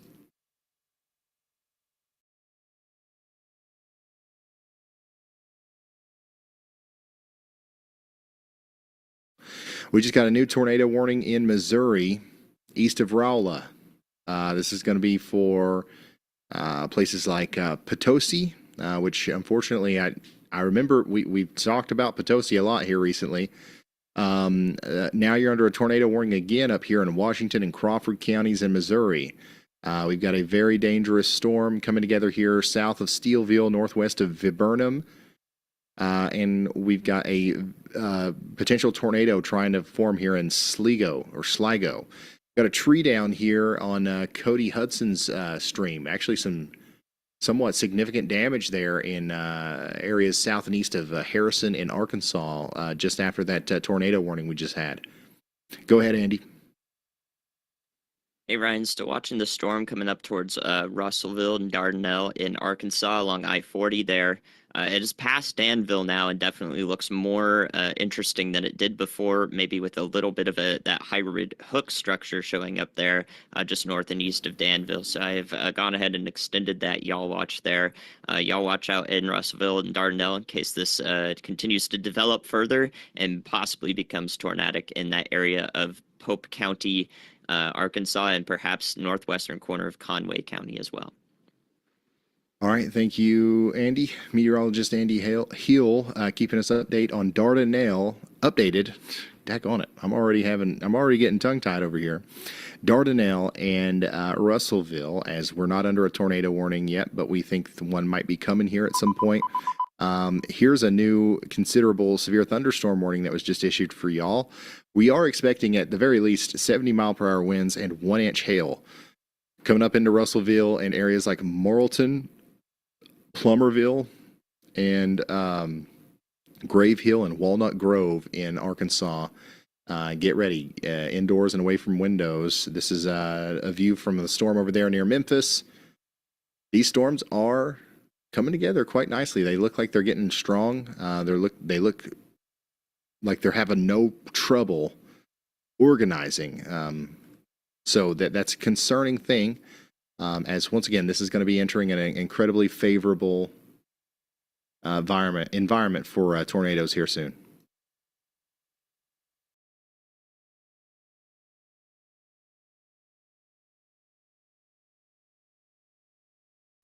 We did get we got an updated SPC Day 1 outlook, and it looks to me like nothing much has changed.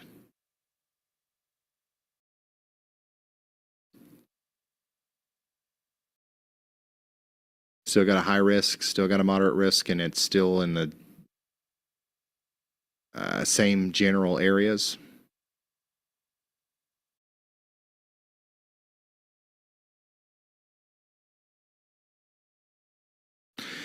Well, we don't have our traditional graphic, and as soon as I get that, I'll show it to you. But this is the outline of the PDS Tornado Watch that just came out. This is a particularly dangerous situation. From Evansville down through Paducah, Clarksville, I do believe you're included in that. Jackson, Dyersburg, Jonesboro, Memphis, Tupelo, Pine Bluff. It's just to the east of Little Rock.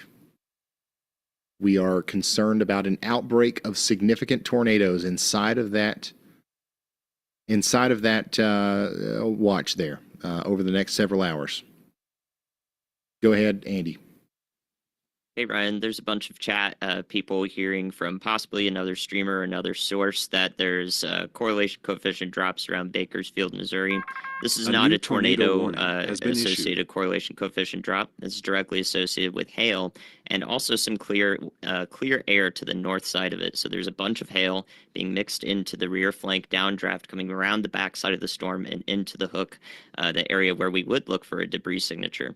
However, because of all of the hail that is there and is evident via those really upper end reflectivity values, it doesn't necessarily correspond either to where we would expect that debris signature with an ongoing tornado via the velocity that we can see in the storm. So that is not anything to do with a debris signature from a tornado. I would say that is completely due to hail. And if anything pops up out ahead of the velocity signature, it would especially be clear air. And what that means is clear air, there's just sporadic raindrops. Also could be things like insects in the inflow of the storm that are kind of getting caught up. When the radar beam scans that area of clear air, it sees associated, sporadic raindrops, insects, things that aren't necessarily corresponding, aren't uniform like a bunch of raindrops in an area of heavy precipitation. So we see those lowered correlation coefficient values in the clear air, and we also see lower correlation coefficient values where it's hailing a lot, because we could have hailstones of different sizes that are falling, maybe an inch, maybe 2 inches, or maybe a bunch of pebbles. So those are things to be wary of anywhere you're receiving information in addition to our stream today, to hopefully not spread misinformation from another source. Make sure our discussions are rooted in scientific basis. Thank you so much, meteorologist Andy Hill. We will absolutely let you know the moment we see or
Thank you very much. Thank you. Nice crowd. What a good-looking group of people. Well, we have some very, very good news today, and a lot of good things are happening for our country. Please sit down. My fellow Americans, this is Liberation Day, waiting for a long time. April 2nd, 2025 will forever be remembered as the day American industry was reborn, the day America's destiny was reclaimed, and the day that we began to make America wealthy again. Going to make it wealthy, good and wealthy. For decades, our country has been looted, pillaged, raped, and plundered by nations near and far, both friend and foe alike. American steel workers, auto workers, farmers, and skilled craftsmen. We have a lot of them here with us today.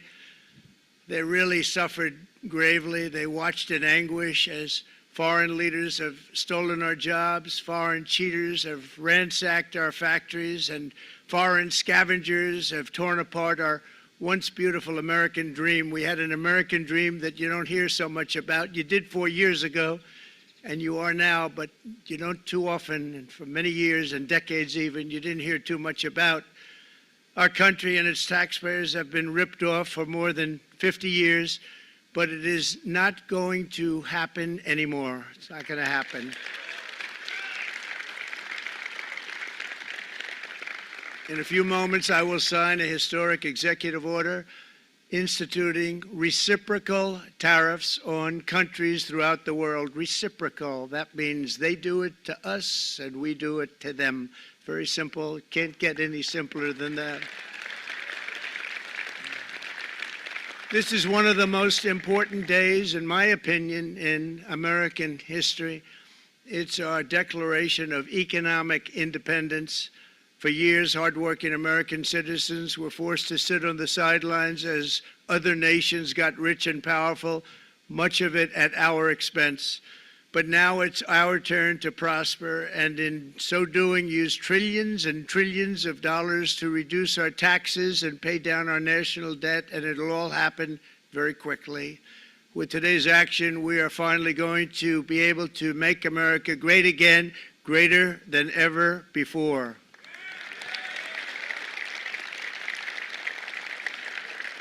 Jobs and factories will come roaring back into our country, and you see it happening already. We will supercharge our domestic industrial base. We will pry open foreign markets and break down foreign trade barriers. And ultimately, more production at home will mean stronger competition and lower prices for consumers. This will be indeed the golden age of America. It's coming back, and we're going to come back very strongly.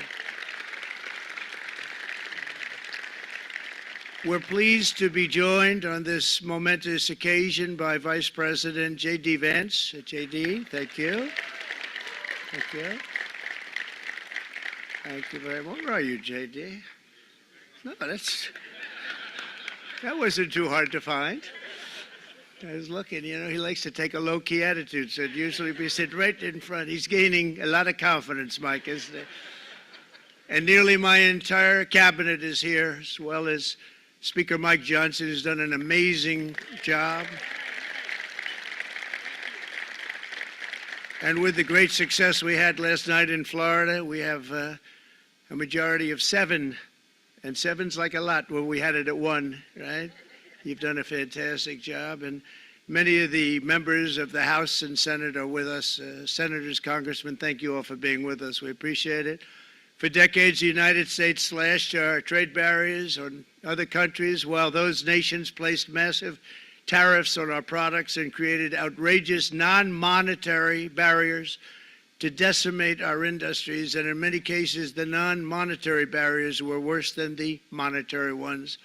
They manipulated their currencies, subsidized their exports, stole our intellectual property, imposed exorbitant VAT taxes to disadvantage our products, adopted unfair rules and technical standards, and created filthy pollution havens. They were absolutely filthy, but they always came to us and they said, we're violating, we should pay for it.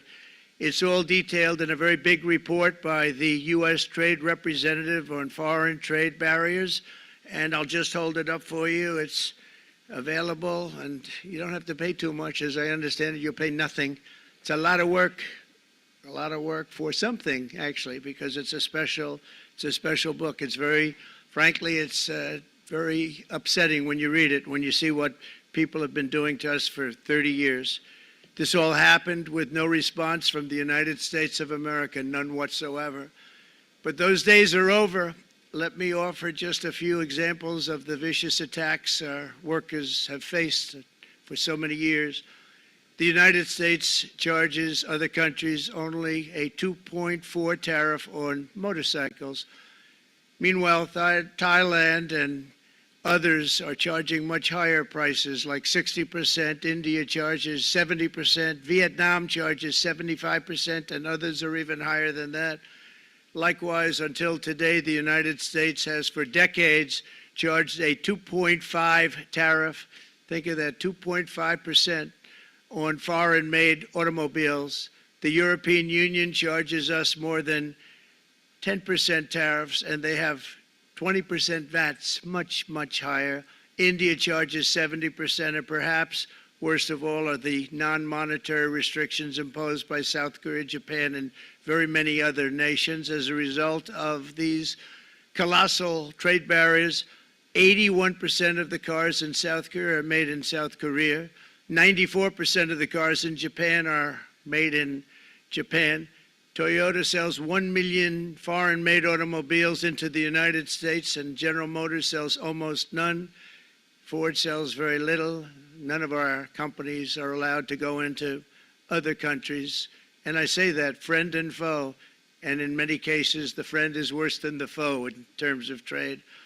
But such horrendous imbalances have devastated our industrial base and put our national security at risk. I don't blame these other countries at all for this calamity. I blame former presidents and past leaders who weren't doing their job. They let it happen, and they let it happen to an extent that nobody can even believe. That's why, effective at midnight, we will impose a 25% tariff on all foreign-made automobiles.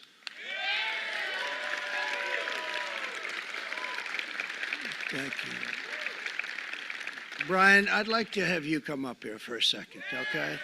I just see him sitting. He's been a fan of ours, and he understands this business a lot better than the economists, a lot better than anybody. Brian, say a few words, please, would you? Thank you, Mr. Thank you. It's a great honor to have you. Thanks. Thank you, Mr. President. I grew up just north of Detroit, Michigan, in Macomb County, known as the home of the Reagan Democrats. My first vote for president was for Ronald Reagan. I thought that was going to be the best president I ever saw in my lifetime until Donald J. Trump came along. I have watched my entire life, I have watched plant after plant after plant in Detroit and in the Metro Detroit area close. There are now plants sitting idle. There are now plants that are underutilized, and Donald Trump's policies are going to bring product back into those underutilized plants. There's going to be new investment. There's going to be new plants built. And the UAW members, and I brought 20 of them with me, they're sitting right over here. We support Donald Trump's policies on tariffs 100%. So, Mr. President, we can't thank you enough. And in 6 months or a year, we're going to begin to see the benefits. I can't wait to see what's happening 3 or 4 years down the road. Thank you, Mr. President. Thank you. What a great guy. He got it right from the beginning. He got it before almost anybody else. This group over there, they got it too. And you know, we won the state of Michigan. We won almost all of them, but we won Michigan by a lot, and I want to just thank you all. The auto workers were fantastic. The Teamsters were fantastic. Everyone was pretty good, I will tell you. Thank you very much. I appreciate it. You're going to be very happy very soon, and you probably see what's happening with all of the, not only car companies, but car companies in particular. See it with all of the ones they're moving, they're announcing day in, day out. You're seeing it. Nobody's ever seen anything like that. With today's actions, we're also standing up for our great farmers and ranchers who are brutalized by nations all over the world. Brutalized. Canada, by the way, imposes a 250 to 300% tariff on many of our dairy products. They do the first can of milk. They do the first little carton of milk at a very low price, but after that it gets bad, and then it gets up to 275, 300%. So when they're figuring what's Canada charging, they say, oh, about 2%, 3%. But take a look at what happens down the road. When you look a little bit, it's not a pretty picture, and we don't like it, and it's not fair. It's not fair to our farmers. It's not fair to our country. And with countries like Canada, you know, we subsidize a lot of countries and keep them going and keep them in business. In the case of Mexico, it's $300 billion a year. In the case of Canada, it's close to $200 billion a year. And I say, why are we doing this? Why are we doing this? I mean, at what point do we say, you got to work for yourselves and you got to, this is why we have the big deficits. This is why we have that amount of debt that's been placed on our heads over the last number of years. And we're really not taking it anymore. Through non-tariff barriers, the European Union bans imports of most American poultry. You understand? They say, we want to send you our cars, we want to send you everything, but we're not going to take anything that you have. Australia bans, and they're wonderful people and wonderful everything, but they ban American beef, yet we imported $3 billion of Australian beef from them just last year alone. They won't take any of our beef. They don't want it because they don't want it to affect their farmers. And you know what? I don't blame them, but we're doing the same thing right now, starting about midnight tonight, I would say. And China charges American rice farmers an overquota, it's called, a tariff rate of 65%. South Korea charges 50%. Actually, they charge different, from 50% to 513%. And Japan, our friend, charges us 700%. But that's because they don't want us selling rice and other things. Who can blame them, Madam Secretary? Agriculture, great job you did on eggs, by the way. The egg prices came down 50%. You got them down 50%. Once we got involved, they were going through the sky. The egg prices, they were going through the sky, and you did a fantastic job. Now we have lots of eggs, and they're much cheaper, down about 59% now, and they're going down further.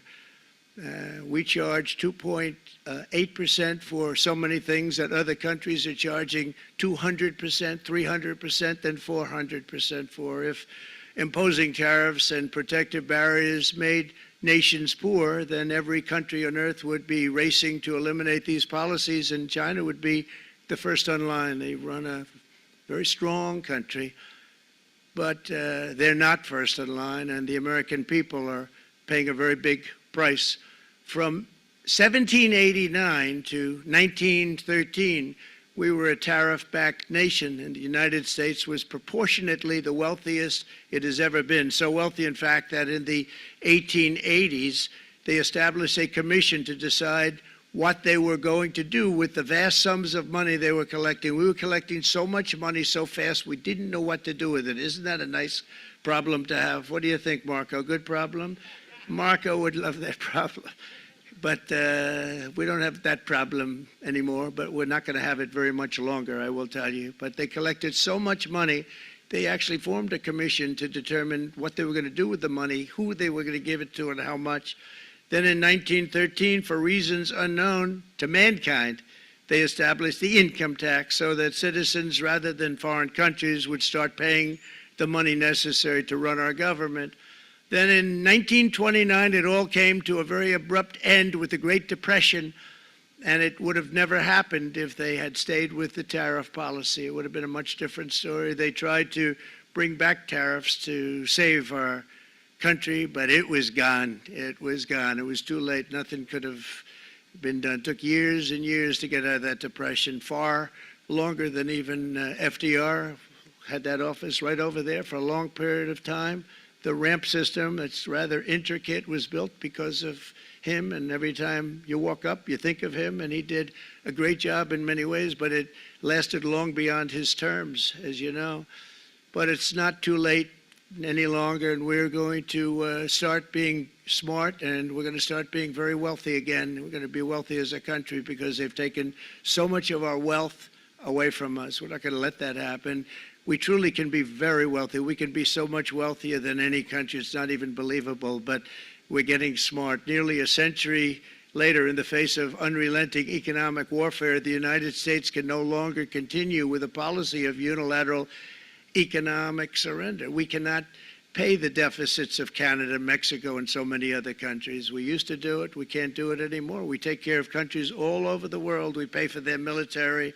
We pay for everything they have to pay, and then when you want to cut back a little bit, they get upset that you're not taking care of them any longer. But we have to take care of our people, and we're going to take care of our people first, and I'm sorry to say that.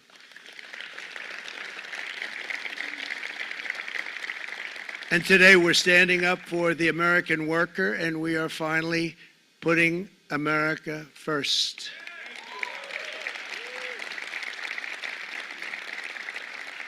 In sleepy Joe Biden's last year in office, the United States hemorrhaged 100,000 manufacturing jobs, and the number was going through the roof at levels never seen before. And our trade deficit reached a record $1.2 trillion, which is unheard of. Since the beginning of NAFTA, the worst trade deal ever made, it was a horror show. I was able to terminate it. They all said you'd never be able to get it out. We had to get approval from Congress to get it terminated. We had to live with that deal. It was the worst trade deal ever made by far.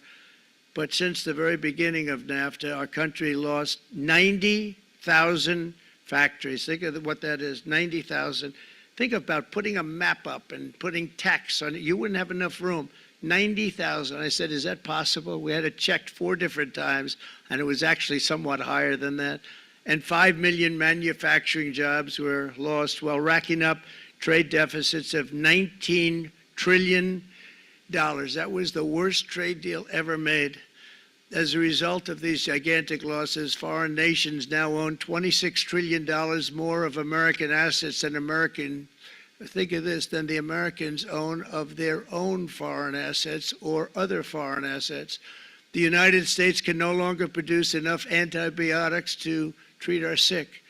We have a tremendous problem. We have to go to foreign countries to treat our sick. If anything ever happened from a war standpoint, we wouldn't be able to do it.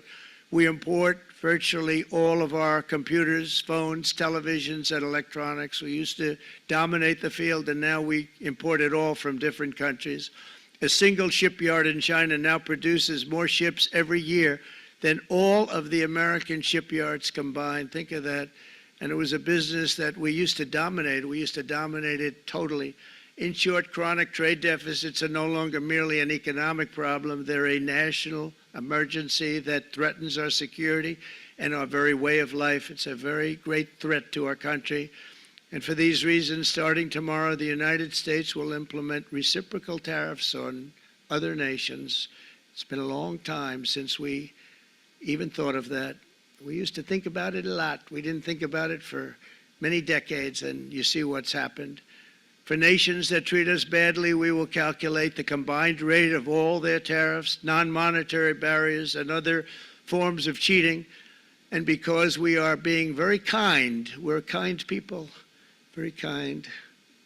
You're not so kind when you got ripped off with your salaries. My auto worker friends and my Teamster friends and all of the unions that typically voted Democrat, they're not voting Democrat anymore because worker, whether union or non-worker, they're for the Republicans now. That's what happened. But we will charge them approximately half of what they are and have been charging us. So the tariffs will be not a full reciprocal. I could have done that, yes, but it would have been tough for a lot of countries who didn't want to do that. I'd like to see the chart if you have it. Could you bring it up, Howard? This is our great Secretary of Commerce, Howard Lutnick. Thanks, Howard.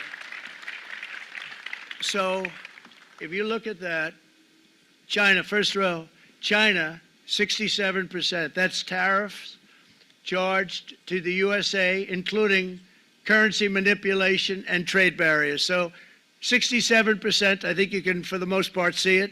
Those with good eyes, with bad eyes. We didn't want to bring, it's very windy out here. We didn't want to bring out the big charts because it had no chance of standing. Fortunately, we came armed with a little smaller chart. So it's 67%, so we're going to be charging a discounted reciprocal tariff of 34%. I think, in other words, they charge us, we charge them less. So how can anybody be upset? They will be because we never charge anybody anything, but now we're going to charge. European Union, they're very tough, very, very tough traders. You know, you think of European Union, very friendly. They rip us off. It's so sad to see. It's so pathetic. 39%, we're going to charge them 20%, so we're charging them essentially half. Vietnam, great negotiators, great people. They like me, I like them. The problem is they charge us 90%. We're going to charge them 46% tariff. Taiwan, where they took all of our computer chips and semiconductors. We used to be the king, right? We were everything. We had all of it. Now we have almost none of it, except the biggest company is coming in. We're going to end up with almost 40%. Lee Zeldin's working to get their approvals. And it's an amazing company. Mr. Wei, of one of the great companies of the world, actually, they're coming in from Taiwan, and they're going to build one of the biggest plants in the world, maybe the biggest for that. But 64%, we're going to charge them 32%. Japan, very, very tough, great people. And again, I don't blame the people for doing it. I think they're very smart in doing it. I blame the people that sat right in that Oval Office, right over there, right behind the Resolute desk or whichever desk they chose. Japan, 46%. They would charge us 46%, and much higher for certain items like cars, little items like cars. 46%, we're charging them 24%. India, very, very tough, very, very tough. The Prime Minister just left, and he's a great friend of mine, but I said, you're a friend of mine, but you're not treating us right. They charge us 52%. You have to understand, we charge them almost nothing for years and years and decades, and it was only 7 years ago when I came in, we started with China charged them. We took in hundreds of billions of dollars from China in tariffs, and they understood, honestly. President Xi understood. He said, look, I understand, and the other countries, and they all understand. We're going to have to go through a little tough love, maybe, but they all understand. They're ripping us off, and they understood it. Prime Minister of Japan, Shinzo Abe. He was a fantastic man. He was unfortunately taken from us, assassination. But I went to him and I said, Shinzo, we have to do something. A trade is not fair.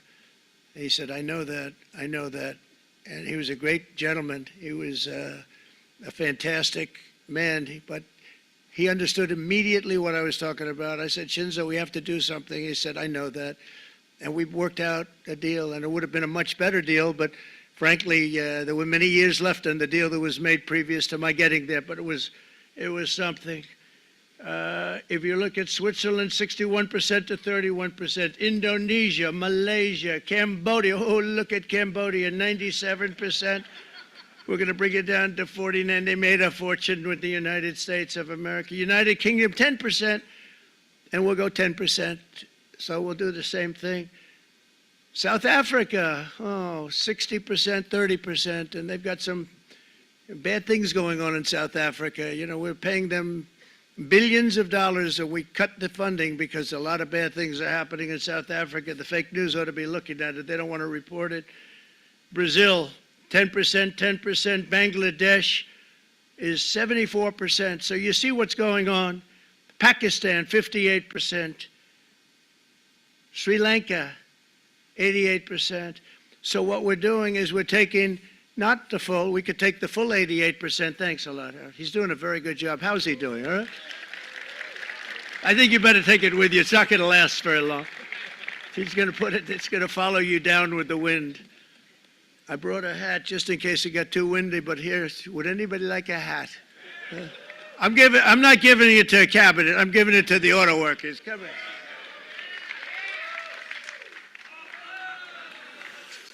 Thank you, fellas. Get it. That's it. That's it. They deserve it more than our cabinet. Our cabinet has plenty of hats. But you see the numbers. The numbers are so disproportionate. They're so unfair. At the same time, we will establish a minimum baseline tariff of 10%. You notice that on the chart? And that'll be on other countries to help rebuild our economy and to prevent cheating. So we're going to have a minimum of cheating, and we're going to be very severe on the people that at the gate that watch the tariffs and watch the product coming in, because there's been a lot of bad things happening at the gate because the money is so enormous that you're talking about. There's never been probably anything like it in terms of the enormity, and there are a lot of bad things happen at the people that do the check-in, and they're looking at 10-year jail sentences if they do play. We're going to treat them so good, but if they cheat, the repercussions are going to be extremely strong.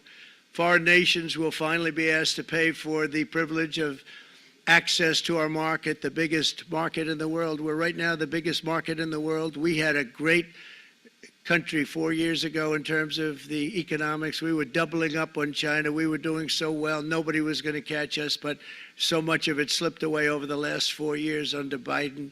I campaigned on this policy throughout last year, and today that promise was made, and it was also a promise, as you know, that was kept. Promises made, promises kept. To any company that objects to our common sense reciprocal tariffs, again, reciprocal, back and forth, back and forth. And I call this kind reciprocal. This is not full reciprocal. This is kind reciprocal. But what we do is we cut it in half. We charge them. My answer is very simple if they complain. If you want your tariff rate to be zero, then you build your product right here in America, because there is no tariff if you build your plant, your product in America.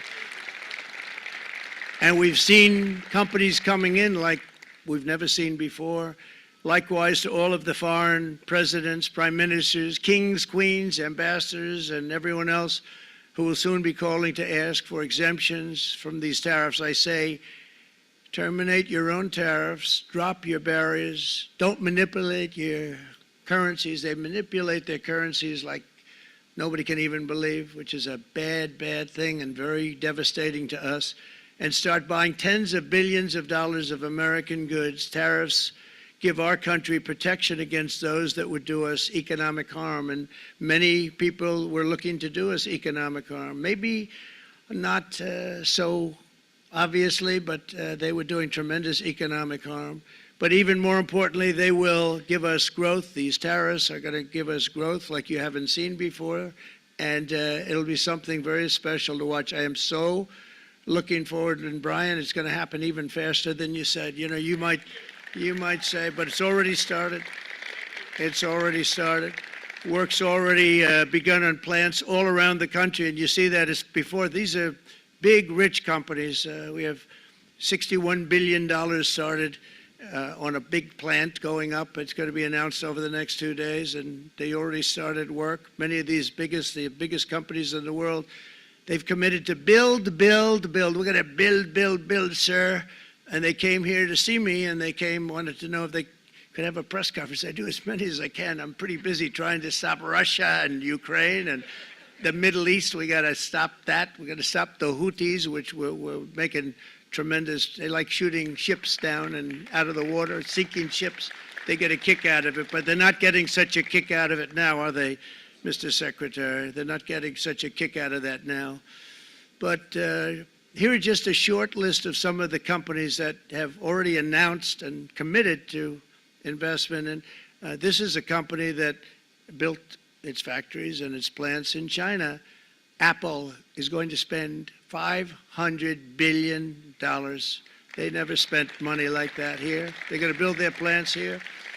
SoftBank, OpenAI, and Oracle, great companies, are investing $500 billion almost immediately. NVIDIA, a hot company, is investing hundreds of billions of dollars. They just announced. TSMC, the biggest, most important company in the world of chips from Taiwan, with no investment from us, is investing $200 billion. And they said the reason was, number one, the election of November 5th, and number two, the tariffs. They don't want to pay the tariffs, and the way they're not paying it is to build their plant here. So we're going to go from almost no percentage. We used to have 100% of the chip market. Now it's all in Taiwan. Almost all of it's in Taiwan, a couple of other countries, but mostly in Taiwan. And think of it, we had 100%. We lost it because of people in that office that didn't do their job. They allowed it to be stolen from us. Johnson & Johnson, great company, $55 billion. Eli Lilly, $27 billion. Meta is investing $500 billion. Wow.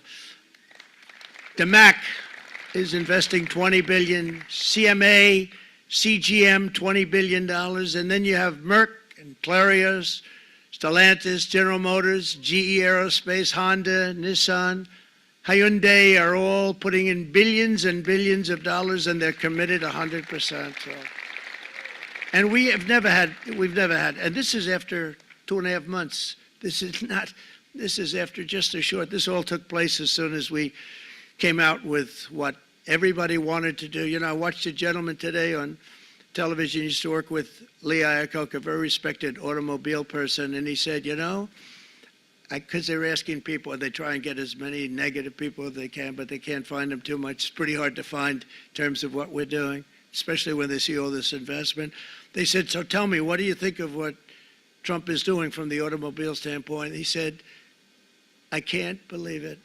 Somebody is finally, he's an older guy, real pro, really top guy, with Lee Iacocca. He said, I never thought I'd see the day when this would happen, where somebody had the courage to go and do what has to be done. This is transforming our nation. Our entire nation is going to be transformed, not only with the cars, but on every single other item that's built. We're going to become an industrial powerhouse. And he said that so beautifully today. In fact, I'm going to find out, I'm going to get a tape, and Bruce, I'm going to get that tape, and I'm going to send it to you out in Long Island, and you're going to play it for the people. And all your union workers and your non-union workers out there, you got a pretty even split. But we have, so far, it looks like we're going to have about $6 trillion of investments, and you wouldn't do that in years in this country over the last number of years. $6 trillion, and that's going to be much higher by the end of the year. And think of what $6 trillion is. You wouldn't have even a small percentage of that under this other system. We're going to be an entirely different country, and it's going to be fantastic for the workers. It's going to be fantastic for everyone.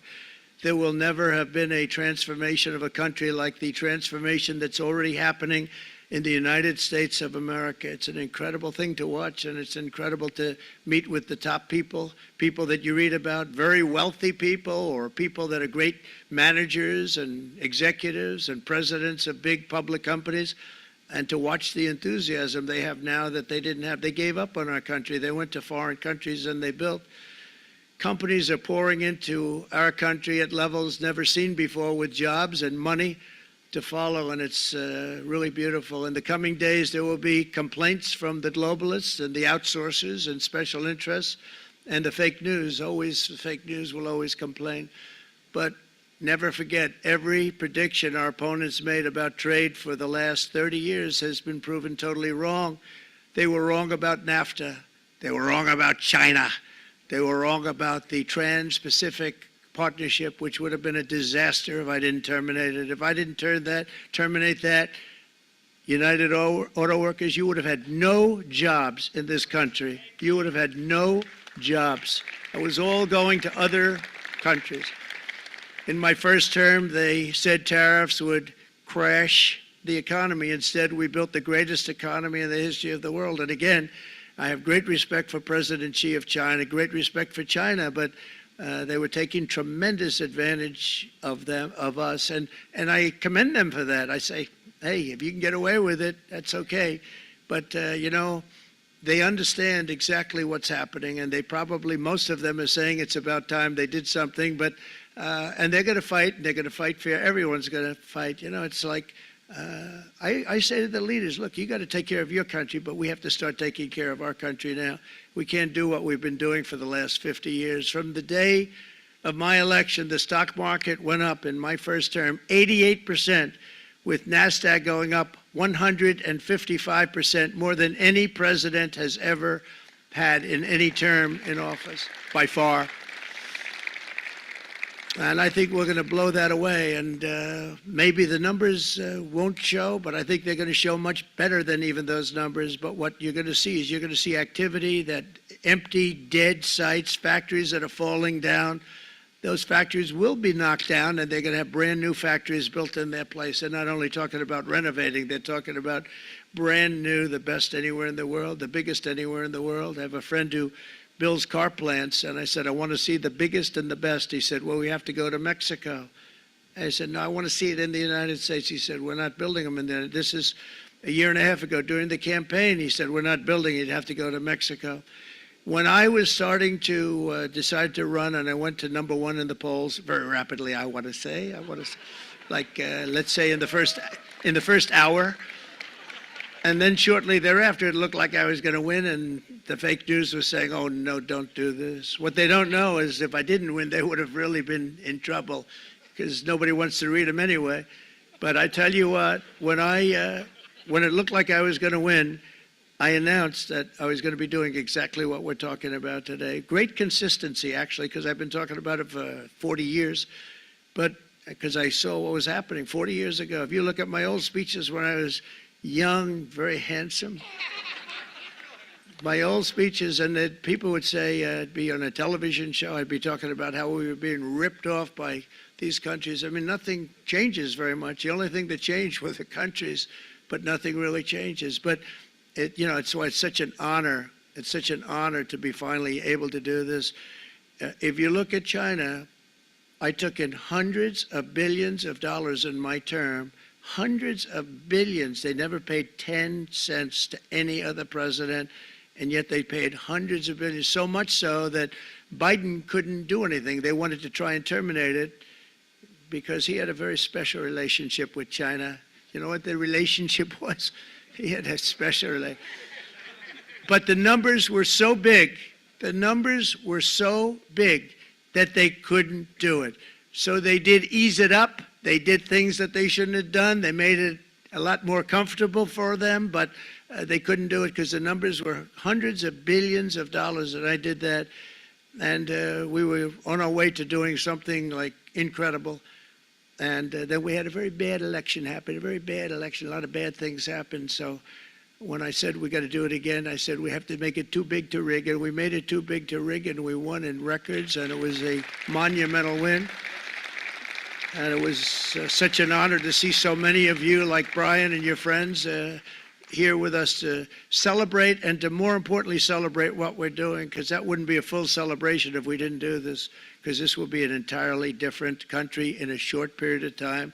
It'll be something the whole world will be talking about it. The critics made the very tired predictions earlier this year, but in February, core inflation dropped to the lowest rate in 4 years.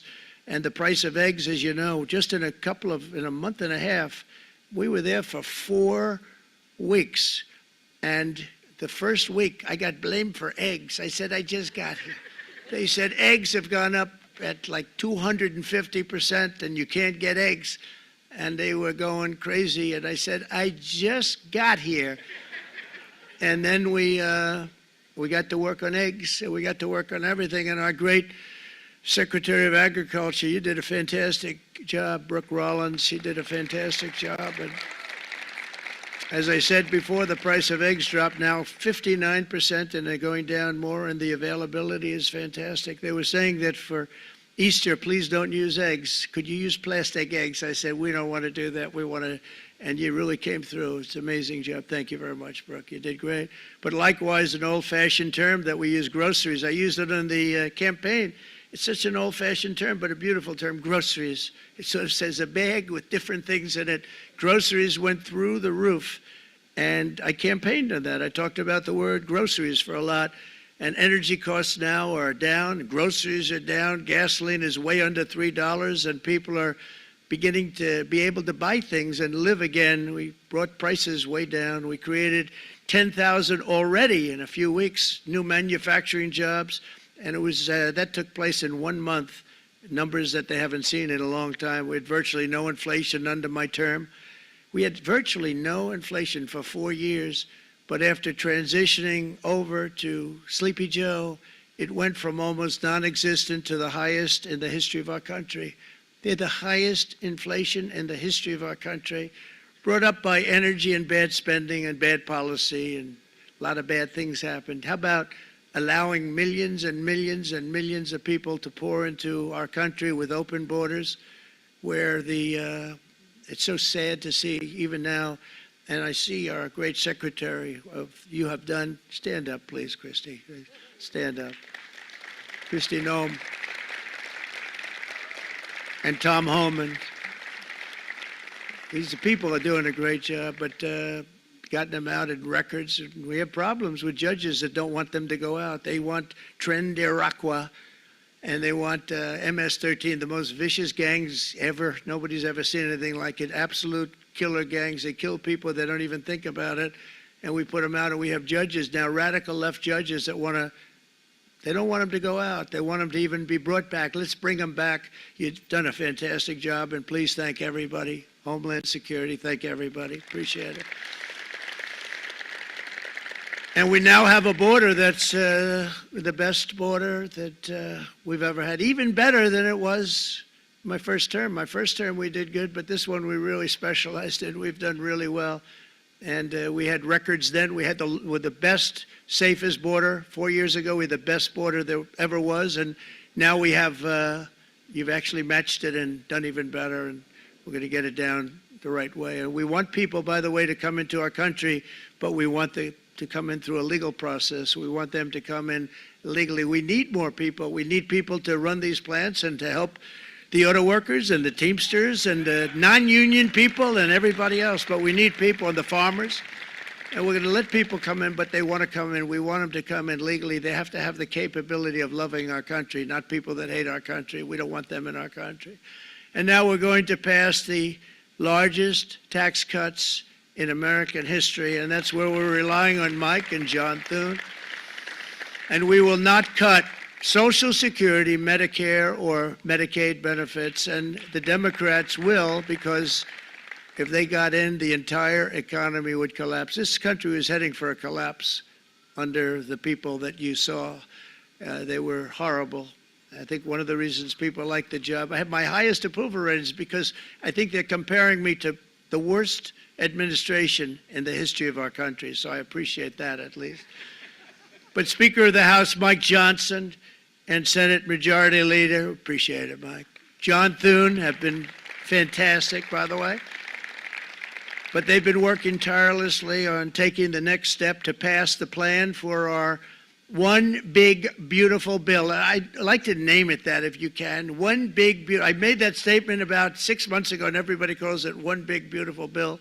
And it will be that. It'll have everything, the big tax cuts and every incentive there is. And it'll be fantastic. And by the way, for the cars, we're asking for an interest deduction on a loan. So if you build the car, only in America we do it, Brian. If the car's not built in America, you don't get the interest rate deduction. But if you build the car in America, if you buy a car, if it's built in America, then you get an interest rate deduction, tax deduction, and that's a big thing. It's going to be a big thing. I think that's going to pay for itself very quickly, that deduction. Never happened. We've never had anything like that before. Somebody said, where do you get the idea? Because it's so basic. You would think that would have happened a long time ago. It never did, and I'm very happy it didn't, because now I can say that was my idea. But we're going to get us closer to the debt extension. We have to get the debt extension passed, and I know you're going to be able to do that, Mike, and it's very important that you do that. And all of the other things that the Senate budget plan gives us, along with working, because I know they're working together, John and Mike, and the two bills are going very well together. We need to get our shared priorities done, including certain permanent tax cuts. We want the tax cuts to be permanent, spending cuts, energy and historic investments in defense, border, and so much more. We're covering everything. These will be phenomenal. There'll be no bill like this going to straighten. One bill is going to straighten out our country for many, many years to come.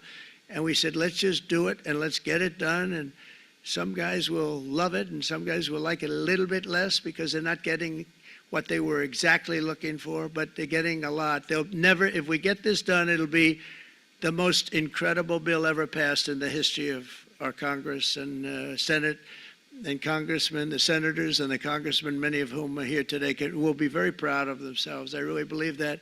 It's going to set us on a whole new prosperous path.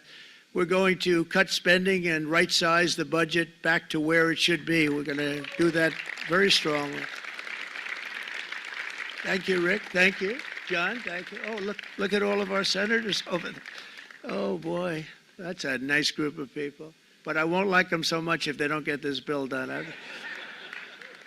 That's a great group. And Congressman, thank you very much. I appreciate it. Tremendous people.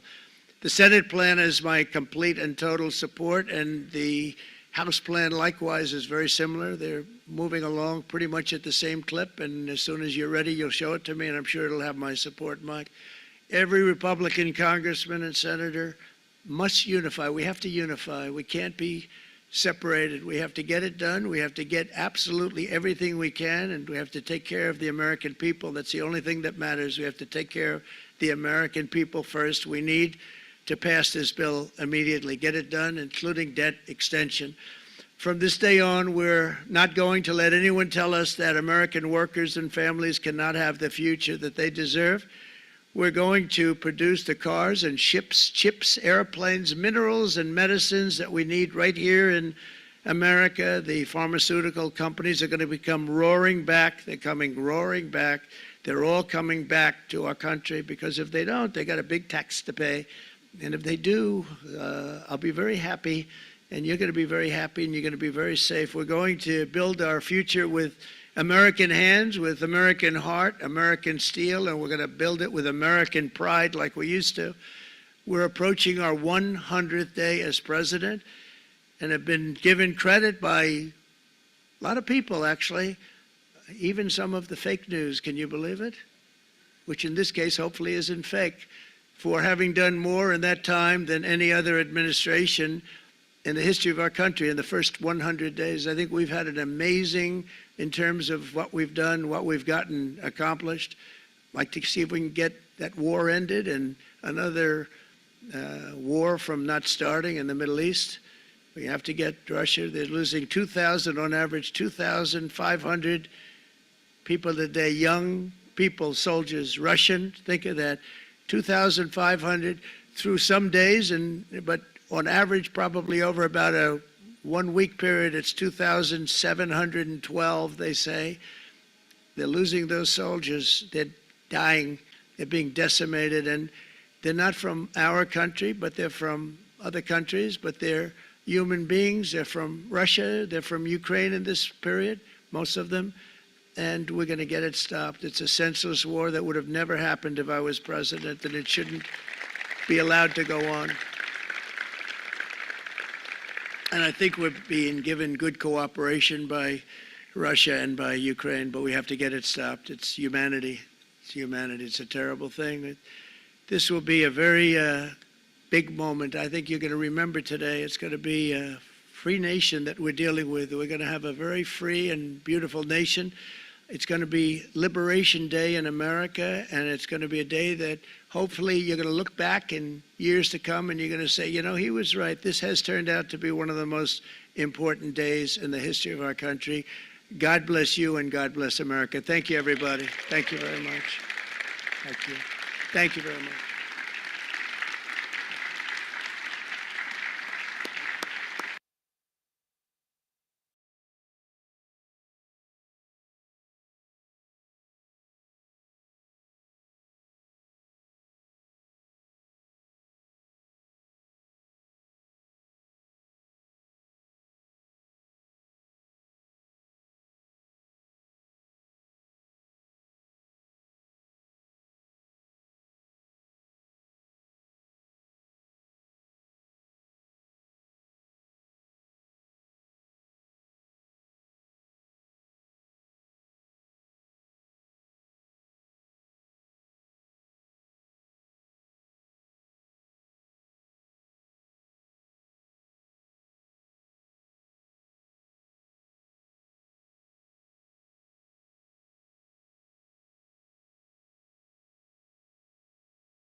I see Ryan's frozen. Yeah, must be cold. I got a whole several little squall lines headed for us, but it's not like all those tornadoes up there in Arkansas, Missouri. Well, that's good. Yeah. Although I can hear the wind. We have a great big cell tower a little bit northeast of me. I mean, like a couple of 100 feet, maybe. And you can hear that wind blowing through that thing. Yeah, it's been windy here all day. Yeah. At least he makes money off all those from all those phone companies. Yeah.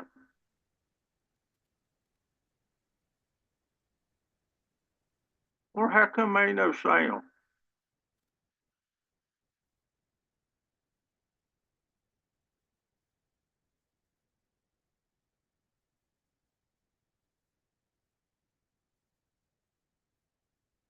From Bolivar, Tennessee. There we go. This is looking west towards Whiteville from Bolivar, Tennessee. And my goodness, do you guys see it? We've got a major mesocyclone. Wow. That is something you don't see every day. You can see the whole daggone thing. That whole thing's spinning there. And that's going to continue to increase in intensity as it goes up towards Tune and Vido. This is plumb wild, y'all. One thing that we've got going for us here is that these storms are still a little bit elevated. You notice how high off the ground the base of that storm is. It is going to take a lot for that to put a tornado on the ground, but we can't rule that out. I mean, there's a lot going into this. You know what I'm saying? So it's not like that we lack the ingredients. So yeah, go ahead, Andy. Hey Ryan, I'm back. I am watching the storm southeast of Clinton, Illinois, from the Lincoln, Illinois radar there.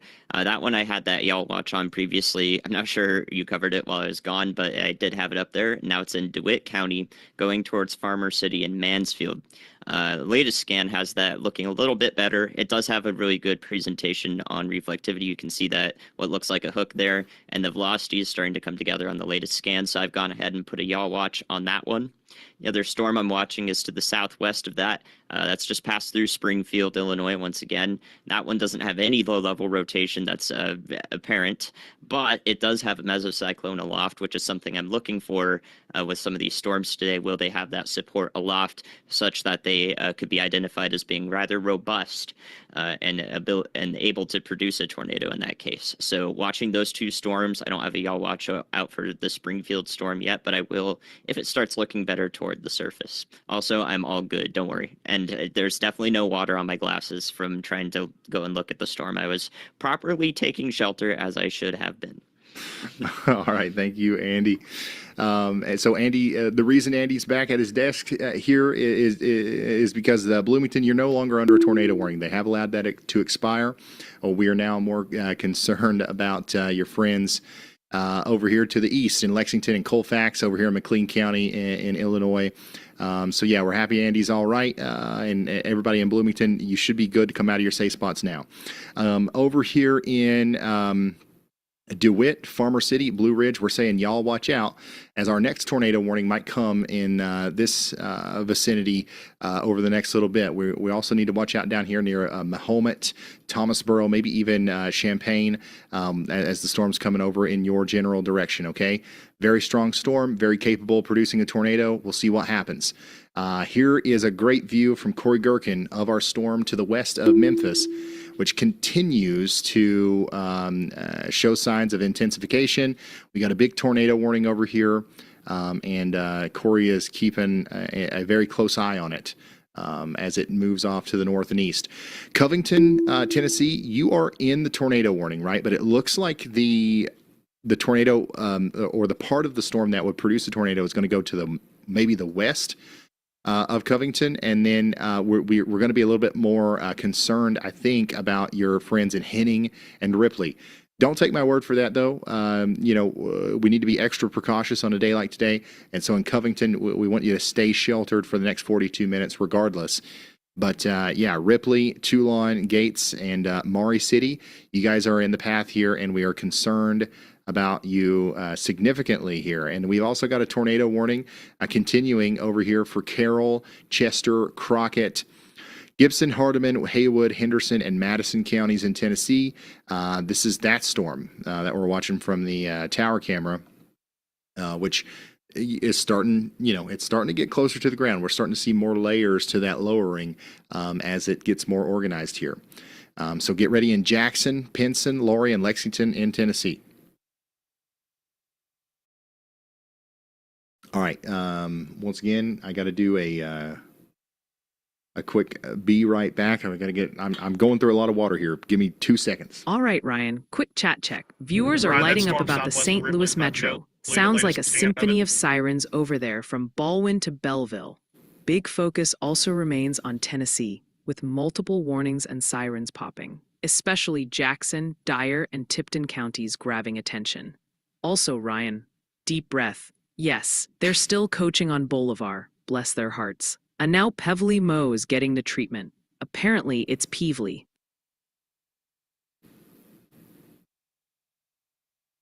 All right, I'm back. Continuing to look at Corey Gherkin's view of the storm over here to the west of Memphis, and man, it just keeps looking more and more concerning. And I think I missed Brad's message there. Let's listen to that again. Ryan, that storm southwest of Ripley is about to go. Leave the latest scan of it. Yeah, so we're extremely concerned about this storm, y'all. This is about to produce a tornado as it comes up towards Ripley, Henning. Please take shelter if you're out here in Mississippi County, Arkansas, Pemiscot County, Missouri, Crockett, Tennessee, Dyer, Haywood, Lauderdale, and Tipton counties in Tennessee. Corey's got a great shot of it. Brad Arnold's about to have a great shot of it. We've got him pulled up and Corey, and then our tower camera on the east side of town from Bolivar continues to show us the structure of the storm over there farther east. So this is that tornado warning that's east of Memphis, more pointed towards Whiteville A new and tornado Jackson. warning has been issued. All right, we got a new tornado warning in Illinois. This one's going to be for Piatt, McLean, and DeWitt counties. This is another one that's perfectly lined up with Andy's Y'all Watch here. This is the one that he was talking about probably, 5, 7, 8 minutes ago, something like that. So we had plenty of heads up time here. DeWitt, Weldon, Farmer City, Mansfield, Blue Ridge, and Fisher, and these areas, you're under a tornado warning. Take shelter immediately. This is a dangerous storm, especially right around DeWitt. We got rotation here, and that's coming together as it goes towards Farmer City, Harris, and Mansfield. This is potentially going to put down a tornado, and we want you to be in your sturdy shelter, most interior room, as many walls between you and the outside world as possible. Quick update for our friends in Tennessee, Louisiana, and Southwest Arkansas. Tornado watch, a couple strong tornadoes possible. This is going to go until midnight tonight. So even far south down here towards Texarkana, Longview, Shreveport, we're going to be watching this area for potential tornadic activity as well tonight. So we've got millions and millions of people now under tornado watches.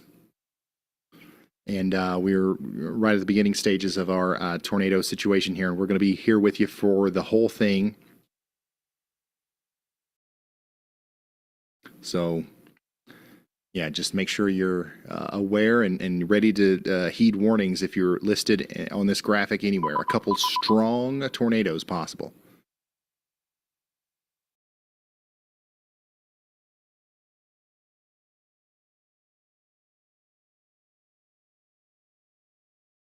We've got one of our storms down here in Mississippi upgraded to considerable severe thunderstorm warning. 2-inch hail, 60-mile-per-hour winds. Coming up into Belmont and Golden. A new tornado warning has been issued. Take shelter, get indoors and away from windows. 60-mile-per-hour lemons. That's not something you want to be in the living room for. And also, man, isn't it? I mean, like all of these storms are trying to rotate here. So as this one, matures, this is also going to be one that we have to watch for potential tornadic activity. I'd say our closest one, though, is going to be this one down here, north of Covington, moving up towards Ripley. We got a tornado warning for Ripley. We got Luke Hatton, Hunter Hurley, and Brad Arnold all in the town of Ripley, ready to give us a view of what's going on there. But yeah, we can probably do all 6 storm chasers right now. So just so we have an eye on it. So here's Corey Gherkin's point of view in Tipton County, Tennessee. Here's our tower camera in Bolivar. We could probably put a storm chaser there too, and just keep an eye on this. And if we see anything else, pull it back up. Brandon Coppix in Mississippi County, Arkansas. Luke Hatton's in Lauderdale County, Tennessee. Brad Arnold's in Dyersburg. Hunter Hurley is in Dyer County. Brett Adair's got a really good view.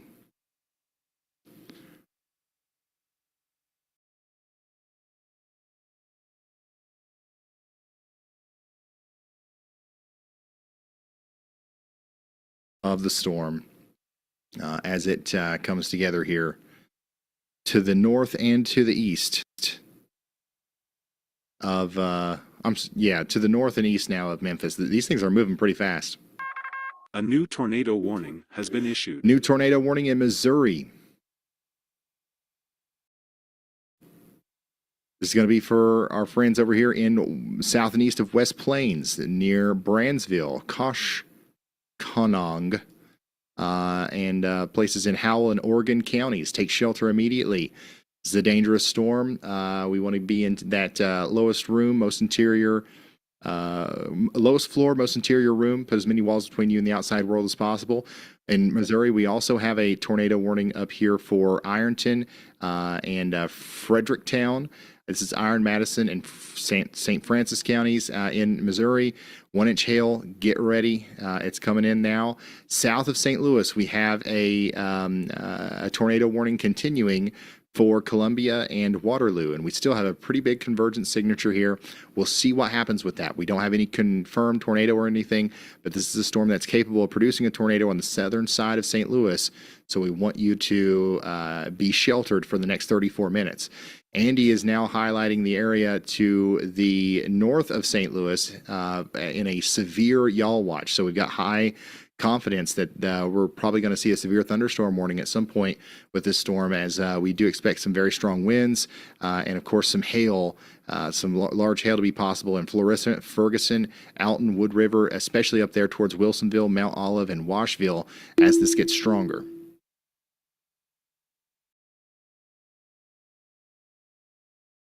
Go ahead, Andy, and if you don't care to go for about 2 minutes, I'll be right back. All right, gotcha, Ryan. The first thing I'm going to start with for all of y'all watching is that Covington, Tennessee storm that is headed up to Dyersburg, Tennessee, in Dyer County.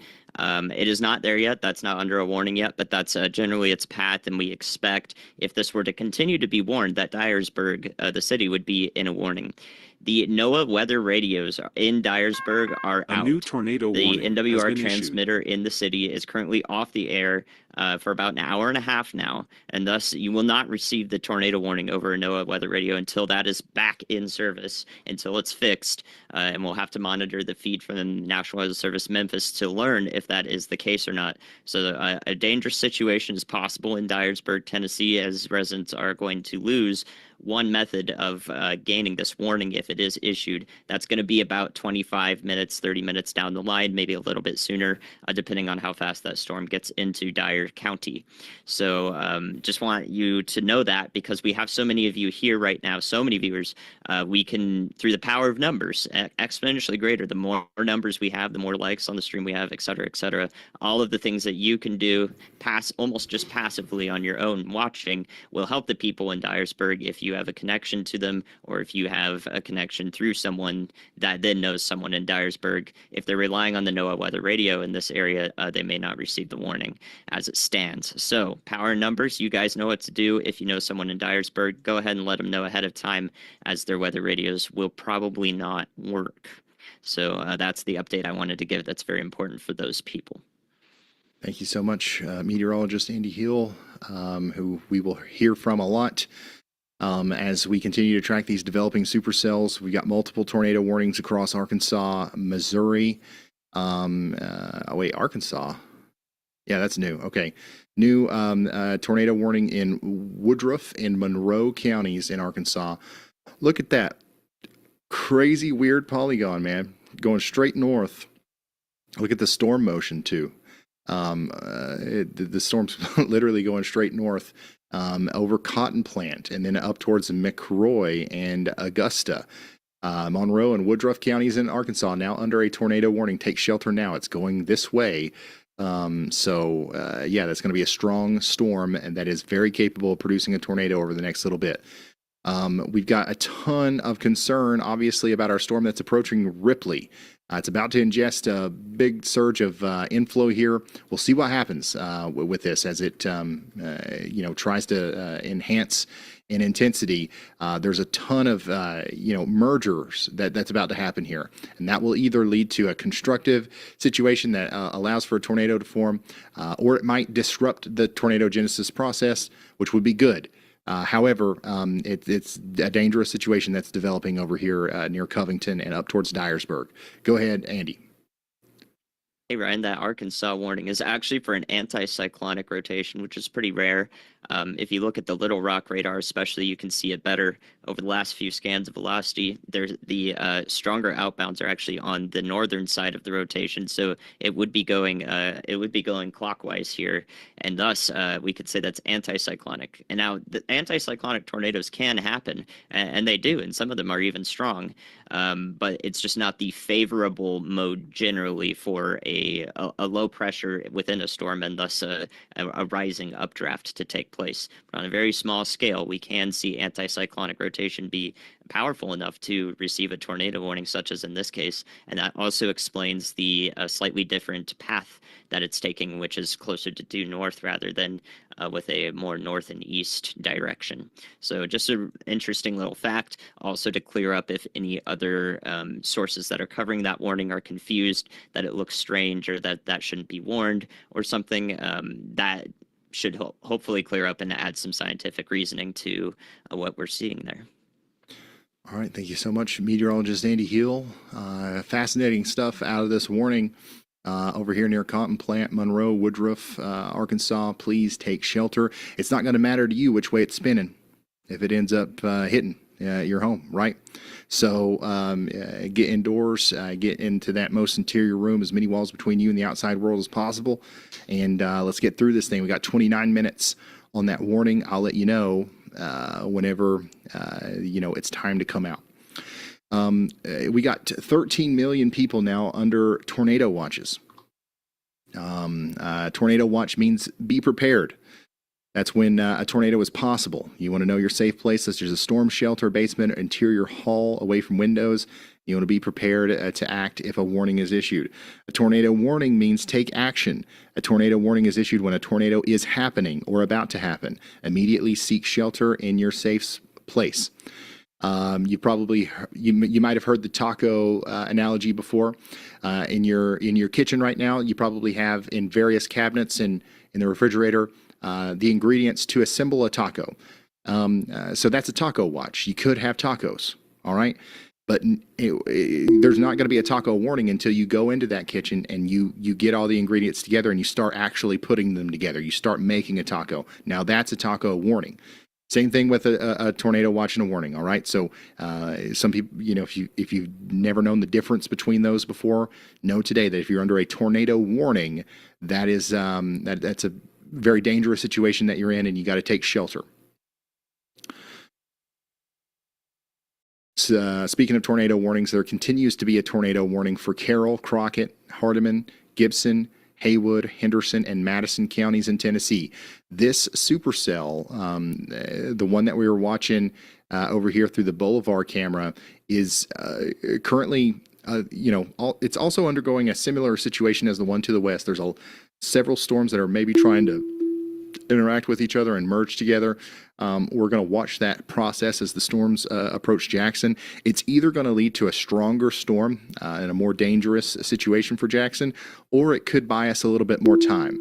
I don't think that we're going to get away from this without these storms eventually finding their balance, though. Okay, so it might happen just a little bit farther to the north. Let's get to shelter in Jackson. Let's hope for the best, but prepare for the worst. We've got lots of new severe thunderstorm warnings coming in. Here's one in Mississippi for Lafayette, Marshall, Tate, Panola, and Benton counties. Got 1-inch hail coming up towards Holly Springs. And that's going to continue for the next hour or so. Here's a live view from that Boulevard camera again, giving a shot at the base of the storm that's now approaching Jackson. Okay, Jackson, Tennessee. You guys have got a very strong storm coming towards you that could try to produce a tornado. And Allie, we've got a couple cameras in Jackson that we might want to also monitor as the storm approaches. I'll suggest one of them now. Go ahead, Elijah. Hey, Ryan. So we have received reports, actually reported by the National Weather Service of Memphis, Tennessee, that the severe thunderstorm warning that's along the Alabama-Georgia border that covers Belmont, Mississippi-Alabama border. My apologies on that. Has baseball-size hail actively falling from the sky. So there actually are baseballs equivalently falling from the sky. So if you are in that severe thunderstorm warning, you need to take shelter inside a building because there are baseballs falling from the sky. Wow. Okay, thank you very much, Elijah. So we are going to keep an eye on that. Also, is Dalton Stevens in the house? Or Chandra? We probably need to tell Hazcams that we probably want to use the northern Mississippi cameras, and we need to do whatever we need to do to turn those on. So pass that information on. All right. So here we go. We've got a significantly damaging storm moving into the Waterloo and Cherokee areas. This is a pretty dangerous storm, and we're going to be able to watch this one come in through the Tennessee Valley Weather Hazcams here as it moves into the Cherokee area. So this is going to get close to Florence. We've got our eyes on you in Florence. So yeah, get ready for that. Speaking of Mississippi, now we've got a tornado warning in Mississippi. A new tornado warning has been issued for Holly Springs. This is going to be for Benton, Lafayette, Marshall, Panola, and Tate counties in Mississippi. Take shelter immediately. This is a dangerous storm. We've got 39 minutes of being under a tornado warning here. We got 1-inch hail coming along with that as well.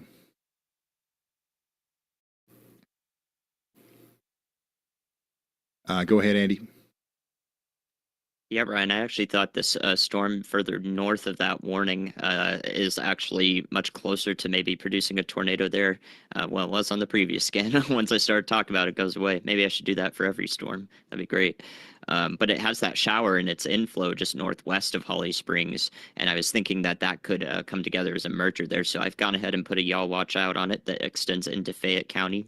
Another reason I put that there is because when there is that shower in the inflow region being ingested into the storm where the air is all rising up in that updraft, that could cool off the air right there just a little bit locally in particular, such that that cloud base comes down enough to maybe lead to some tornado action here. So I'm watching that process happen in particular there as it heads up towards Moscow, Tennessee in Fayette County and Sladen in Mississippi in northern Marshall County. Thank you so much, meteorologist Andy Hill. These things are moving fast, too. Like, we got to keep in mind that whenever we're looking at a storm that looks like it's right here on radar, it's probably actually about right here, as the scans are, sometimes up to 3 to 5 minutes in the past. So this is going to be coming up into Moscow and Williston and Somerville and Newcastle here very soon. So make sure you're ready for very large hail and a potential tornado as that storm comes up towards you. We got another tornado warning up here. Let's go to the north. Let's go north to south real quick. We continue to have a tornado warning up here in Illinois for McLean County. Andy's got a y'all watch for maybe a continuation on that into Livingston, Ford, and Iroquois counties in Illinois. Make sure you guys are ready to take shelter in if and when that tornado warning comes through. All right. So get ready out there in Chatsworth and Gilman. Additionally, we got another tornado warning just to the south of that in DeWitt, McLean, and Piatt counties. This Hey, one Ryan, it's Brad. looks- I've got the lowering of the wall cloud on my screen right now. It should come pretty close to us. All right, that's Brad. We'll pull him up. Actually, go ahead and put Brad in one. But we've got Farmer City and Blue Ridge right here. A tornado might be trying to form over Interstate 74 here. We'll probably see a new tornado warning issued for Fisher, Paxton, and Rantoul in Illinois here soon.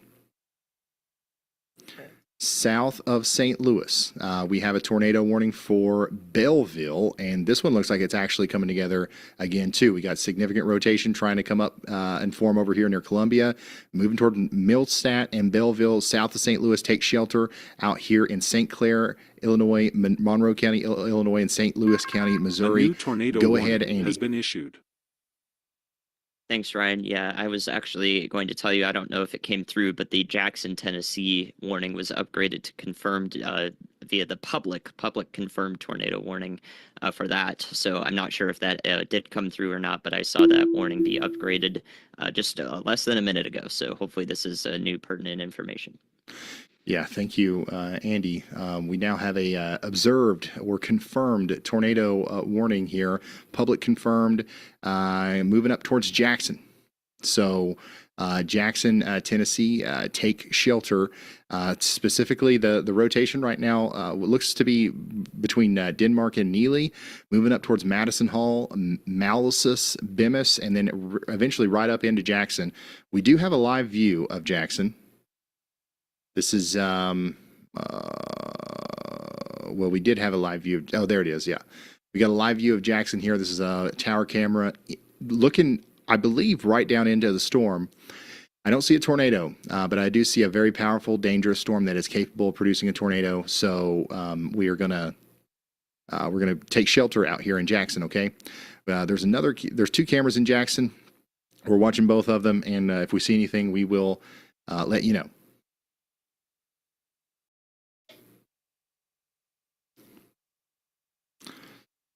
All right, so Brad Arnold's got a good shot of the camera, or I'm sorry, he's got a good shot of the base of that storm out there coming up into Gates, Tennessee. So we'll zoom in on him here.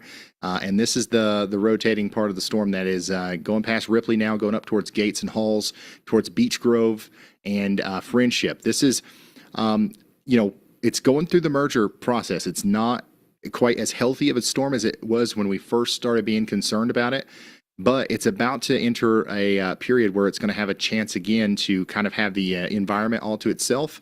And it looks like it's survived the merger process enough to still look like this through Brad's point of view. And it's definitely lower to the ground now, right? We've definitely seen an improvement, I guess, in the tornado environment for it.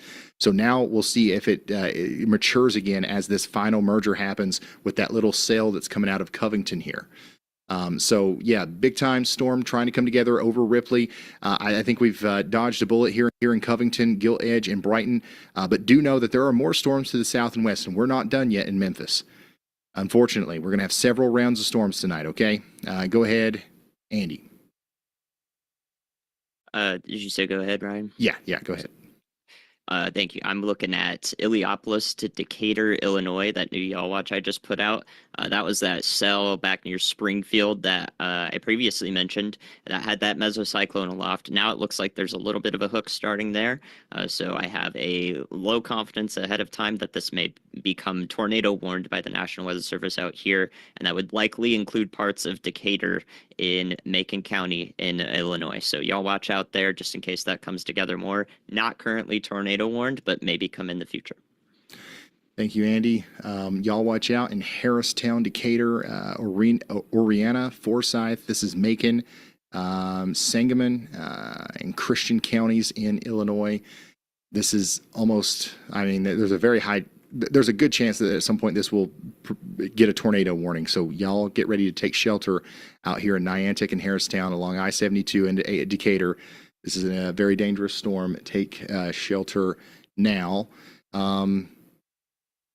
Let me see here. We got a new tornado possible, considerable severe thunderstorm warning up here for Thomasboro and Colfax. That's going to go all the way up into Ford, Iroquois, and Livingston counties in Illinois as well. Melvin, Cissna Park, Orenga, Paxton. You guys are all in the path of a significant damaging storm moving in right now. Jackson, Tennessee, here's what your storm looks like. Let me refresh something real quick. Give me 2 seconds.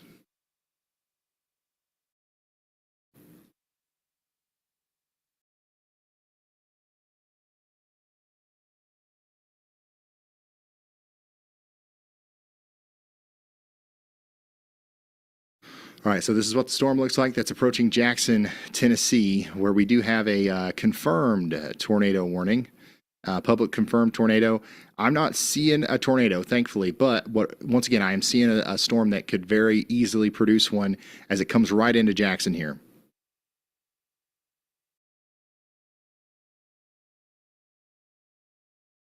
Here's another view of that from a little bit farther away. And yeah, I mean, there's a wall cloud there. There's definitely, I mean, it's not very far off from producing a tornado. So everybody in Jackson, Tennessee needs to be in their safe spots. And the storm's coming together quite well here. So if this wraps up and produces a tornado, it could literally happen over the town of Jackson, which is a pretty populated area in Tennessee. So we want to make sure everybody's in their tornado safe spot. We just got a new severe thunderstorm warning in Arkansas. This is going to include Conway. This is going to include Morrilton, Greenbrier, and Casa. 60-mile-per-hour winds over the next hour or so. Get ready. This is north and west of Little Rock. A new tornado warning has been issued. We also got a new severe thunderstorm warning for areas east of Springfield over towards Decatur. Tornado possible, 60-mile-per-hour winds. We just got a new tornado warning in Missouri. This one includes Winona. We were concerned about that area of rotation down there near Brandsville, moving up towards Birch Tree has been issued in Winona, in Oregon, and Shannon counties in Illinois. Take shelter now. We just got a new tornado warning in Illinois, right in line with Andy's Y'all Watch for Decatur. This is Macon County, Illinois. So now we need everybody in the town of Decatur. This is a pretty large area here to take shelter. We've got a tornado, honestly, really trying to form right here near Neantic over I-72 west of Harristown. It's going to move generally due east, a little bit northeast, and come into Decatur. So take shelter now. Go ahead, Elijah. Hey, Ryan, I have a very quick damage update from Potosi, Missouri. That was the tornado, the PDS tornado warning we had earlier. A chaser actually sent us a video, a 16-second video of that tornado, which is in stream text. We can show it on stream. We do have reports of homes that were completely destroyed. The scanner used the term leveled with them. I don't have specific locations on those homes. Police were just trying to get to them still because this is a very heavily wooded area with not that much road access. So I will keep everyone informed on it when I get more information. All right. Thank you, Elijah. This is a video of a tornado north of Potosi, Missouri, off Highway 185 earlier. This is the one that we had that PDS tornado warning for.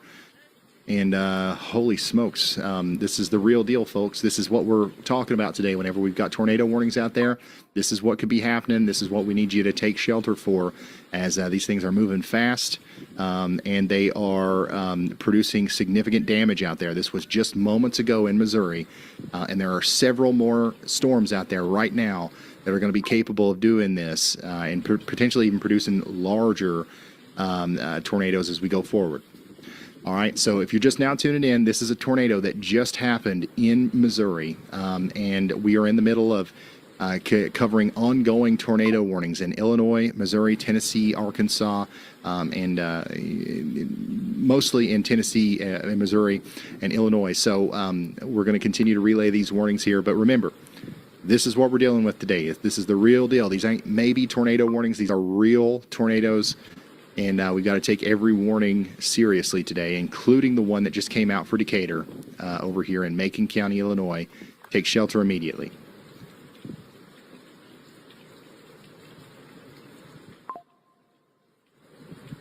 Yes. All right, Jackson, Tennessee, you're still under that warning. The rotation, thankfully, the rotation is not tightening up super quickly, but it is tightening up over Jackson. So you know we see it. We see the rotating part of the storm coming into to Jackson here. So we're going to keep a close eye on it for you. Right now, it's not producing a tornado, but it could very soon.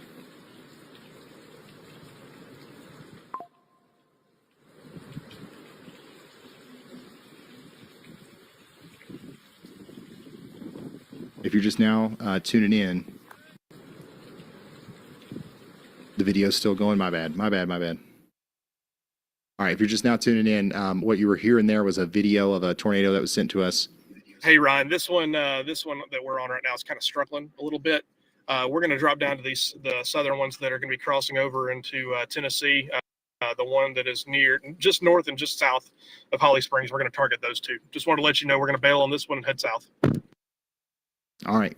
So Brad Arnold is going to leave the storm that's currently in Ripley, and he's going to continue to go south. I want everybody to know that storm that is passing Ripley now, it is somewhat struggling at the moment.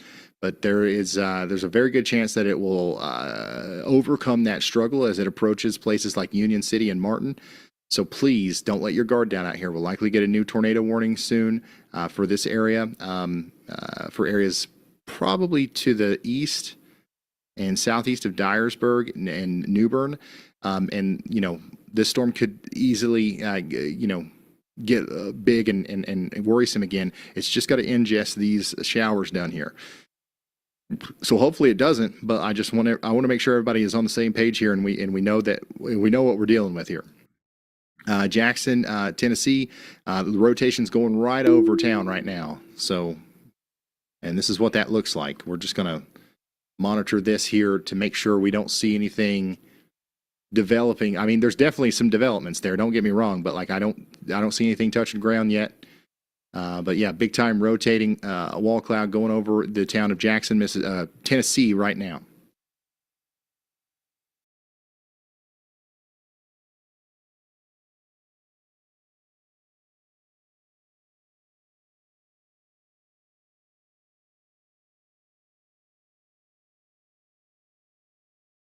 If you're just now tuning in, we've got an ongoing serious tornado situation unfolding in Tennessee and Mississippi, Arkansas, Missouri, and Illinois.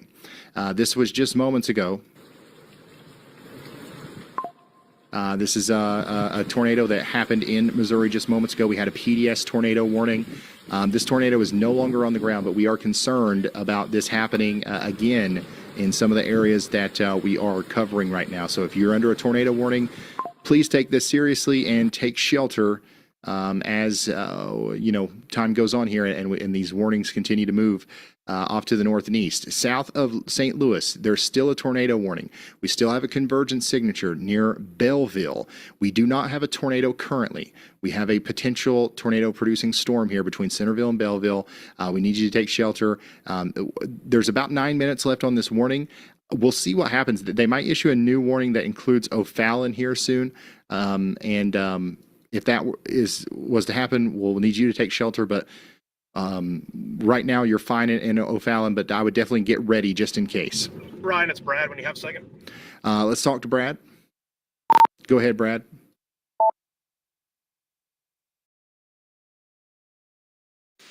Hey, I did just want to clarify, just because we are leaving this storm right now does not mean that we think it won't produce. The chance of this storm producing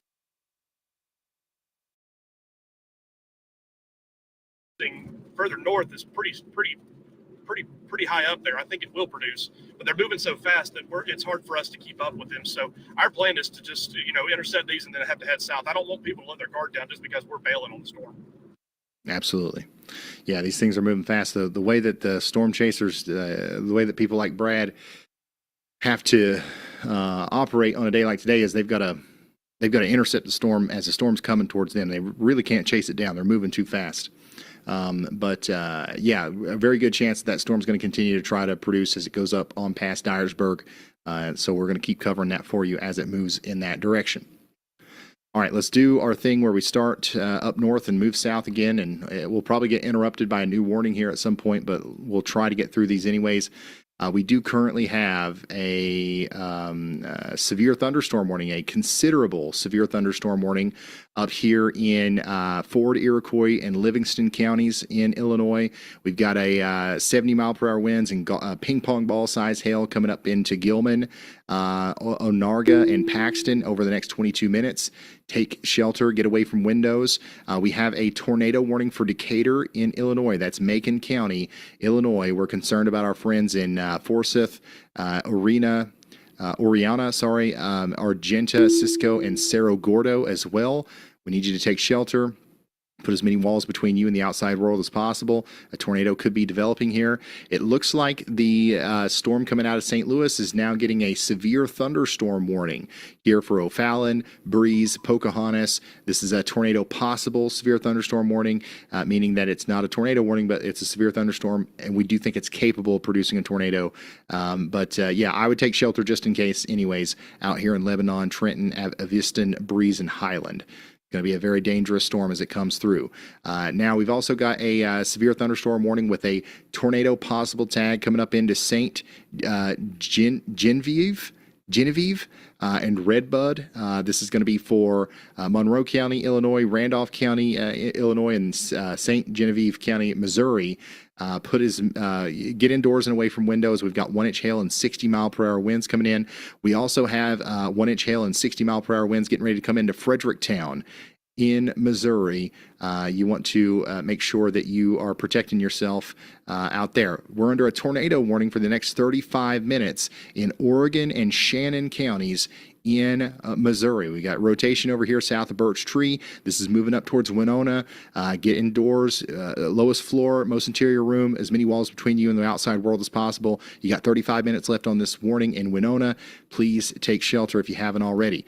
We've got a very strong storm approaching Batesville in Arkansas. This is south of Mountain View right now. Rotation is moving up towards Batesville, Guyan, Cushman, and Concord. We don't have a tornado on the ground. We don't even have a tornado warning, but this one is rotating. But the main thing that we're worried about right now is going to be 1-inch hail and 60-mile-per-hour winds. We're also worried about those same things and actually a little bit stronger winds down here in Conway as this storm moves into Claiborne, Conway, Faulkner, Perry, Pope, Saline, Van Buren, and Yell counties in Arkansas. We got a severe thunderstorm warning with a considerable damage threat moving into Conway over the next 34 minutes. Get indoors and away from windows. Farther south into Hot Springs, Arkansas. This is Garland and Montgomery counties in Arkansas. We've got ourselves a severe thunderstorm warning for Mountain Pine and Hot Springs and places like that. Over the next 19 minutes, get ready for significant severe weather. Shreveport, Louisiana, you're under a severe thunderstorm warning. And this one actually has a tornado possible tag. This is rotating. We've got a rotating severe thunderstorm approaching Shreveport, Louisiana right now. Bossier, Caddo, and DeSoto Parish in Louisiana, get ready for 1-inch hail, 60-mile-per-hour winds, and there is a tornado possible with this storm as it comes through. Additionally, we've got a severe thunderstorm warning for Union County in Arkansas. This is also rotating as it approaches the New London area in Arkansas. Get ready over the next couple minutes for potential severe weather situation to continue to unfold. Over here in Florence, to the west of Florence, we've got a big-time storm that just crossed over the Tennessee Valley #2 HAZCAM. That is moving up towards Waterloo. This is producing 1-inch hail and 60-mile-per-hour winds over here in Colbert and Lauderdale, Alabama. All right, and this is what that looks like from a little bit of a distance. This is actually in Florence, I think, looking down towards Cherokee. Yeah, very. Actually, I don't know where is this #3. I don't know. This is somewhere around that storm there, I believe. Gosh, we need to put We got to put Waynesboro, Tennessee. Okay, so that's just a little bit north. That's just a little bit north of that storm. So that's up here, pointing towards this one. So we probably got a similar view coming from the Florence HazCam, which I will suggest that one now, and I'll suggest the other one too. But we've got very large hail over Cherokee, moving up towards Gravelly Springs. So get ready for that as it approaches areas west of Florence. It looks like the biggest part of this storm is going to go west of Florence. We got a tornado warning over here, south and east of Memphis. This is a pretty intense looking storm. It's starting to rotate quite significantly as it approaches Holly Springs. You see this look right here? That is something you never want to see. This looks similar to the PDS tornado warning that we had earlier, where that cell went on to produce this tornado. This happened just a few moments ago with a similar looking storm in Missouri. I fear another similar situation could unfold with this storm in Mississippi as it approaches Holly Springs. We've got significant rotation trying to come together here. Please take shelter. We've got a significant severe thunderstorm down here south of Memphis. Sorry, I've got people talking in my ear and I accidentally blew out a speaker, I think, when I started playing that video. Sorry about that, y'all. Hernando, Germantown, Collierville, and Oakland. You guys are under a severe thunderstorm warning. Get ready for 1-inch hail. This is coming up into Memphis, okay, on the east side of Memphis. This is going to cause big-time hail, and this will be another potential tornado producer as it gets closer to Memphis. So we need everybody in Memphis to be hyper-weather aware. We are nowhere even close to being done yet. In West Tennessee, we're just getting started. So please, as these storms pass you, just know that there's likely another round coming in, and that's going to be the case over and over again as we go through this crazy 6-hour stretch that we're about to experience here with our tornado outbreak.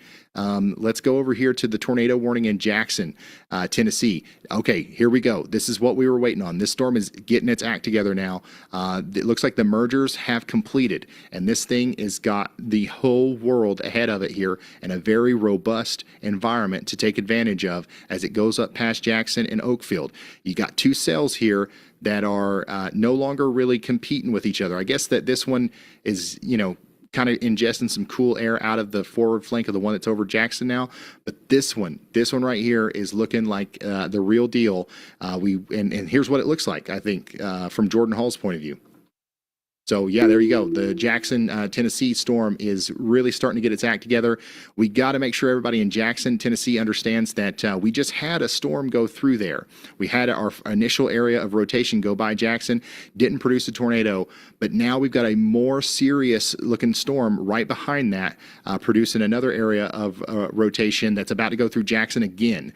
So this is a very serious situation. Here's what that looks like from a distance.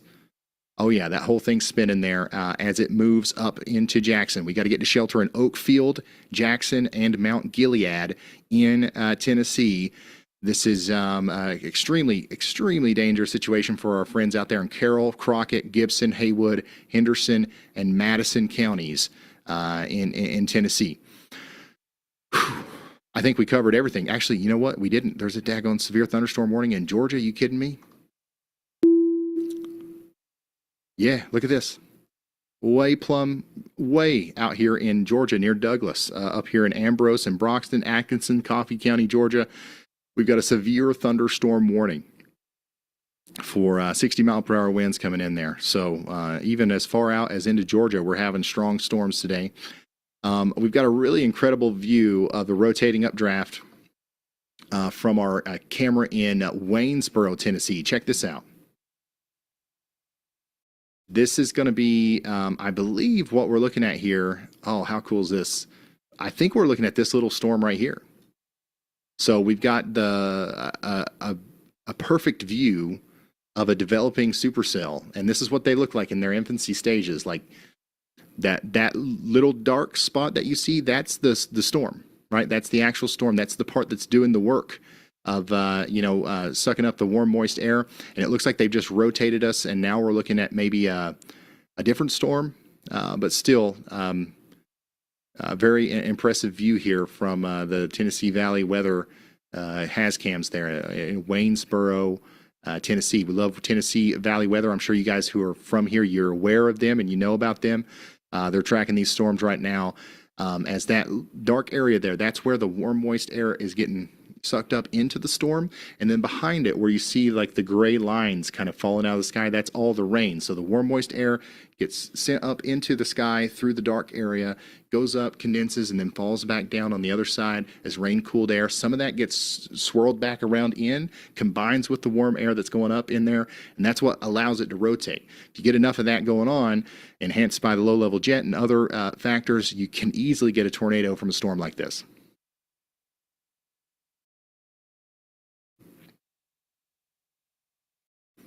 No, they should just pop up. Yeah, and if they don't, then just refresh or reload the map. Go ahead, Andy. Hey, Brian, I think my most favorable storm in this area that we're focused on is actually this one near Coldwater, Mississippi, here in Tate County. That will head up towards the east side of the Memphis metro in general, pretty far east side. Currently in Mississippi. I think it has two separate mesocyclones, or two areas of a spinning updraft here that may come together here in a favorable manner. There's also a couple of cells in its inflow that may help it grow larger. A larger storm in this environment, I think, will do a little bit better in terms of being able to produce a tornado. So watching the evolution of this one closely, if we have the aggregation of vorticity or spinning air here from those multiple mesocyclones, multiple spinning parts of the storm, that could promote a local tornado threat here, as well as any of these storms that come in and add some mass such that the supercell grows in size. So that's something I'm watching there in particular, but no tornado warning on that, nor any low-level rotation with it yet. So just some pattern recognition things ahead of time that may change this storm for the worse. All right, thank you, Andy. We're watching these storms down here very closely. Y'all watch out up there in Hernando, Collierville, Germantown on the east side of Memphis. Looks like a very serious situation coming together here for y'all. Also, the tornado warning over here in Holly Springs continues, and we continue to see that rotation increase as the storm moves up towards Holly Springs and eventually Lamar. So get ready. It's going to be a very loud storm. We're expecting some golf ball size hail and also potentially a tornado here. We do have a traffic camera right here directly in the path. We should probably, somebody out there should keep an eye on these. I know that we're probably getting kind of full on our room back here, but yeah, we've got plenty of different ways to see this, I think, as the storm gets closer there towards Holly Springs. All right, new considerable severe thunderstorm warning now for Champaign, DeWitt, McLean, Piatt, and Vermilion counties in Illinois. That's going to be 1-inch hail, and that's going to be 70-mile-per-hour winds, tornado possible, considerable damage here as the storm goes up towards Fisher and Rantoul. Get ready, very strong storms on the way. All right, so Jackson, Tennessee, your storm's coming together. The rotation's increasing, and we're starting to see a little bit more of a lowering. We're starting to see some of that, some of that cloud stuff get closer to the surface, which is something that we weren't seeing before. It's not necessarily a good sign. So we're going to continue to watch this storm as it moves up into Jackson. Once again, you should be in your safe spots. Hopefully it doesn't produce a tornado over town, but if it does, you'll be in your safe spots just in case. And once this gets past Jackson, it's probably going to have a better chance to continue to grow, but we've got to be watching it the whole way through. Go ahead, Andy. Hey, Ryan, watching this area in eastern Illinois here near Paxton and Ludlow. That is not tornado warned at all, but I've got the y'all watch out there for a bit of spin in the atmosphere that I'm seeing there, and perhaps a kind of hard to see, but definitely a hook protruding out of the south part of the storm with a lot of hail in that forward flank. So I think this is a a strong supercell in the area that has the chance to maybe be tornado warned, especially because this is a touch of a radar hole right in this area, further away from all of the radar sites around it. So we may see a precautionary tornado warning in this area that would include areas like Hoopeston and Wellington and Milford, Illinois, and Iroquois County, I believe. Hopefully I said that one right, but I imagine there are several hundred people angrily typing now. All right, thank you, meteorologist Andy Hill. Bringing us back up here to Illinois, where now we're saying y'all watch out in Cissna Park, Milford, Hoopeston, and Freeland Park. Storm chaser Isaac Polanski's out there, just in case. Yeah, we've got a strong storm that might try to produce a tornado here as it approaches these areas. So get ready for that tornado warning. It could be coming out here soon. Speaking of tornado warnings, we don't have any over here around St. Louis now. We had a tornado warning for the southern and southeastern sides of St. Louis. That's been allowed to expire. We now just have a severe thunderstorm warning with a tornado possible tag for areas just east of St. Louis. This is going to bring some strong winds and hail into Highland and Pocahontas here over the next 36 minutes. I would stay sheltered just in case. If you're already in there, stay there until that storm is completely past you.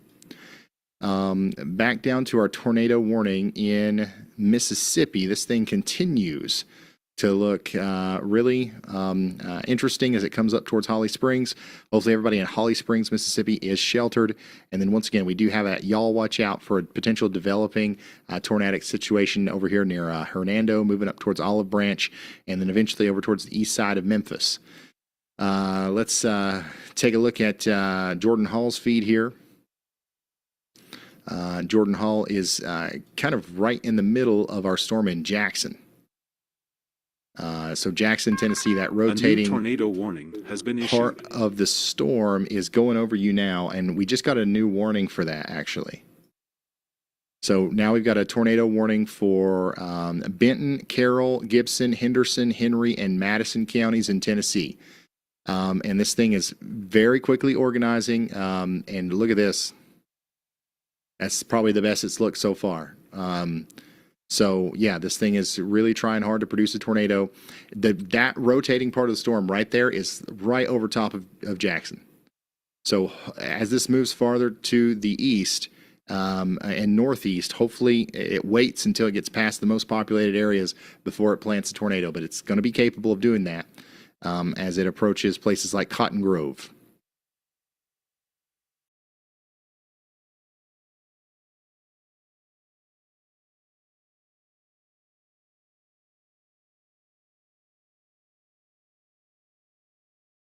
We've also got a couple other storm chasers out there giving us a live view of this storm as well.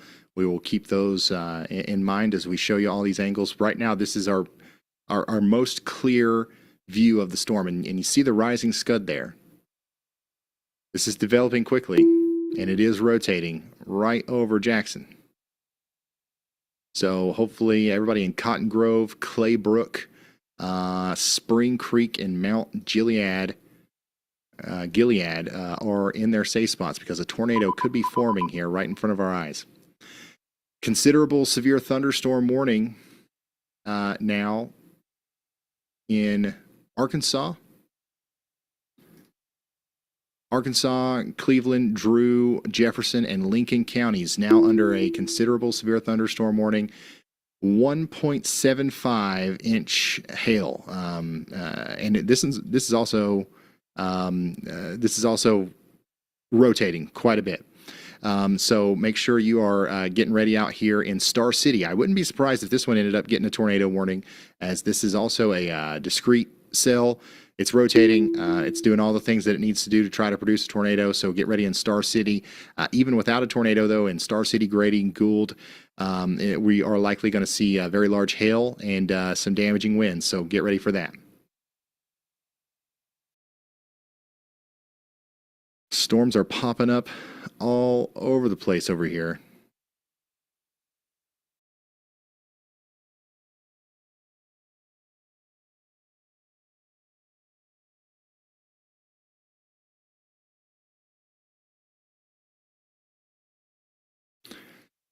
All right, give me just a second. I got to push a couple buttons. I'm going to let YAWLBot do its thing just so I can hear if there's any places that you guys are talking about that I haven't mentioned yet.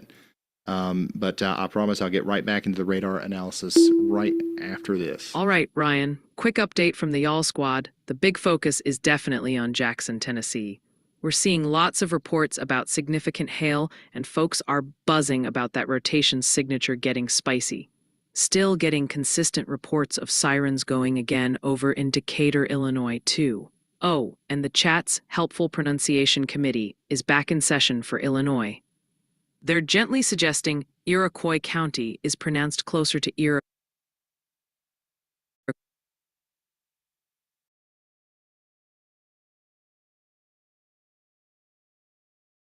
Iroquois.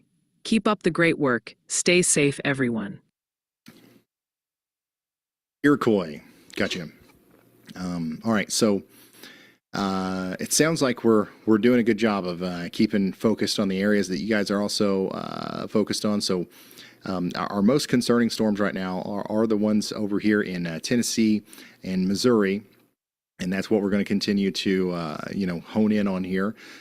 Latest scan from our Tennessee storm continues to show increased rotation over Jackson, moving towards Cotton Grove. Stay in your safe spot all the way up towards Clarksburg now. Huntingdon, Camden, and Holiday. You guys are all under a tornado warning now in Tennessee. The storm is going up in the general direction of Clarksville. This might be something you guys have to worry about in a few hours. Right now, we're good in Clarksville. Just get your plan in place. Know what you're going to do whenever that warning comes through. Getting some new severe thunderstorm warnings. Here's one in Alabama. We're expecting 1-inch hail. Moving up towards the west side of Florence here soon. We got a new severe thunderstorm warning in Missouri as well. As we've got a 1-inch hail and 60-mile-per-hour winds coming up into the Irish wilderness areas.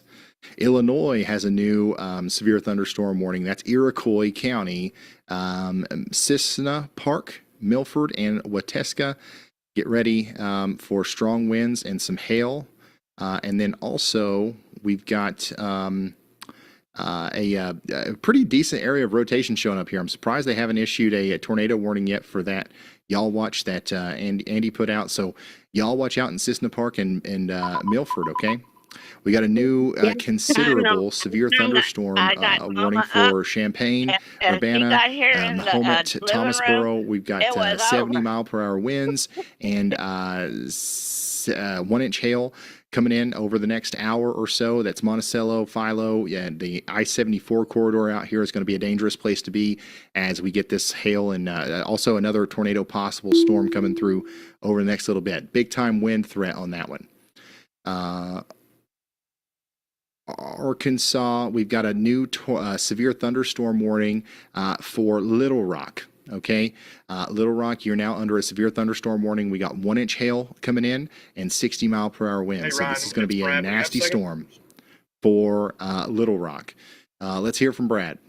Go ahead, Brad. Although we are under tornado watch until 12 midnight. Hey, just wanted to point your attention to the cell that is coming into Star City. Likely going to have a tornado warning on that pretty soon. Velocity's ramping up pretty big on that. We're going to intercept the storm that is actually coming through Hernando right now. And then we're going to head back west to get that other confluence band that's lighting up in front of the main squall line. All right, so that was Brad Arnold. He's drawn our attention down here to Andy's Y'all Watch. For Lincoln County, Cleveland County, Jefferson County, and Deshay counties in Arkansas. We've been watching this storm. It's rotating here as it approaches Star City and Gould and Grady. So if you live out here, y'all watch out. There's no tornado warning yet, but this is the exact kind of storm that would prompt a tornado warning at some point here. We got a live view from Brett Adair out there in Bales, Tennessee. I believe what we're looking at here is the Jackson County storm, or the Jackson, Tennessee storm. So it's, we continue to see that storm strengthen as it moves up over Interstate 40. Brett, Jordan Hall, and all these guys are going to continue to follow this one. And if it decides to produce a tornado at some point, we will be the first to let you know. Right now, I mean, it's getting awfully close. We've got a lot of rotation here. I think that the city of Jackson was spared there. I don't think we've heard any reports of any damage in Jackson, but this storm's going to continue to strengthen as it goes off towards Mount Gilead now, Clarksburg, Westport, Buena Vista, Huntingdon, Brewston, and Camden. So get ready to, or take shelter now if you haven't already. Storm over here to the west has dissipated a lot. Dyersburg, you're not under any immediate threat. You got some storms now splitting off to your west, and you've got a storm off to your east. These are going to be bigger problems for your friends to the north and east. I think this one's going to go up towards southwestern Kentucky over here, and these will also probably be stronger and produce some problems for our friends over towards Tiptonville, New Madrid, East Prairie, up towards Cairo and Mound City. So y'all keep an eye out on those. In Dyersburg in the immediate future, I think you're okay, but we'll let you know when that changes. On the west side of Memphis here, we continue to have a severe thunderstorm warning as we've got a pretty strong storm coming up into Germantown and Collierville here. So, yeah, very intense situation developing here as we've got several supercells. It's currently 6 p.m. Eastern, 5 Central. We should be, once again, entering the prime time for significant severe weather within the next hour, starting now and then continuing into the next hour. And then that's going to continue all the way through midnight. So keep that in mind. If I haven't talked about your town yet, I know we got a lot of people that love watching over there in Memphis. I'm sorry, not Memphis, but Clarksville and places around there. We will get to you. All right. We got a huge focus on Jackson, Tennessee right now. And that seems to be where people are most concerned about. And that's also one of our most concerning signatures right now. So we're keeping a very close eye on Jackson. We are also continuing to monitor the Carroll, Henderson, and Madison County areas around West Tennessee, and we're watching that. We've got flooding being reported from Clarksville, Arkansas. So we're starting to see some significant flooding reports coming out of the moderate risk of excessive rainfall that we've got today. We're watching these discrete storms closely, especially over northern Mississippi and western Tennessee, where we've got strong to intense tornadoes potentially developing right now. We're at the beginning stages of a potential tornado outbreak. We want everybody to take every warning that comes through very, very seriously, as the conditions are favorable today for not just tornadoes, but strong tornadoes that can, level things. You know what I mean? So you want to make sure that you do everything you can to protect your life and property when that warning comes through. So yeah, we're still looking at the Jackson, Tennessee storm. We're concerned about it. We're going to keep you updated on every single frame that comes out.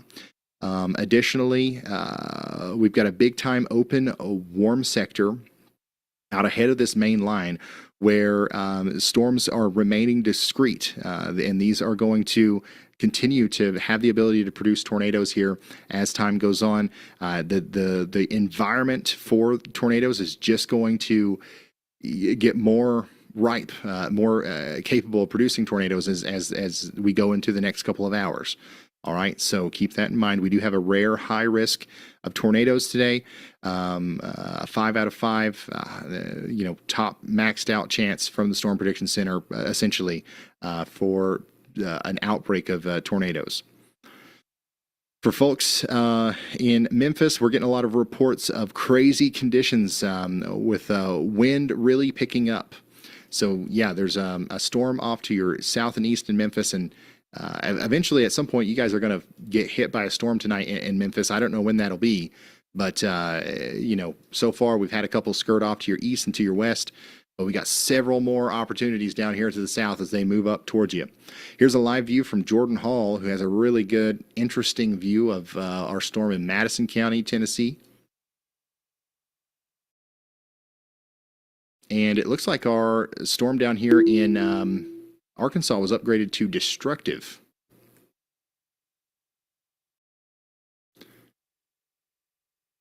So that means that this is a pretty big deal down here. Baseball size hail coming into Star City now. And it's still rotating. So damage threats, destructive here. We got baseball size hail and 60-mile-per-hour winds coming into Star City.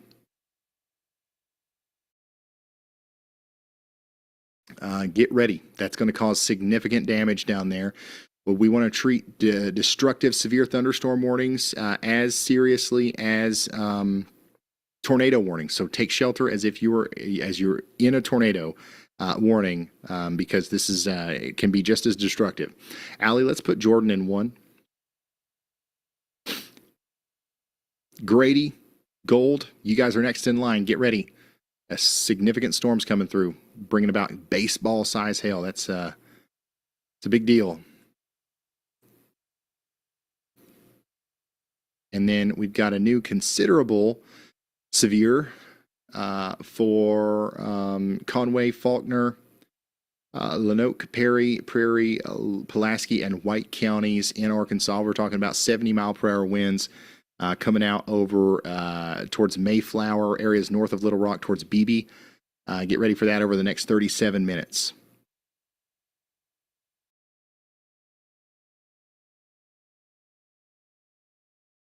So this is to the south of Jackson, looking north at our storm over here near Jackson.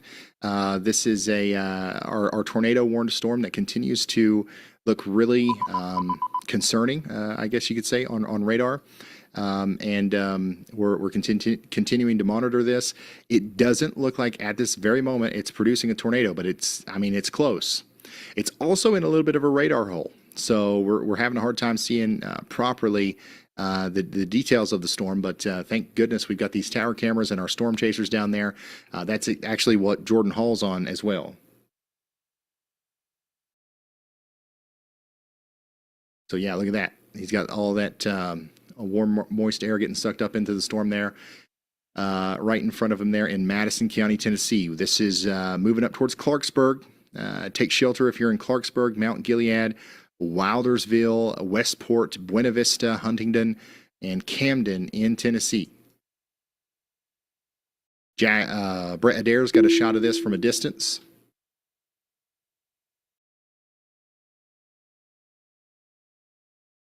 So that's what we are watching out here in Tennessee right now. We just got a new considerable severe thunderstorm warning in Illinois. We have got the Champaign area once again under the gun for 70-mile-per-hour winds and 1-inch hail over the next 35 minutes. Get ready, it's coming in soon. And then also out here in Missouri, we've got a tornado possible severe thunderstorm moving up into the Poplar Bluff region. Poplar Bluff, you've got a severe thunderstorm warning now for the next hour. There is some rotation on this storm, so we don't want to let our guards down, but right now we're not under a tornado warning or anything like that, so keep that in mind. We'll let you know if that changes, okay? We currently have 1 tornado warning, and that's the one up here in Jackson, and that's our most intensely rotating storm right now, so we're really going to lock in here and make sure that we are covering this and looking at every angle of it as it comes across Interstate 40.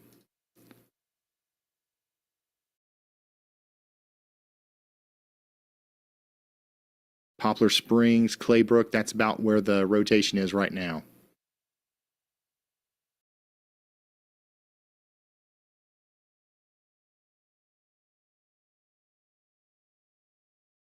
Got several different ways of viewing it here. This one right here looks like the best one, though, for now.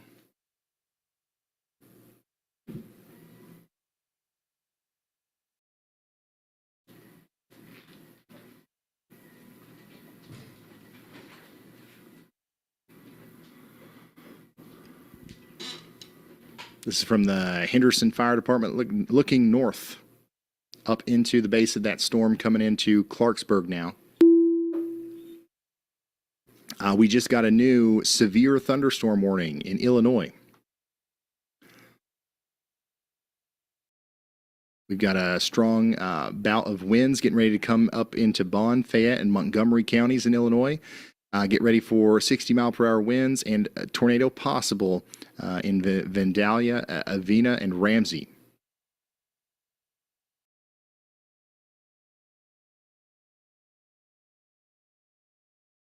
Once again, we have one tornado warning right now. So that's kind of what we're focusing on. Jordan Hall is right underneath that rotating part of the storm, so he's going to be our closest eyes on the ground, I believe, to seeing this thing. So we're going to keep him up, along with Brett Adair and Brad Arnold.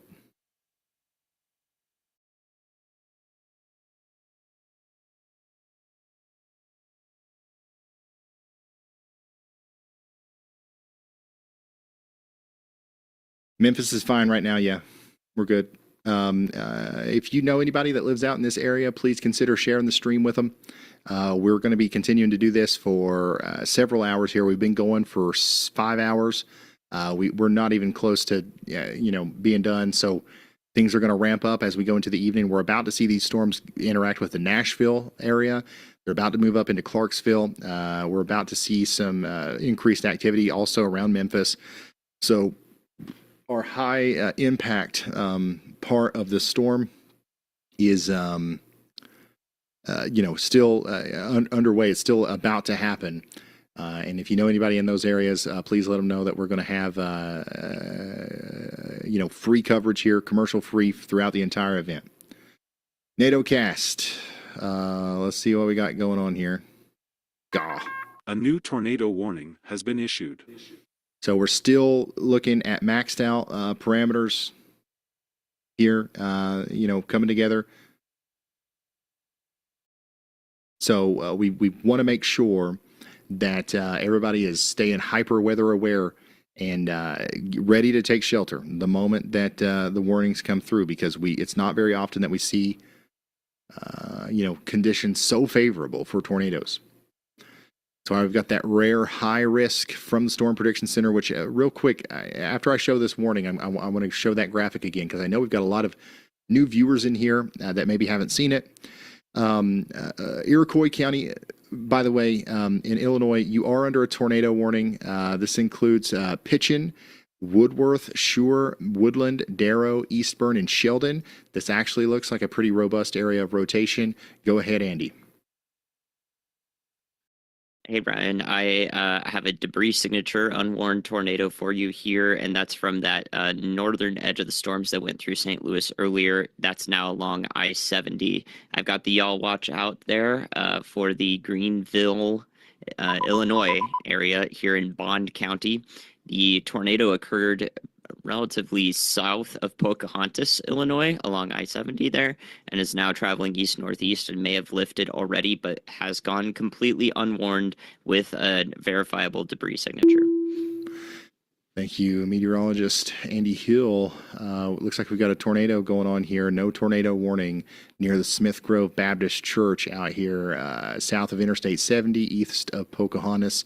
If it stays down, and it could, but we're not confident that it would, but it could go up towards Mulberry Grove and Pleasant Mound.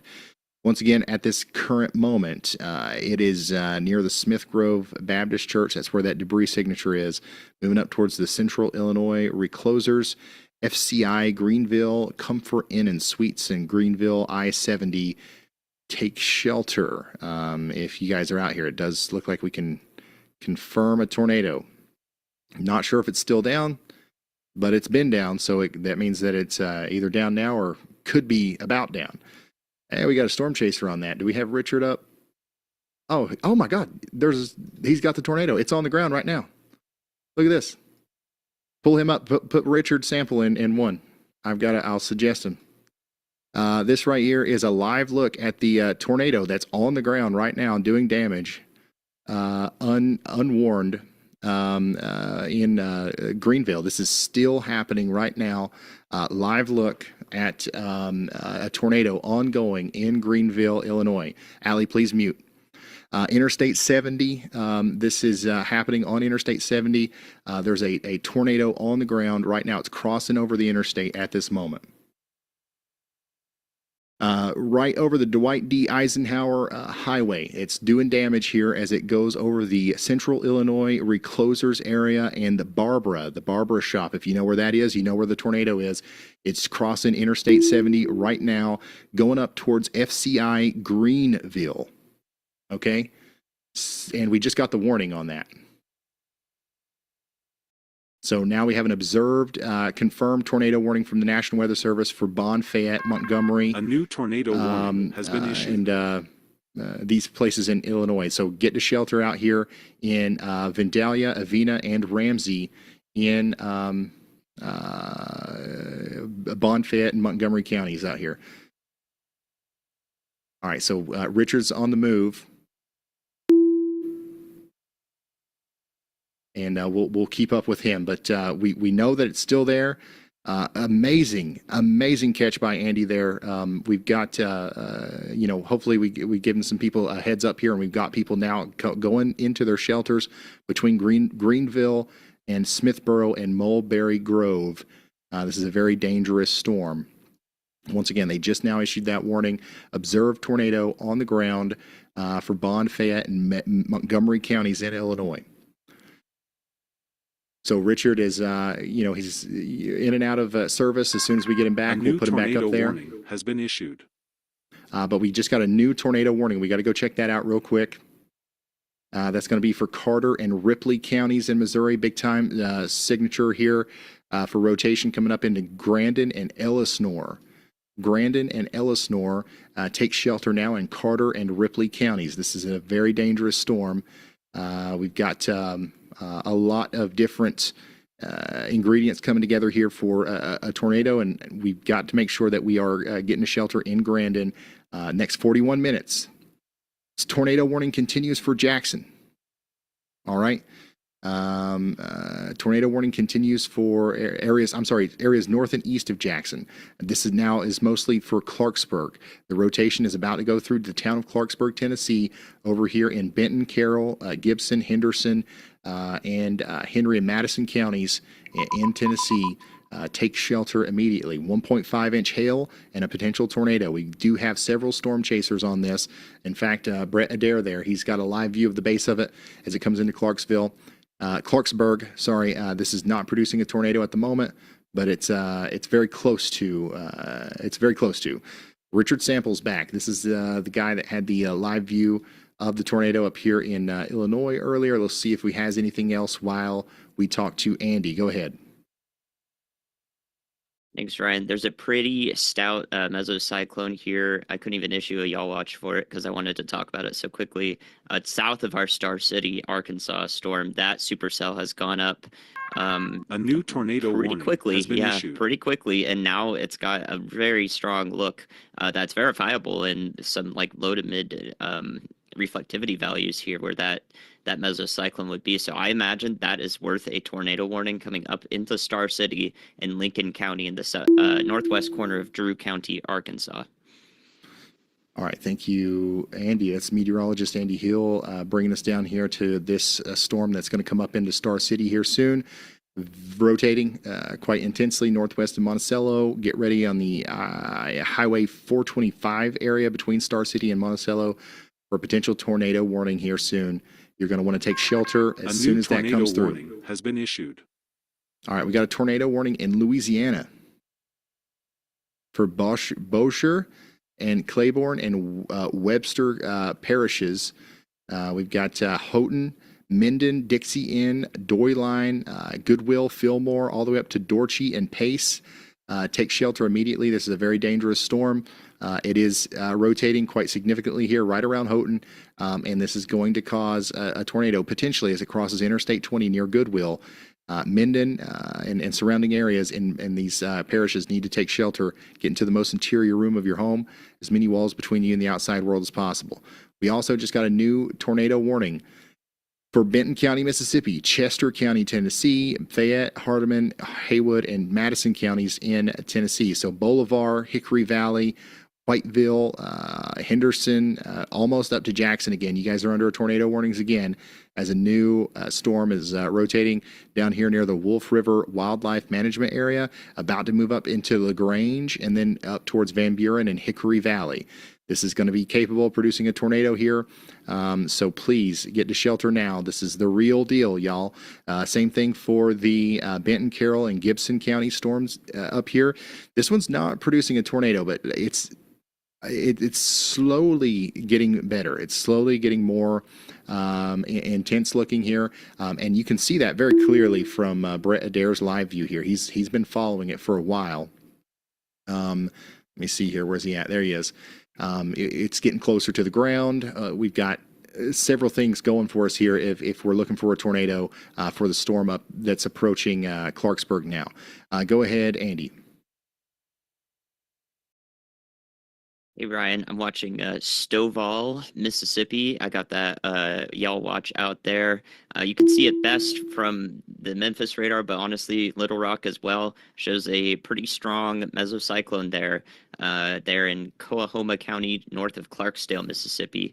That doesn't have a tornado warning on it yet, but I just about bet it's worth a tornado warning from either office here. Whichever office is covering this area, definitely a strong candidate for a preventative tornado warning here, looking about a mile up into the storm from the Memphis radar. So y'all watch out there in Stovall, Lula, Mississippi, and up into southern Tunica County.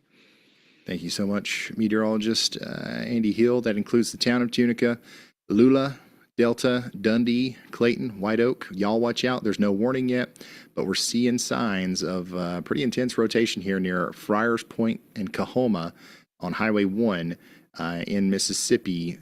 So get ready. This is going to be a pretty intense storm here. It's going to be another one that tries to produce a tornado, and it looks like every time we get a new attempt, they keep getting closer, right? This might be the one. And this is also the storm that will likely go into Memphis. It doesn't look like this one's going to miss Memphis to the west or to the east. If this one continues on its current trajectory, at some point this one will interact with the downtown Memphis area. Let's go back and check in on that storm coming into Star City. We got two storms floating around Star City right now. They're both very intense. One up there coming into Grady is rotating. It's producing large hail as it comes into Grady. And then the one down here to the south is rotating, and it's not necessarily producing severe conditions yet, but it could produce a tornado as it comes up into Star City. So we're concerned about y'all. And then look at this, man. Just look at all these sails. Look at all these rotating sails that have popped up in a line here around Cotton Plant, Des Arc, Hazen. This is crazy, y'all. And these are going to grow too. I would really watch this one as it gets stronger and moves off to the north and east. It's going to have a really potent environment that is going to be capable of producing tornadoes here. So once again, tennis ball size hail getting ready to move into Grady if it's not already there right now. And then that's going to move up a little bit farther up into Iker Falls in Arkansas. And there's a significant rotation on this too. Look at the hook on this storm. This could try to produce a tornado as it moves up into Grady and Arkansas. Additionally, let's go back up here to our tornado warning in Tennessee. We've got a lot of storm chasers giving us a front row seat to the development of this storm. Jordan Hall just had a really good view of the base of the storm there. I don't know if you guys saw it, but if he turns us back around, we'll go back over there. But yeah, just an incredible storm setting up over here in Clarksburg. You're under a tornado warning in Clarksburg. Hopefully everybody out there is in their safe spots, okay? Let's go back to our storm up here in Illinois. So we just saw a tornado on the ground with this storm not too long ago. We saw the debris signature,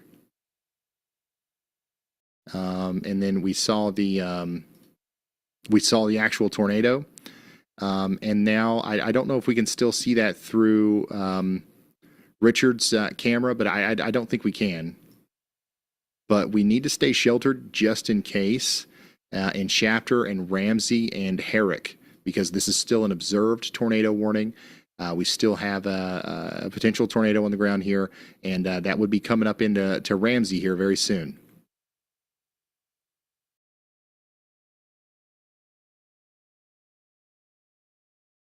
We got another,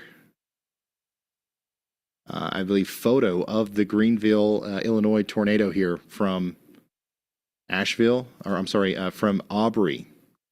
Go ahead, Andy. Hey, Ryan. That Iroquois County storm in Illinois, that eastern Illinois, is now passing over the state line. That did get a tornado warning after it was in that y'all watch for a while. So that y'all watch, I went ahead and canceled it since that warning is out for the storm. It may pass over into Illinois, and the Illinois side of that storm may receive a warning as well, which would be Benton, northwest Benton County, and into primarily Newton County in Indiana. All right, thank you, meteorologist Andy Hill. Bringing this back up here into Iroquois County. This is about to come up into Sheldon. You got a tornado warning between Witeska, Milford, and Sheldon. Get ready in Kentland and Ade, also in Indiana. These storms are about to cross over into northwest Indiana now, and we already have a severe thunderstorm warning for Benton, Jasper, Newton counties in Indiana. We're talking about 1.25-inch hail, 60-mile-per-hour winds, and of course, that tornado possible tag is on there. So we're going to watch that very closely as it moves on up into the area. Let's go back down here to Tennessee, Nashville radar, and let's take a look at the Waynesboro. Oh, we just had the Waynesboro camera up, but we had a really interesting storm down here that's coming across the Alabama-Tennessee border. And you can see that really well here on the Tennessee Valley camera. I just thought I would show this. Once again, still seeing really good structure on these storms as they are birthed in Mississippi and Alabama, and then kind of mature as they move on up into Tennessee. New considerable severe thunderstorm warning. A new tornado warning has been issued Down here in Arkansas. So this is going to be for Arkansas, Jefferson, Lincoln, and Monroe counties. This includes DeWitt. We're seeing tennis ball size hail and considerable damage coming up towards DeWitt. Take shelter immediately. We also got a new tornado warning in Illinois. This is going to be for areas south and east of St. Louis. This is Ocalville, Nashville, Centralia, Sandoval, Salem, and Kimundi. Get ready for a potential tornado out here in Clinton, Marion, and Washington counties in Illinois. Take shelter immediately. This is a very dangerous storm out here. We've got several places in the path. The rotation is not as evident, I guess, as some of our other storms, but it's coming together. And we could see this come up towards the Dam West campground and Eleni campground.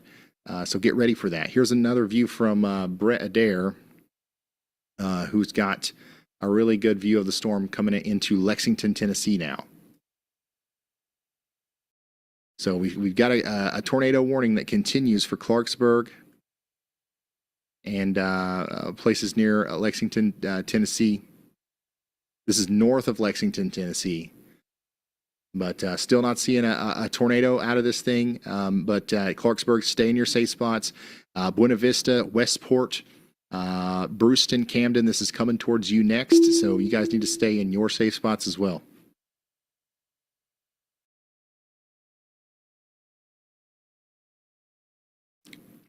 We got a new considerable severe thunderstorm warning in Arkansas. This is north and east of Little Rock.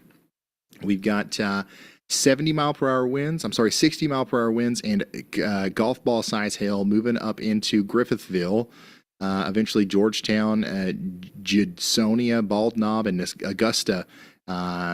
Most immediately, this is going to go towards Tower Hill Addition and Furlough. Brownsville, Waterproof. This is a dangerous storm capable of producing, once again, golf ball size hail. Allie, can we swap Brett and Brad, please?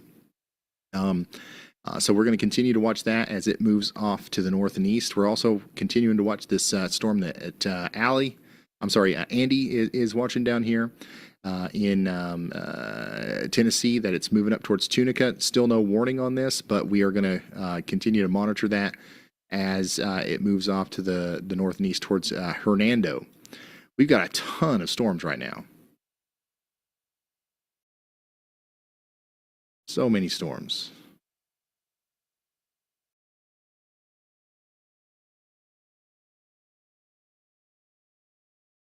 Let's see here. Has there? Okay, so yeah, there's even some warnings that I haven't even talked about yet.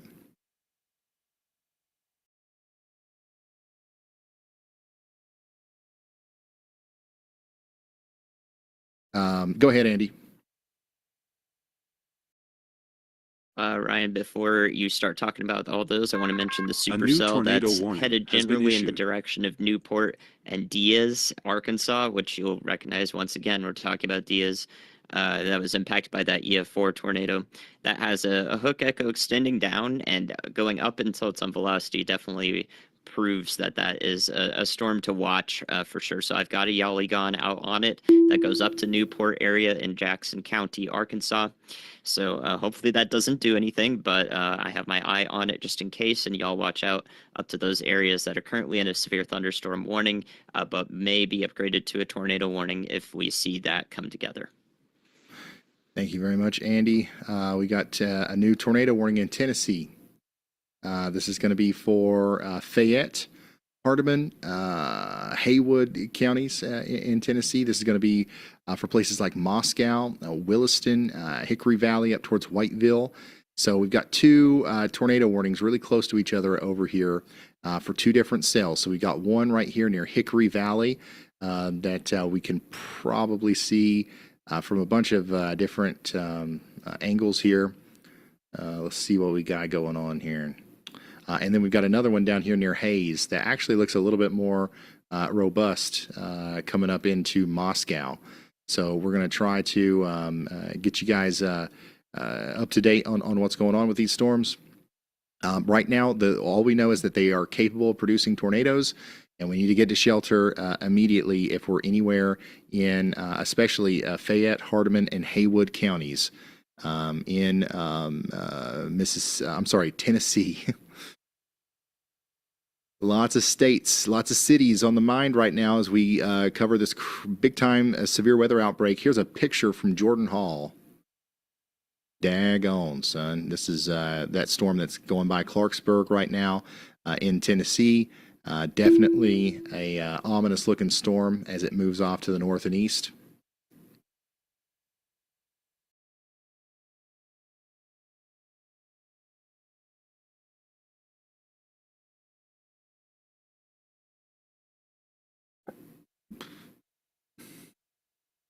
I'm watching, there's so many photos and videos that you guys have sent in Twitter. Unfortunately, I can't go through them all right now, but I'm seeing the hail, I'm seeing the winds.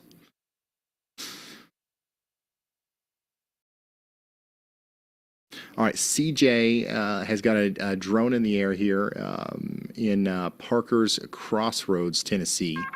A new PDS so this is severe a live look thunderstorm from warning has been issued. We've got two very similar views here. We got a live look from CJ and we got a live look from Brett Adair here. They both got drones in the air. But this is coming from that storm up there in the middle Tennessee now between Clarksburg and Camden. As you can see, no tornado on the ground. All right. We do have a strong rotating storm, and it's it's trying its best, but it's not succeeding necessarily at producing a tornado at this moment. But that doesn't mean that you shouldn't take shelter, because storms like this very quickly produce tornadoes, and it doesn't take much time for them to make that last jump to getting one on the ground. So that rotation's currently right over Westport, and it's moving up towards Garrettsburg, Pleasant Hill, Robinson, and Crossroads. What an incredible view there from both CJ and Brett Adair out there in Wildersville, Tennessee, I believe.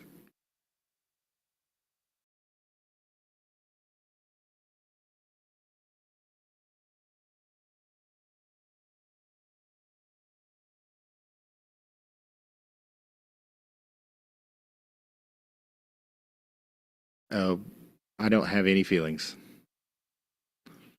If you are just now tuning in, we've got a tornado warning for Moscow and Pattersonville. What brokerage is that from, Allie?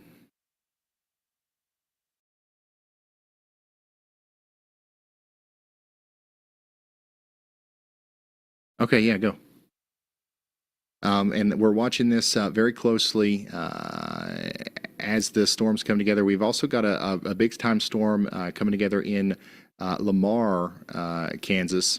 I'm sorry, Mississippi. Gosh, we're all over the place here today as we cover this big time storm outbreak. But here's a view from Ashton. Of the storm, probably the best view of any storm that we have right now, honestly. And that's the tornado warning that is in effect for LaGrange right now. So the storm over here between Moscow and LaGrange, that's what it looks like from a drone right now. And that's what it looks like sideways.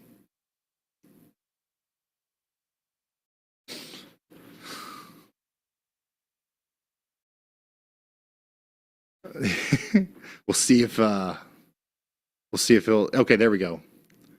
Yeah. So sorry, I got my bearings a little bit messed up here because it said Mississippi. Lamar is right on the border of Tennessee and Mississippi, so he's looking up into that.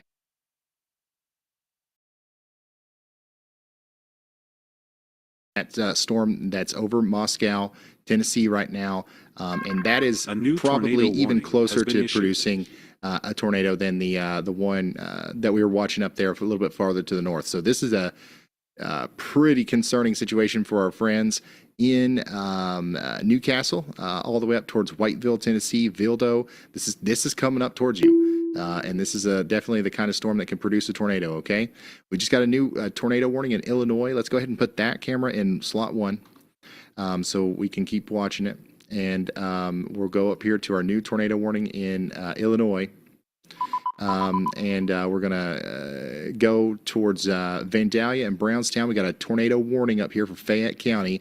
Flying debris will be dangerous to those caught without shelter. Mobile homes will be damaged or destroyed, and damage to roofs, windows, and vehicles will occur. Tree damage is likely. Get to shelter, especially if you're around Shibonier. Hagerstown, Vandalia, and Bluff City. This is a dangerous storm that will eventually go up there towards Effingham. And this is the one where we saw that tornado earlier from Richard Sample's point of view. Okay. Yeah, that's a mothership if I've ever seen one. Incredible view of the big time storm. This is the tornado warned storm currently crossing the border between Mississippi and Tennessee. This will be the storm that eventually impacts Hickory Valley, Laconia, and Whiteville. Dang, son. A new tornado warning has been issued. Tornado warning in Illinois. So that's just an extension of the warning that we just talked about. So it goes out a little bit farther. Cowden, Stewardson, Strasburg, in Effingham, and Shelby counties in Illinois. You guys are now under a tornado warning. We need you to take shelter for the next hour at least.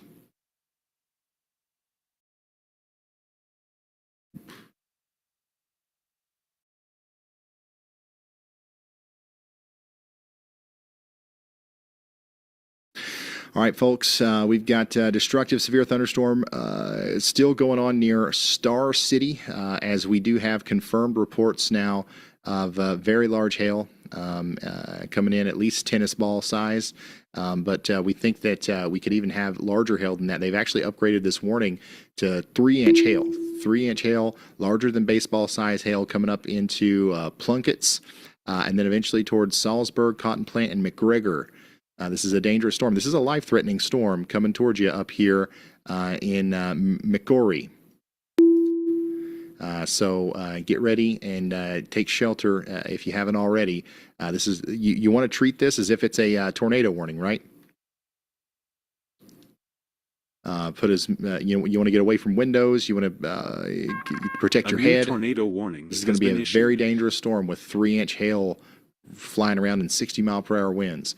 We got a new tornado warning in Missouri. Let's go fly over there to it right now. Here we are A for new tornado Butler, warning has been issued. Carter, and Wayne counties in Missouri. We now have a tornado warning. The rotation's right over Ellisnor, or Ellis-Inor, and it's moving up towards Williamsville and Greenville in Missouri. That's Butler, Carter, and Wayne A counties. new tornado Take warning shelter. has Oh my been gosh, issued. we're getting a long list of new tornado warnings here. Let's go check out the one in checks notes, Texas. That's right. Yeah, Texas. Now you're on the board for being another state that's on the long list of tornado warnings here. Jefferson, Harleton, Uncertain. These are all places that are in the path here. Cass, Harrison, and Marion counties in Texas. Take shelter now. We do have rotation here with the storm near Harleton moving up towards Jefferson. We have a radar indicated rotation. We don't have any confirmed reports of a tornado, but for the next 32 minutes, take shelter. Now let's go look at that new warning in Arkansas. This lines up with Andy's Y'all Watch perfectly here as they've extended this all the way out into Swifton and Tuckerman. We do have a tornado warning now in Arkansas for Independence, Johnson, Lawrence, and White counties. Take shelter now. Let's go back real quick to our tornado warning in Tennessee. This is for specifically the tornado warning for Fayette, Hardeman, and Haywood counties in Tennessee. This storm is trying its best to produce a tornado, as seen by the live view here from Ashton in Michigan City, Mississippi now, which is just on the border of Tennessee and Mississippi. He's looking up towards Moscow and LaGrange, and that rotation that's north of Moscow is coming together quite significantly, and it's about to produce a tornado, it seems, and we've got a front row seat to the development of that. We continue to also watch a developing tornadic supercell down here south of Memphis. Very strong storm about to come up into Tunica. We got a severe thunderstorm warning for Tunica. Get ready for 2-inch hail. We're talking about lemon. You heard that right. Lemon-sized hail coming into Tunica within the next 10 minutes or so. And this is also very likely, trying to produce a tornado here near Highway 61. So please take shelter immediately when that warning's issued. Go ahead, Andy. Hey Ryan, they did go ahead and warn that storm that I was talking about near that includes Diaz, Arkansas, that was recently impacted by that EF4 tornado. So any local efforts there, any cleanup efforts, and people that are in the area should be aware of that, since shelter, would not be immediately available to those impacted by the tornado. So that's Jackson County in Arkansas, also southeastern Independence County in Arkansas is in that warning. That does align somewhat with my Yali gone there. So hopefully that early call out a few minutes ago, or like 5 or 10 minutes ago, was helpful to get prepared for that tornado warning in Newport, Arkansas. Thank you very much, meteorologist Andy Hill. Get ready in Newport. Take shelter out here in Oil Trough, Diaz, Newark, Tuckerman, all the way up to Swifton in Arkansas. This is Independence County. This is Jackson County, Lawrence County, and White County. This place was just impacted by a significant EF4 tornado during our last major coverage in this area, March 14th. So it's unfortunate what's going on here, but we do need to get to shelter immediately and stay there at least for the next 44 minutes. New tornado warning is issued in Arkansas. This is for the storm that we've been watching around Star City, and it's finally showing enough rotation near the surface here to warrant a warning here near Hagler, Bayou Meadow, up towards Olena, Elmira, DeWitt, and then all the way up to Holly Grove in Arkansas. This is Arkansas, Jefferson, and Monroe counties. Take shelter now. That's a very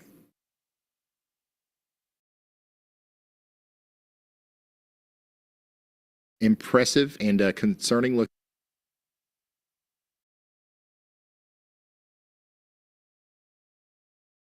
rotation signature there. And we've got a well-defined hook. This is about to produce a tornado right now. Okay, so get ready in Hagler. You gotta get to shelter fast A new if you're in tornado warning Hagler. has been issued. And then you got to get there fast also in Lodge Corner and Berks. You don't have much time. Take shelter now. Let's go back down into Arkansas and Texas as we have another tornado warning in Texas. This includes Linden. This includes Atlanta, Texas, Queen City, and Bloomberg. This A is new tornado warning Miller has been County, issued. Arkansas, and Cass County, Texas. Take shelter immediately. We also have a new tornado warning now in Missouri. Madison County, Missouri, and St. Francis County, Missouri. You got to get to your safe spots. This also lines up with one of Andy's y'all watches here.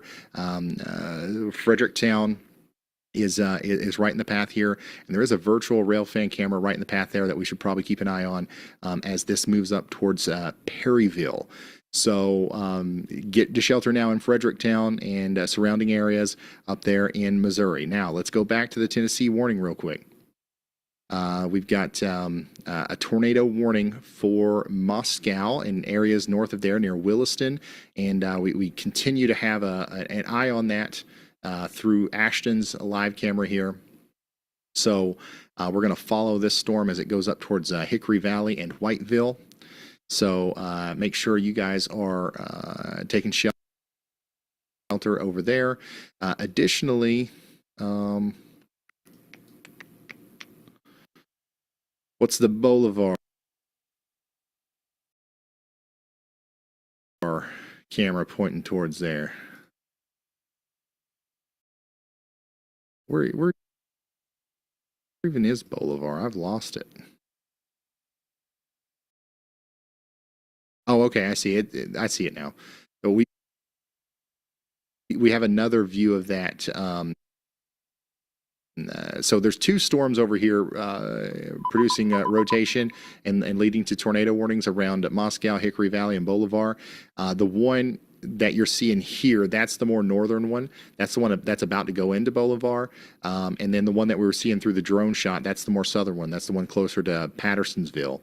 So yeah, it looks like we've got a lowering here, and it's another concerning situation for our friends in Bolivar. Take shelter immediately. This is also going to go up towards Pinson and Henderson.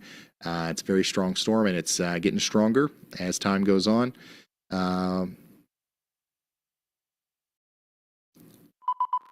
We've got another severe thunderstorm warning for Camden, Eva, Big Sandy, and Brewston. This is a considerable severe thunderstorm warning. Lemon-size hail and 70-mile-per-hour winds. Tornado possible here. This is, the tornado warning that we had for Clarksburg has been allowed to expire, and now they're essentially continuing this as a considerable severe tornado possible severe thunderstorm warning up towards Big Sandy. Go ahead, Andy. Oh, you just rhymed there, Ryan. Wow. I came over there to tell you here about this cell that once again is going to head into the Memphis area proper here. It's currently south of Tunica, Mississippi. Gone ahead and extended the yaw watch on it, but it looks the same, if not better now. It is going to experience some interactions here with some little precipitation shafts in its inflow region over the next few minutes. So we'll see how the cell results after going through these interactions. But once again, the cell is rotating and it is going to head generally into the Memphis metro. So we're about maybe 45 minutes out from that happening, maybe even an hour, especially for the northeast side of Memphis. But y'all should just be ready for this storm because it looks like it's going to persist into your area. All right. Thank you, meteorologist Andy Hill. Get ready in Memphis. Y'all watch out. We've got a strong storm producing lemon-sized hail, and we're watching the potential for it to produce a tornado as it gets closer to you. This one is coming for Memphis, so y'all get ready. You got time, but just giving you an early heads up there. Also, storm down here west of DeWitt. The rotation's really picking up between Lodge Corner and Hagler. We've got a tornado likely about to be in progress here near Lodge Corner. That'll go up towards Kittlers, Olena, Elmira, Emmanuel, LeGroux, Plainview, Mount Adams, Deep Elm. and eventually Holly Grove as well. You see that rotation there. If you're new here, if you haven't seen us talk about this before, the reds and the greens real close to each other, especially when they line up with a hook echo like this. You see this hook on the storm right here? That shows us where the warm air is getting funneled into the storm, and the rain-cooled air out of the back of the storm is cycling around like this. They mix together. The warm air goes up into the storm here. That's where the tornado forms. And whenever you can actually see right on top of that velocity signatures like this. This shows us that winds are blowing away from the radar towards the radar in the green, away from the radar in the red. Counterclockwise rotation there lines up with our hook echo. So we can say that that's likely a developing tornado. Now, we can actually say that this is a tornado if we look over here on correlation coefficient and we start to see a debris signature. If we, in that same spot, if we start to see lowered correlation coefficient values here, if we start to see blues and yellows right in here, we can say that that's likely on the ground doing damage. It could be on the ground doing damage right now, and we don't see it on radar yet, but that's the only way to really confirm it on radar. So keep that in mind as it goes up towards Elmira and DeWitt. This is a dangerous storm, and it's either producing a tornado or it's about to. So hopefully everybody out there is in their safe spots. Big time hail's going to be a part of this in DeWitt. Like we just had a big round of golf ball size hail. Another one's coming as a similar looking storm down here near Grady's going to come up towards DeWitt here soon. So keep that in mind. We also got another considerable severe thunderstorm warning out for Arkansas, Monroe, Prairie, and Woodruff County in Arkansas. This is going to bring about golf ball size hail into Clarendon, Devals Bluff, and Brinkley. This one's also rotating. We got to watch this one. That hook there, don't like the way that looks as it goes up towards Brinkley. We've got a y'all watch for tornadic activity on the cotton plant cell here. This is also bringing about golf ball size hail up into Hunter. Get ready, y'all watch out. This will probably warrant a tornado warning soon there in a cotton plant.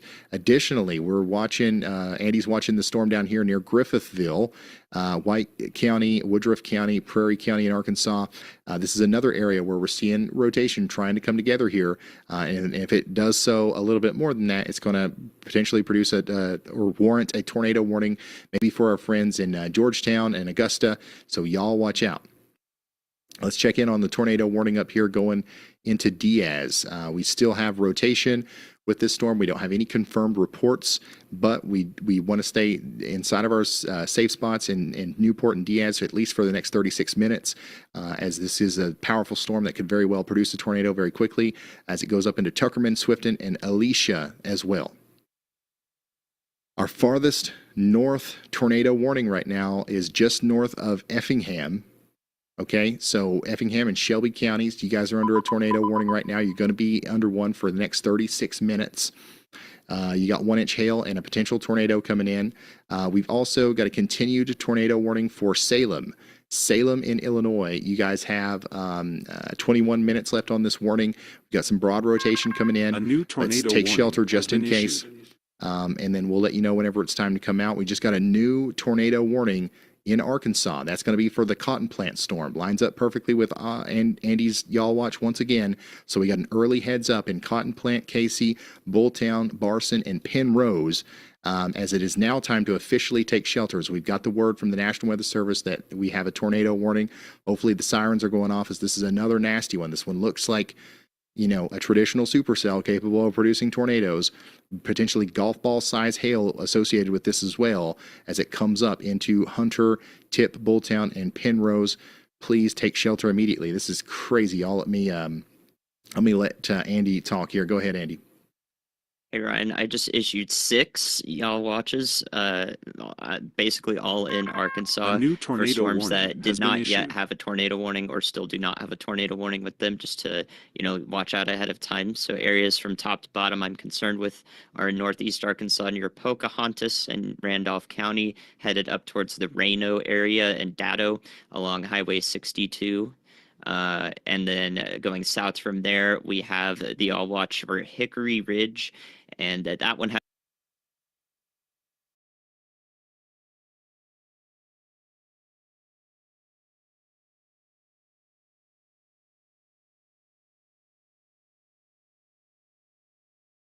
has very weak rotation from the Memphis radar. However, I see a geometric shape to it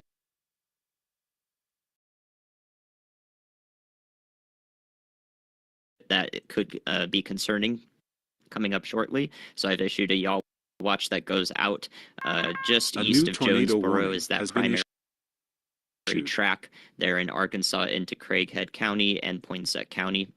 So I expect that to take up a track up to that area. In addition to that, I have a Clarendon, Arkansas. West of Clarendon, Arkansas is an area that I'm concerned with. That's not tornado warned at the moment, but I have the yaw watch out for that. And finally is Griffithville, which is west of all of those yaw watches. So that's going to be a rain wrap tornado if it is going on, but it's going to head up towards the Augusta, Arkansas and Bald Knob, Arkansas area. So I also am seeing that we have reports that the DeWitt, Arkansas tornado that is warned is down. We have a tornado ongoing with that. So if you can find information from that, I'm sure it'll be passed up shortly. So there's your coverage for all those storms in Arkansas. Unbelievable. But yeah, this is our high risk. We're just entering the west part of our high risk right now. Yeah, this is crazy. This is I removed the warnings real quick here just so everybody could see the details of what's going on here. This is what a tornado outbreak looks like on radar, y'all. Okay, we got several discrete supercells.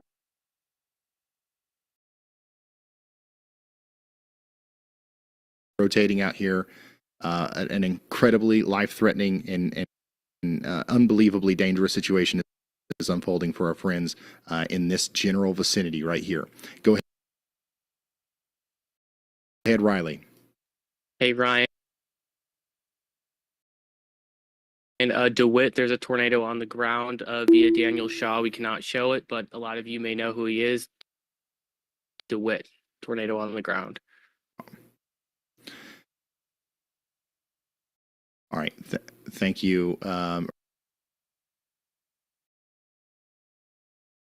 Riley. We got a tornado on the ground with our DeWitt tornado warned storm here. It makes a lot of sense because this is an incredibly powerful signature here on radar. So Elmira, you guys have got to take shelter over here as a dangerous storm is coming through. A tornado is on the ground right now. We've got a spotter, a respected storm chaser out there is seeing it right now. A new tornado warning this is near the Quack Smackers Duck Lodge. And it's moving up towards Elmira right now. It's getting ready to cross over Highway 130 near Kittlers. If you know where the Quack Smackers Duck Lodge is, you know about where that tornado is. And it's also going to continue to move up towards Fish Cemetery and Bethel Cemetery. Okay? And we just keep having tornado warnings issued here, y'all. This is nuts. This is insane. New tornado warning was just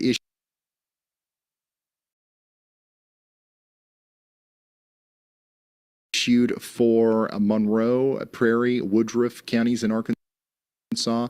We've got a dangerous tornadic situation developing for this one. This is perfectly in line with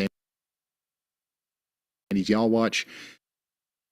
Get ready in Peppers Lake, Allendale, and Eden. This is an incredibly dangerous situation. Your life is in danger. This tornado warning if you are in the path of that storm. Now we've got a PDS tornado warning for Arkansas, Jefferson, and Monroe counties in Arkansas. This is a confirmed big, bad, nasty tornado on the ground right now near Kittlers. Once again, on the ground, producing damage near that Quack Smackers Duck Lodge, and it's moving off to the north and east. It's going to continue to move off to the north and east and produce damage as it goes right up into Emmanuel. So if you know where Emmanuel is, you know about where the Garrison Cemetery is. That's where it's going to cross Highway 130. From there, it's going to go up towards the St. Olive Missionary Baptist Church. Let me get my bearings straight here. And then it's likely going to go up towards Bethel Cemetery, Crown H. Shepherds, Shiloh Cemetery.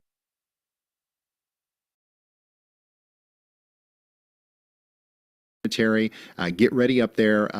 If you know where the Wilcox Family Cemetery is, right next to the White River, that's where it will cross the White River on its way up to Lawrenceville.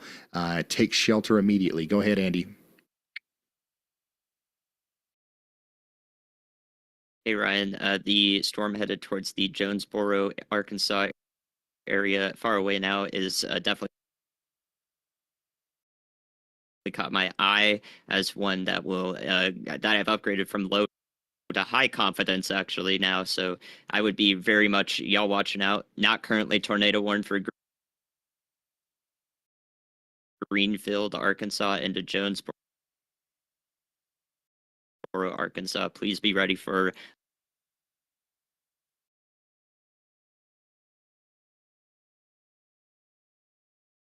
a tornado warning for that storm. Almost sure it will receive one with that signature. All right. Thank you, Andy. Yeah, another one to watch here coming up into Harrisburg.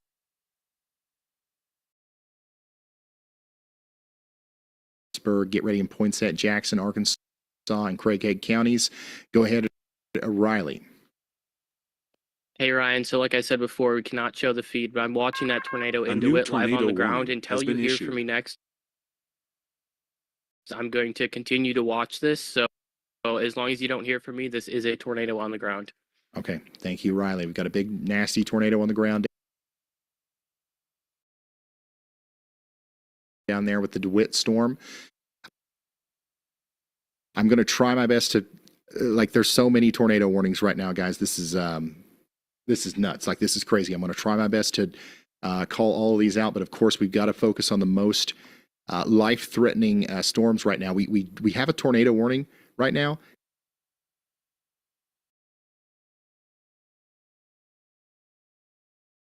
In Wisconsin, okay? Dane and Rock counties in Wisconsin are now under a tornado warning.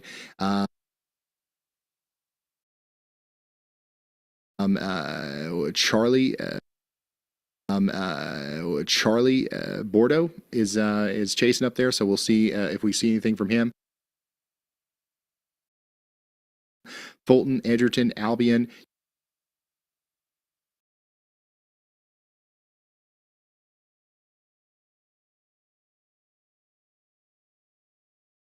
You guys are under a tornado warning. Take shelter now. Also, in Missouri, we have a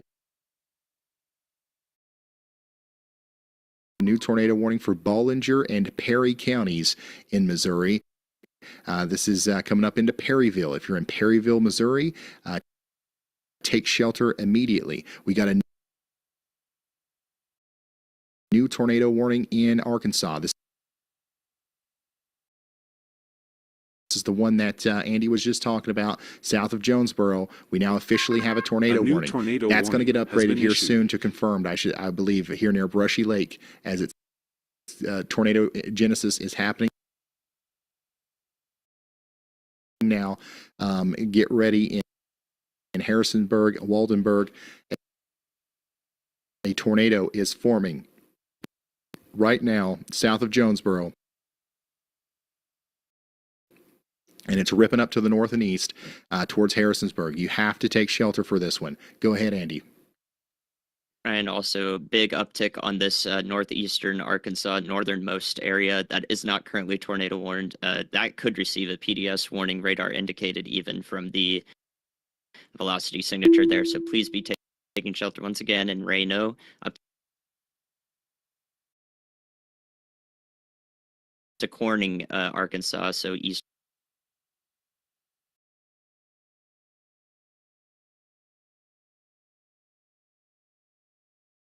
Randolph into Clay counties. Thank you, Andy. Go ahead, Riley. Hey Ryan, that tornado in DeWitt has lifted, but unfortunately don't have that much good news, because it does look like there is now two different areas of lowering on the storm that could produce a tornado. So depending on how quickly this thing cycles, we could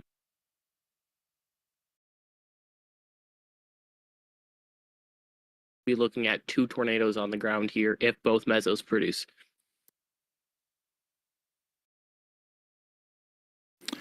Thank you, Riley. So this is the y'all watch that Andy was just talking about here. We're seeing significant rotation and potential tornado happening now.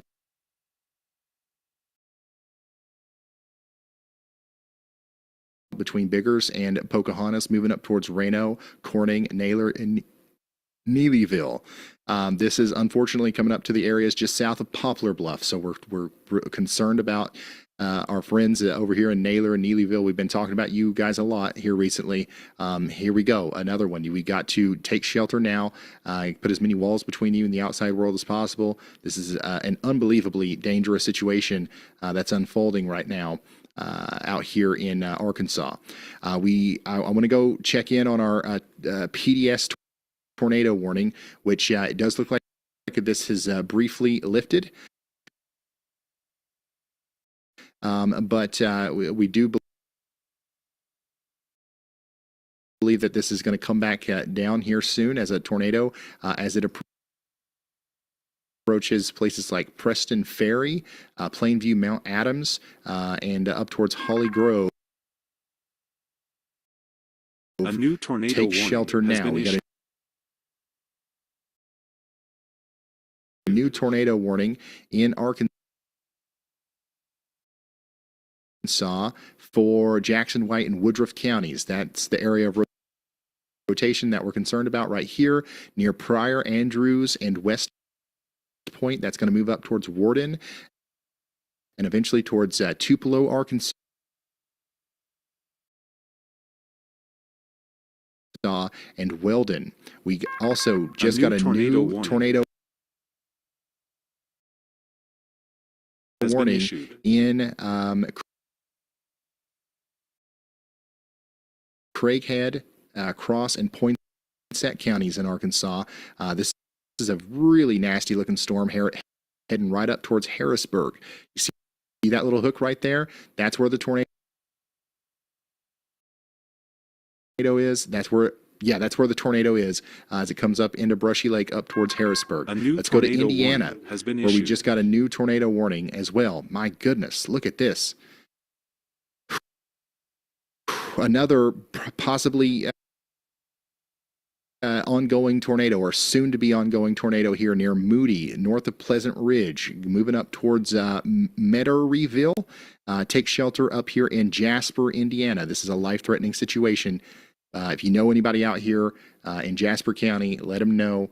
Now's the time to go. Back down into Arkansas. We got another new tornado warning for Wynne, Sherrill Valley, and Parkin. This is Cross, Poinsett, and St. Francis counties in Arkansas. This is our area of rotation that we're watching right here. It's moving up towards the town of Wynne. You guys in Wynne, we were here together on March 31st, 2023, I believe, when we had that tornado come through. We've got another situation where we need you to take shelter here, as this is a very dangerous storm coming together here.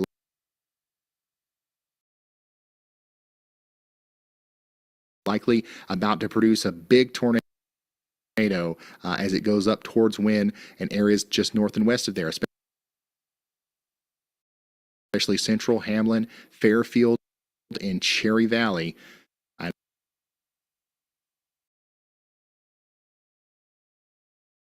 I don't like the look of any of these storms, y'all. Holy smokes.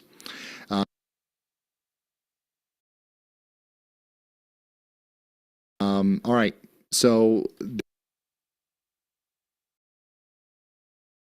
there is a couple of more tornado warnings in Illinois I haven't talked about yet, and also one in Arkansas. Okay, no, I've talked about all these. All right, so we're caught up with our tornado warnings. Let's go over here to Tennessee. It's been a second since we've talked to you. We still have our 2 tornado warnings over here, and you can still see what that looks like above my head. These warnings are still active, and these storms are still spinning over here, but they're not necessarily making contact with the ground. Let's hope that continues. But unfortunately, I think the environment that's allowing for these tornadoes to actually touch down over here to the west, those ingredients are slowly moving off to the east, and it's going to catch up with these storms at some point here. So get ready in Pinson and Medon and Henderson. Go ahead, Andy. Ryan, a couple things here, just for clarification. Our Fisher, Arkansas storm headed to the Harrisburg area is definitely on the ground. We didn't see a debris signature until this scan because it's in the delta, so it's over some open fields here, which is why we don't immediately see trees being lofted up and so forth. Now we're seeing actual structures or something being hit as of that latest scan, but that's just I wanted to tell you why you may not have seen what you're expecting there with a debris signature that we do have now, unfortunately. Hopefully this doesn't head directly into the Harrisburg, Arkansas area.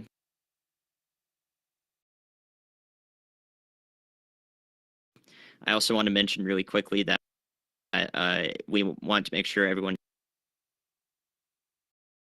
has the most pertinent, up-to-date information. I've heard that Radar Omega servers are down. If you're trying to use that app, you may not get the most recent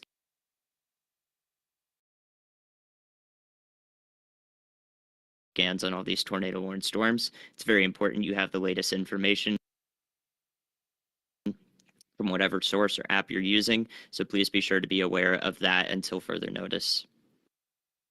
Thank you so much, meteorologist Andy Hill.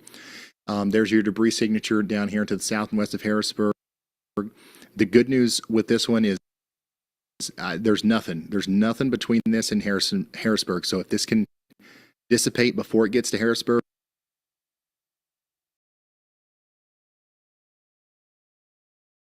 we'll be fine. But if it continues, if it goes into Harrisburg, or if it crosses Highway 14 over here to the west of Harrisburg near Mallard Landing, then there's going to be some stuff for it to hit. Charlie Bordeaux is chasing up there, so we'll see if we see anything from him. Fulton, Edgerton, Albion, you guys are under a tornado warning. Take shelter now. Also, in Missouri, we have a new tornado warning for Bollinger and Perry counties in Missouri. This is coming up into Perryville. If you're in Perryville, Missouri, take shelter immediately. We got a new tornado warning in Arkansas. This is the one that Andy was just talking about, south of Jonesboro. We now officially have a tornado warning. That's going to get upgraded here soon to confirmed, I believe, here near Brushy Lake, as its tornado genesis is happening now. Get ready in Harrisonburg, Waldenburg. A tornado is forming right now south of Jonesboro, and it's ripping up to the north and east towards Harrisonburg. You have to take shelter for this one. Go ahead, Andy.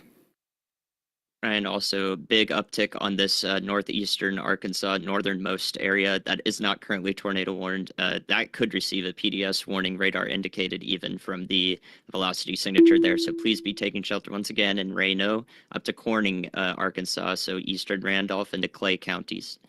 Thank you, Andy. Go ahead, Riley. Hey, Ryan, that tornado in DeWitt has lifted, but unfortunately don't have that much